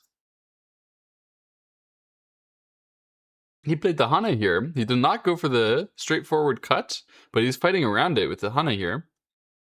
This is a good way to confuse the poor American commentators who don't know what they're talking about. Your local KataGo at 1 million also says +8. Does it agree with this Hane? Is this Hane the correct move? Oh my goodness, there's so much stuff going on now. This isn't even... Oh. So the reason why you wouldn't necessarily want to cut here is that it is Gote. So he's... Like, when he cuts, he is Ataring himself, and he does have to answer. And then when White has to answer, yeah, that's great. But the White answer is movement, which is still useful. So you can maybe skip that and get movement that you prefer on the outside by playing the Hane first. This is the top move to your local KataGo? Oh my god. Wow. Wow. If you can win this game through all of these fights, passing all of the questions, this is just insane.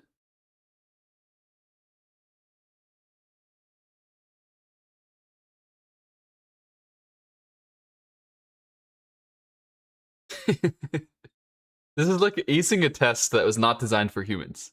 Like, what the heck? You can't play the top KataGo move and it's Hane outside. Oh. What does it... So after White connects, Black in this case believes he can save those 6 stones and still manage to save the 3 stones, probably, after this. Like, that's gotta be what you're aiming at.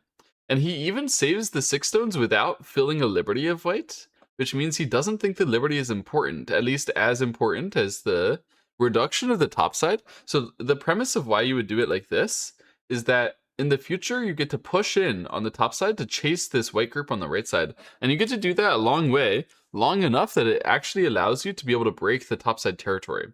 That's really, really, really effective if you can do that.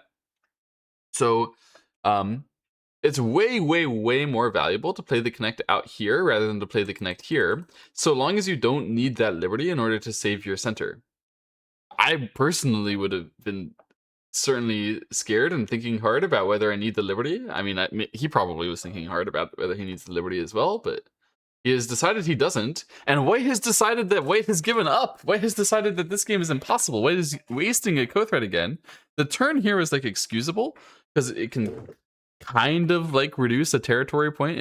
If Black would block in the future, then Black could get a point of territory in reverse Sentai. But these are 2 completely wasted co-threats just because KataGo is throwing a tantrum. KataGo is slipping. What the heck? And now it cuts. So all Jinseo needs to do is pass this last test and the game will end. That's what KataGo is saying, at least. Seems like Shin is pulling through, indeed. And he pushes here. So he's going to counterattack this group. He's going to let these 3 stones be dead for now, because that gives him a bajillion co-threats to reduce this White group, so to really try to kill this White group as well. This Black group having a shortage of Liberty would matter for the life and death of this, but I think we'll be fine.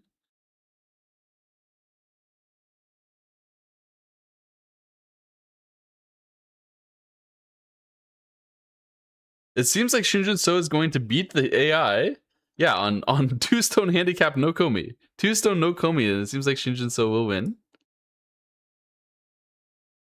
And we go to 1-1 in the 3-game series. If he can go 2-1 against it, it's actually legendary. It's actually legendary if he can win 2 in a row. We're gonna see. So this Tiger's Mouth is strong. And then we can extend here,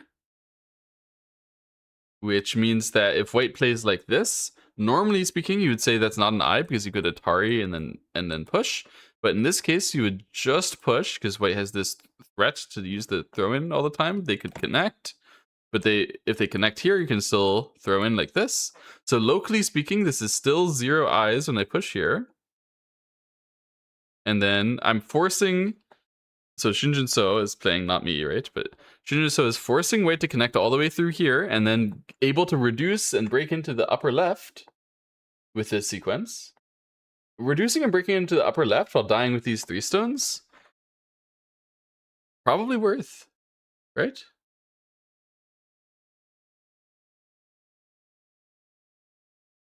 Yeah, 2 stones is, of course, an enormous handicap. If there's a reason why they aren't... They're never gonna play 2-stone games in modern professional, like, versus professional games. It is, yeah, it's not a fair amount of handicap, but it's still not that much. Like,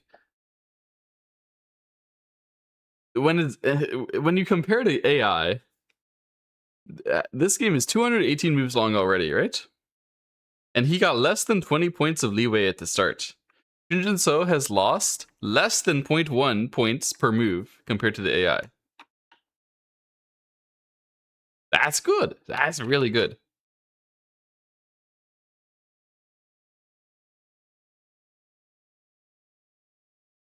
It's incredible. Of course, he filled in. He got fortunate to be able to play the Flying Knife Joseki to fill in a lot of it. AI is trying. AI is playing Time Suji with the co-threats. Do you think the AI Proctor feels silly putting Kata's desperate moves on the board? No, absolutely not. I bet she feels really, really proud of Shin Jinseo. It can't possibly feel silly, can it?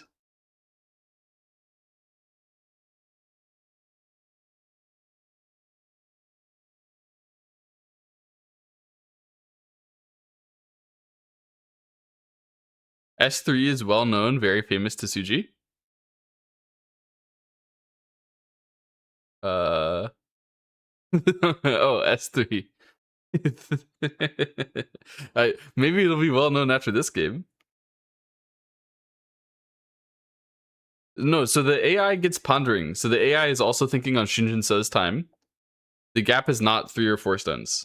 This is provably untrue now. The AI has enough time to be close to effectively infinite.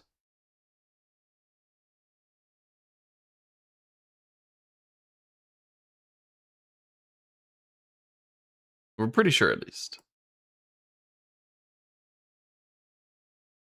A 9p gives a 1p 3 stones handicap or not. It depends. Actually, some of the fresh 1p could give some of the old 9p 3 stones handicap. The other way around. It's it depends on who they are. The pro ranks are not that consistent.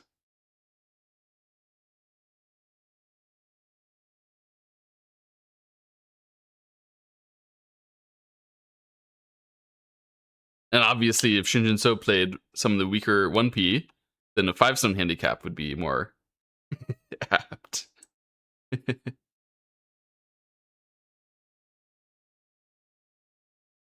But yeah, we're never gonna actually see handicap. I'm talking more about blitz than about like a real game. In a real game of handicap, it's just kind of silly. Feels weird. Do you have a source on the pondering? I don't have a source on the pondering, but it looks like it's pondering. They play with the moves that they're playing are the moves that my low playout KataGo cannot find, and the moves that the high playout KataGos can find. I don't have a source on the pondering, but I would be very surprised if it's not pondering. It seems like it's thinking for a long, long time.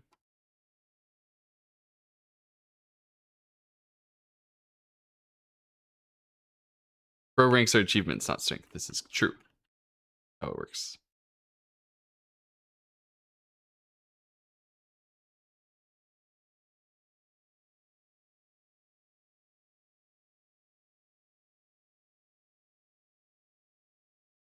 So here, Shin Jinseo does not have to answer Atari, interestingly.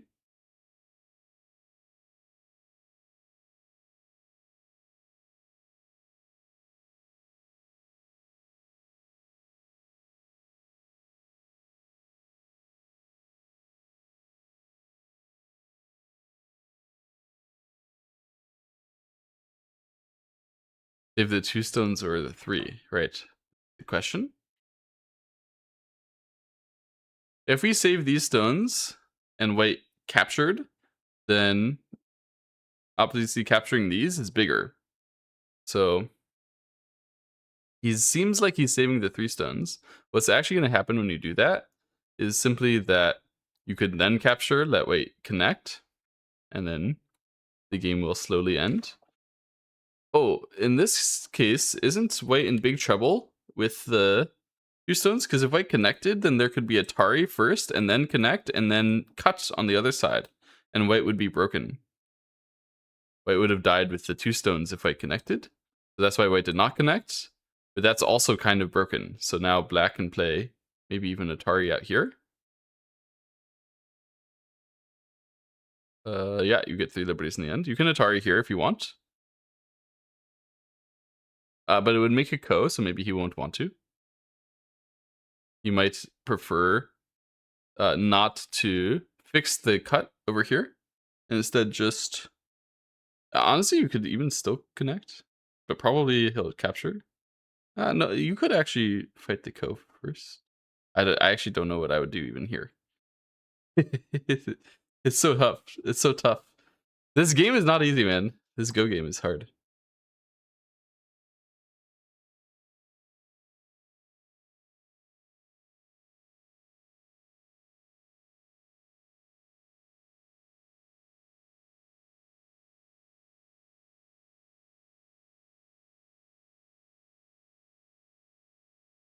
Why, instead of move 222, Shin didn't play the I-14 Atari? Let's come back. Oops.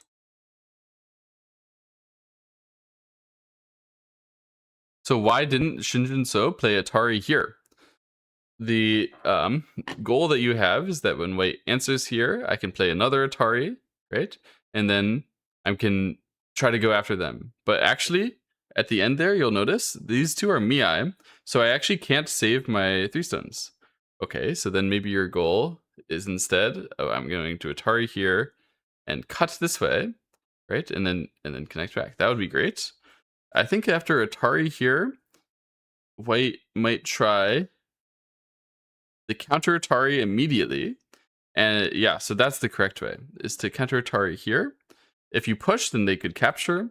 If you captured, then they could still block this. So basically these 2 remain as Miai, and there's no way to stop white from connecting and finding a way, right? So I think it would have been okay. But I mean, this connect anyway was... basically, this was already working. There was nothing that white could do to stop it. So this is still a... like, no matter what, all of these variations result in black killing some white stones, which is really good. And, seems like Shin Jinseo will take a clean lead in this game. Yeah, he's actually like outfighting KataGo in the end game. I wasn't expecting... I thought that KataGo would grind him out, but KataGo has been like panicking and losing value in the end game.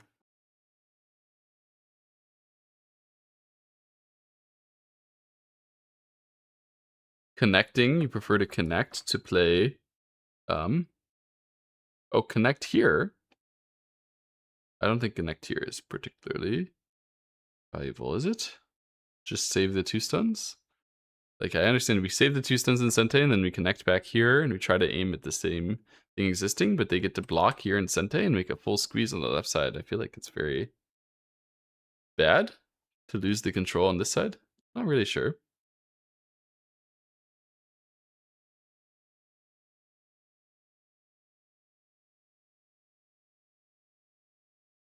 KataGo is used to playing low playout KataGos, but Shin Jinseo is playing high playout moves. This is the logic power.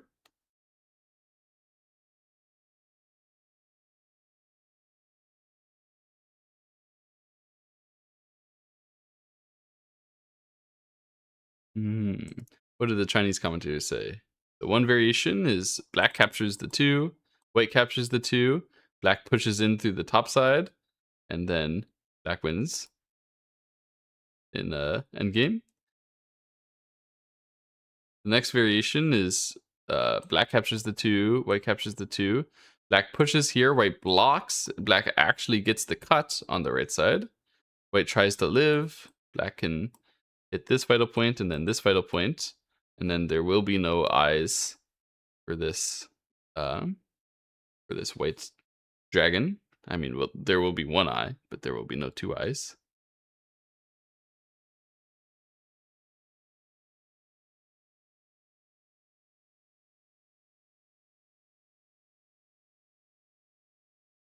Capture is losing?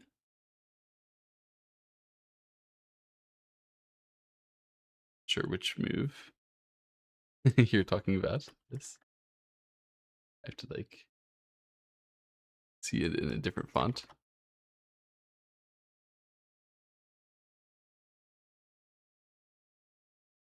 L's and I's are silly to still have. Aha, you've written I-14 there.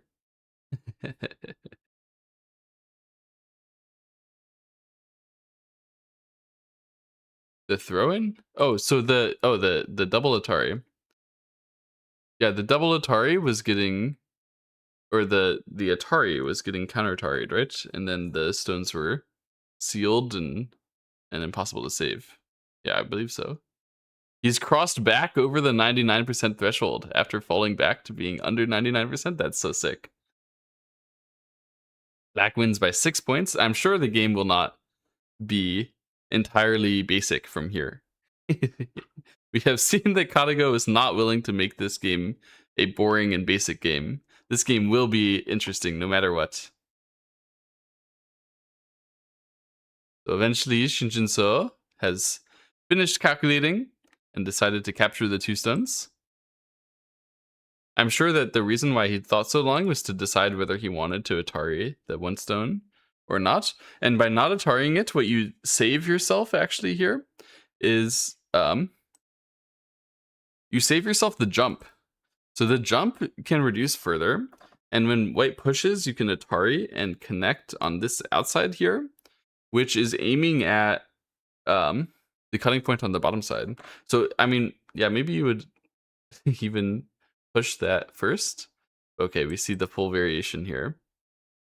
Oh, he actually pushed through and then did this. I see. He pushed through and then did the thing. Here it looks like there's some squeeze, but we still have 1 outside liberty. Fortunately for black, we can save all of these stones, which is good because it means that white will have to fix something. Okay, white fixes the top side. That means that black can capture the 2 stones. So black is going to Atari here and then capture the 2 stones in Sente-ish. When white fixes, then black can connect here. Black can still aim at the jump. Maybe black will jump first, aiming at connect, becoming Sente, so that you can capture in Sente.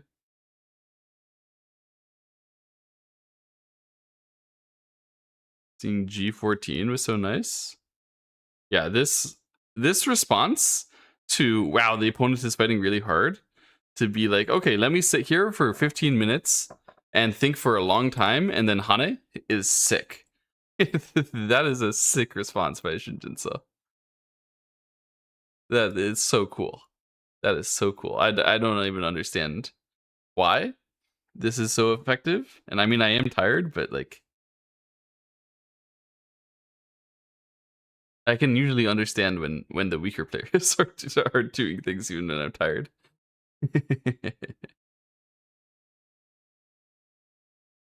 Yeah, this shape over here where black has managed to connect all of this back in a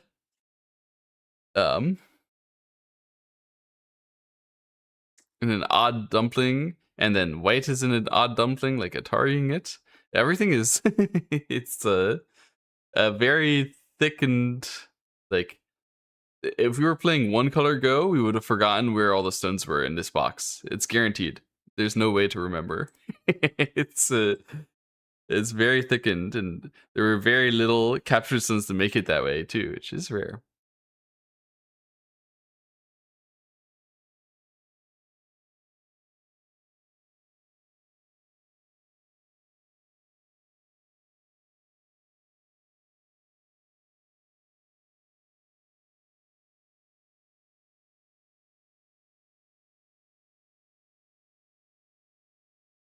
So black has two reasonable choices now.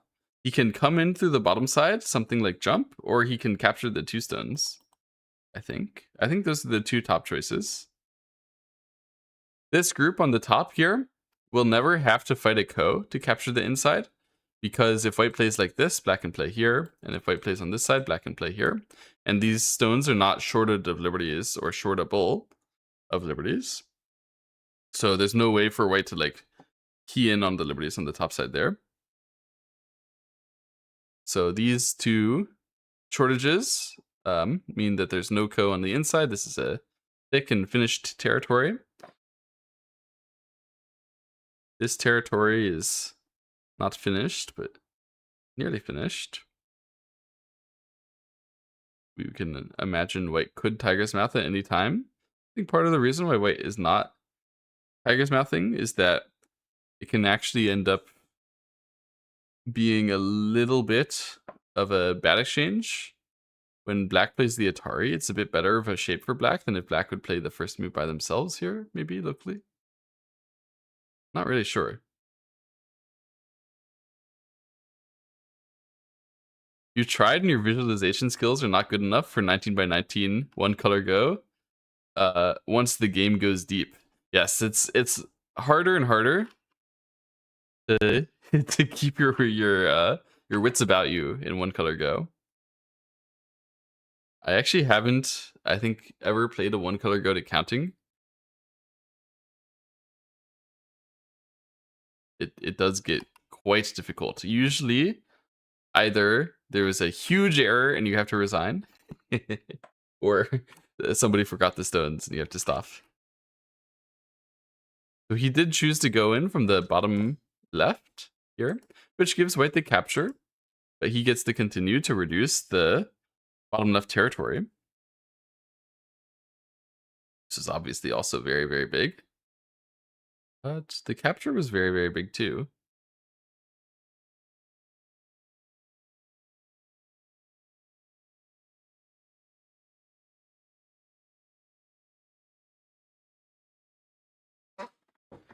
If it were my game, I would have counted precisely how much the capture is worth. Probably I should have done. What does white 237 protect? So black had put these stones in Atari. That was during this course of many Sente moves in a row before black came back to do something. White spent his unremovable co-threat over there. And so eventually black saved these. Why did he not capture? So if you captured, then when white answers, it's Atari on the 3 stones, you'd have to answer, and then white could block the bottom side. So it would feel very satisfying to capture the 2 stones, but the block here means you can't access the bottom side anymore. That's probably also a lot of value. And here, when he blade on the bottom side, you can see there's a shortage of liberty now coming, so black is getting a lot of bonus territory on the left, where these 3 stones can get squeezed, and that squeeze is giving some extra points over here. Which one of the variations was better is close. I don't know. Maybe the Budik TV AI will tell me. Looks like the Budik TV AI thinks his variation is the best, which makes sense. He has an hour and 37 minutes on his clock, and he's clearly got no reason to slack. at this stage of the game. And every reason to try hard.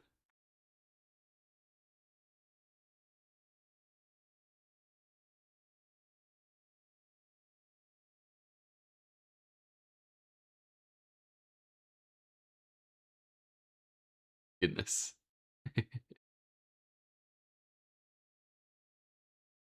It's fun that there's so many pros in the Fox room watching. Like over 100 pros watching online in the Fox room. They could also be watching the TV shows and all that, but just show up to the main event. So white played the Atari here, which is of course designed to get into the space more, but cost Sente. The good news is when you fix here, that stone is still useful for squeezing the outside black. So black is going to be required to connect, I think, on the outside. That connect is to stop white from squeezing the Atari here. And then it leaves a little bit of Aji on the bottom side. Shouldn't be particularly meaningful or urgent. I don't think there's anything that white needs to like answer now.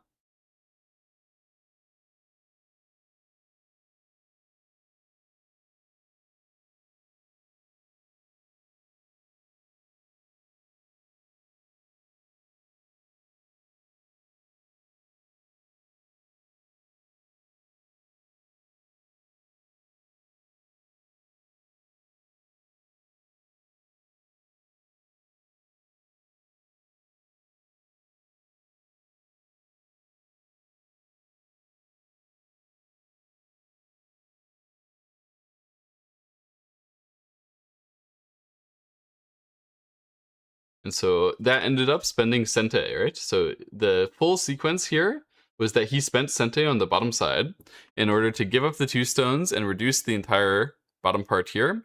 This throw in just means that now when he plays the Hane, he can force another answer, get the full squeeze. It's nothing special that's going to happen over here. I don't think there's anything special here either. Even if white pushes, that's not a threat to kill. So he should be able to get back to block if he wants. Honestly, the block is like not even that big, so that's probably why he's not all that pressed about it anyway. Yeah, he lost essentially no points from moves 125 through 170. That is sick. Absolutely sick against an AI who's against an AI who's pressing you. Yeah, it's true. He had a period of time through here, right? And at this period of time, so far he was fine. At this period of time, he was losing some points. But the reason why he was losing the points was to set up a game which he thought he would be able to play without any further losses.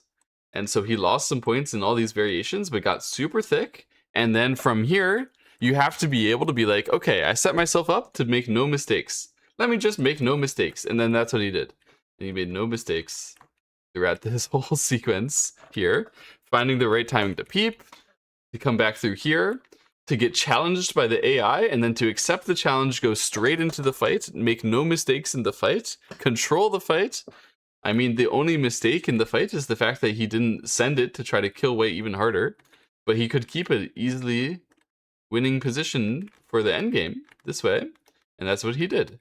And then white finds the crazy counter strikes this way. But even then, Shin Jinseo realizes, oh, this is a critical moment. The AI is being very scary. Let's calm down and be stable. And he can actually be stable and get the territory back. Oh my god, it's just sick. It's just sick. So we have the Hane technique into the Hane here. Securing G19 and Sente, very satisfying. And then to block over here. Yeah, it's impossible to lose 6 points now. Can't do that. The game is actually over and he actually won. He's actually gonna win.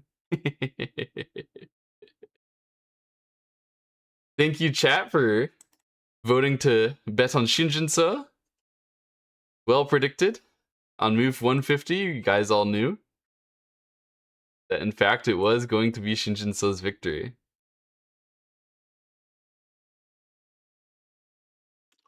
He's dropped to 4.5 according to the AI. I mean, yeah, that's more than I said, right? I said if he plays brilliantly, it'll be a 2.5 back when we were entering the end game. And it's been more than brilliant. It's been more than beautiful. It's been pristine. Absolutely pristine.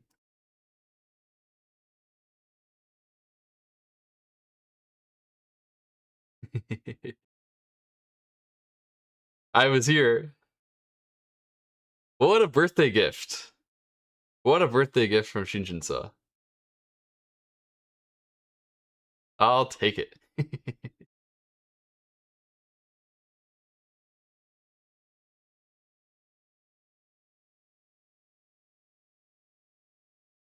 Is the final game tomorrow? The final game is over tomorrow. From the time the game started. So it's like 1:38 a.m. So it's kind of awkward here. But 48 hours from the time that this game started is the next game. And yeah, I'll be streaming that one too. I don't know, should I stream it live on Twitch or on YouTube, guys? Do you prefer YouTube? I see that the view count here is roughly double to what it was on Twitch. Of course, partly due to the building hype, I'm sure, for this excellent match. And also the fact that, you know, Shin Jinseo has a real chance in this one. He didn't really have a chance in the previous one.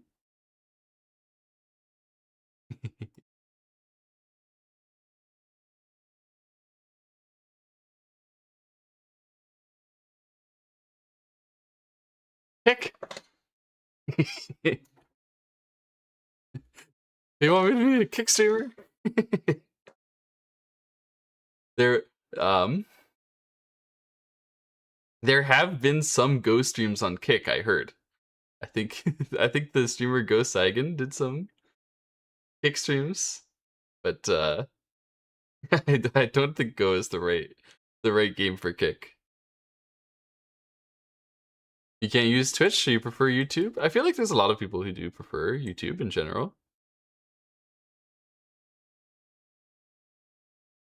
YouTube is nice that you can rewind. I do show variations sometimes, so that some people probably want to go back and see like what the actual game is while I'm showing variations, and you can do that on YouTube. The YouTube chat is very likely to tell me to stream on YouTube. That's true. I think strategy matters. Playing the Joseki bottom right shrinks the board so much. It's very true.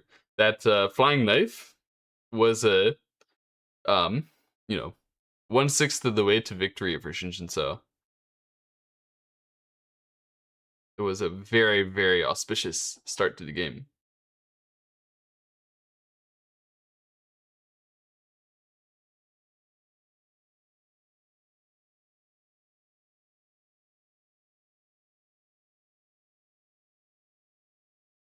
He connects on the outside here, which means that White can't capture the stone. I believe he's still gonna have to spend the stones inside to capture that group, but it still is worth 1 point, I guess. For the VOD persistence, that's true that YouTube does have better VOD persistence. I do post my interesting VODs on Telesumego.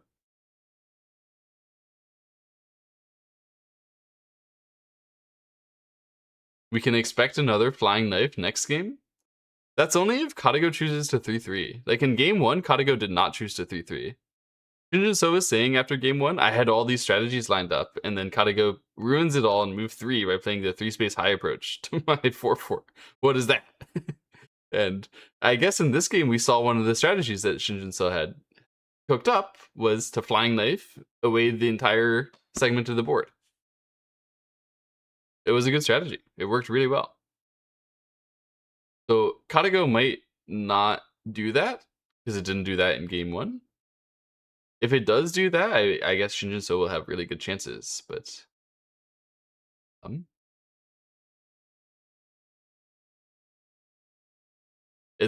just because it's yeah, game 1 he did 3-4.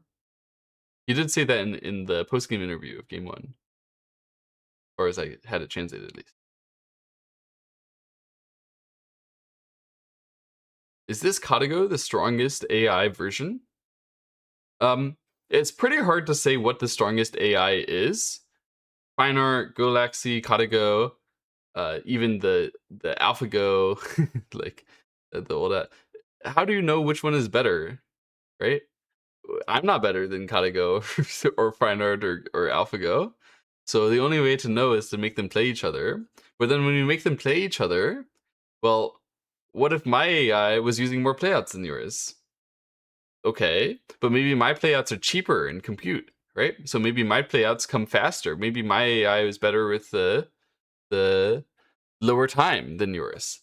Okay, but maybe if you have our AIs run both on one playout, then my AI is better than yours there. Or okay, but maybe if we have our AIs both run on a normal amount of playout for a normal desktop as opposed to supercomputers, then my AI is better than yours there. Like it's hard to say what the best AI versions are. They don't want to be very strenuous about um, having the same hardware limitations in tournaments. Like it's in AI versus AI tournaments. So I mean, KataGo at the very least, if it is not the strongest AI version, this is not the strongest AI out there, it can't be a huge gap. There's no way that Fine Art or Galaxy is like way better than this KataGo.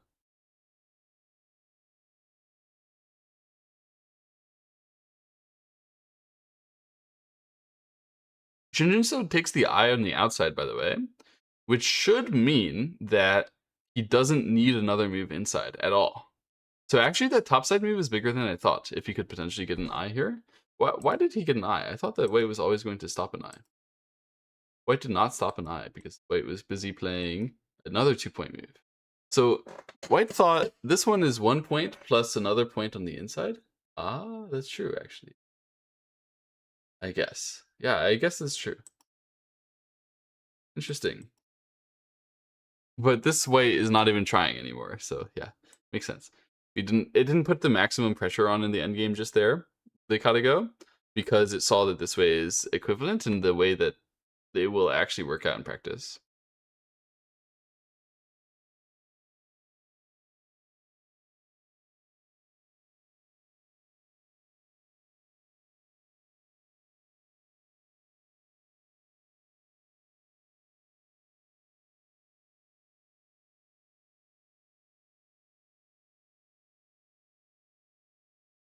What a game from Shin Jinseo. Absolutely sick. It is about to end. Shin Jinseo still has 1 hour and 30 minutes left on his clock. He's leading by about 4.5 points. This fight is over the last third of a point. It's just for pride. I feel like since Shin Jinseo had to suffer a lot last game, despite being losing and probably wanting to resign, it's only fair that we're gonna see the AI suffer this game. It's almost 100 moves after the first time the AI just wasted a co-threat out of frustration. It's not frustration, but out of desperation. And here we are, many wasted co-threats later, and we're fighting a 3rd-point co to end the game. I like it.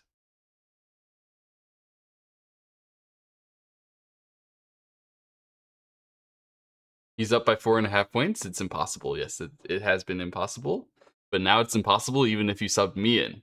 Even if I started playing for Shin Jinseo, it'd still be impossible right now. That's pretty sick.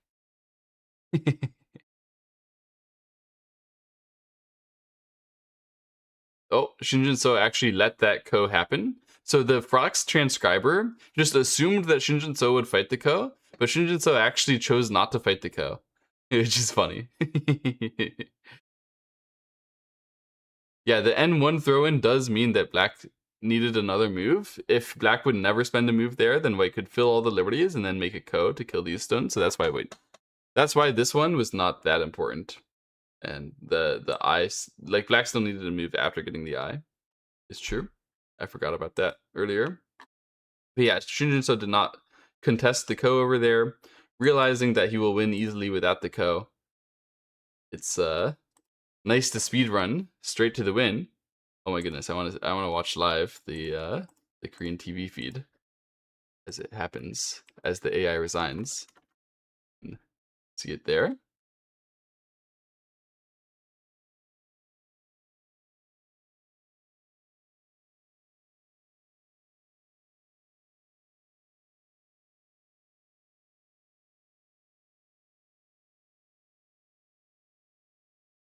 Wait, this is the right TV feed, right?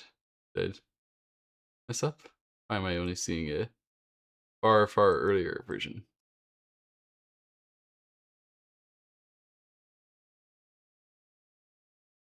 So Shin Jinseo is filling the Dame live right now. He has a grin on his face, it seemed, as he's filled all the Dame. He's taking the prisoners off the board, and they're going to count officially. It's way more fun to count when you know you're gonna win. I do not like counting when you know you're gonna lose, but you still do it over the real board if you know you're gonna lose by a small amount. Like you go to counting, you lose by 4 points, the other guy gets to feel really good. Like it's honorable, I feel like, but it's way more fun to count and be like, okay, let's count, and I win by 21 and a half. And yeah, very satisfying. It seems like it was probably guaranteed to go to counting. I don't think KataGo could resign. Maybe it could.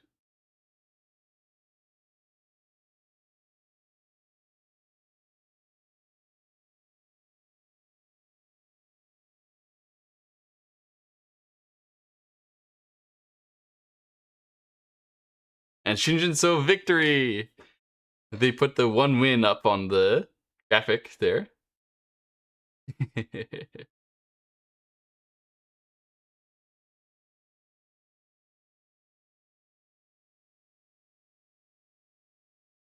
His first instinct is to stare down at the board. He must be happy. He wins by 4.5 points. Nice. Heck yeah, Shin Jinseo. 1-1. He did a pre-match interview where he said, you know, at first I accepted this thinking I'll be lucky to try to win 1 game. But then after some more practice, he thought, you know, maybe I should be able to win 1 game. And then eventually, by the time he gave his pre-match interview, he raised his expectations so high, he said, I want to try to clean sweep KataGo 3-0 on 1.5 stones handicap. Yeah, he just won 30,000 bucks, by the way, from the tournament organizer for beating KataGo. Good job. And it means that the next game, game 3, is for like 150 grand or something. Like an immense amount of money. Be able to beat KataGo 2-1 would be sick.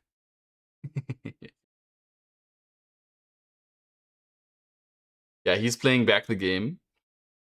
Everybody, once you finish a game, especially when you win, you want to review. You want to see what happened. Calling back the friends he has to see what happened. Play thick and fight at the last moment. Yeah, it worked beautifully for Shin Jinseo. That was a very, very cleanly executed game. Thank you all for watching. It's been fun, hasn't it? If he wins the next game, he will be rewarded with a supercar. That's indeed true. it's what's on the line. Yeah, it's time for bed for me as well, guys. Thank you all very much. And in 2 days, 2 days from now, but actually 2 days from now and 5 hours ago, the next game will start. I'll stream that one again on YouTube, I think. I'll see you then. Bye-bye, everybody. Good night.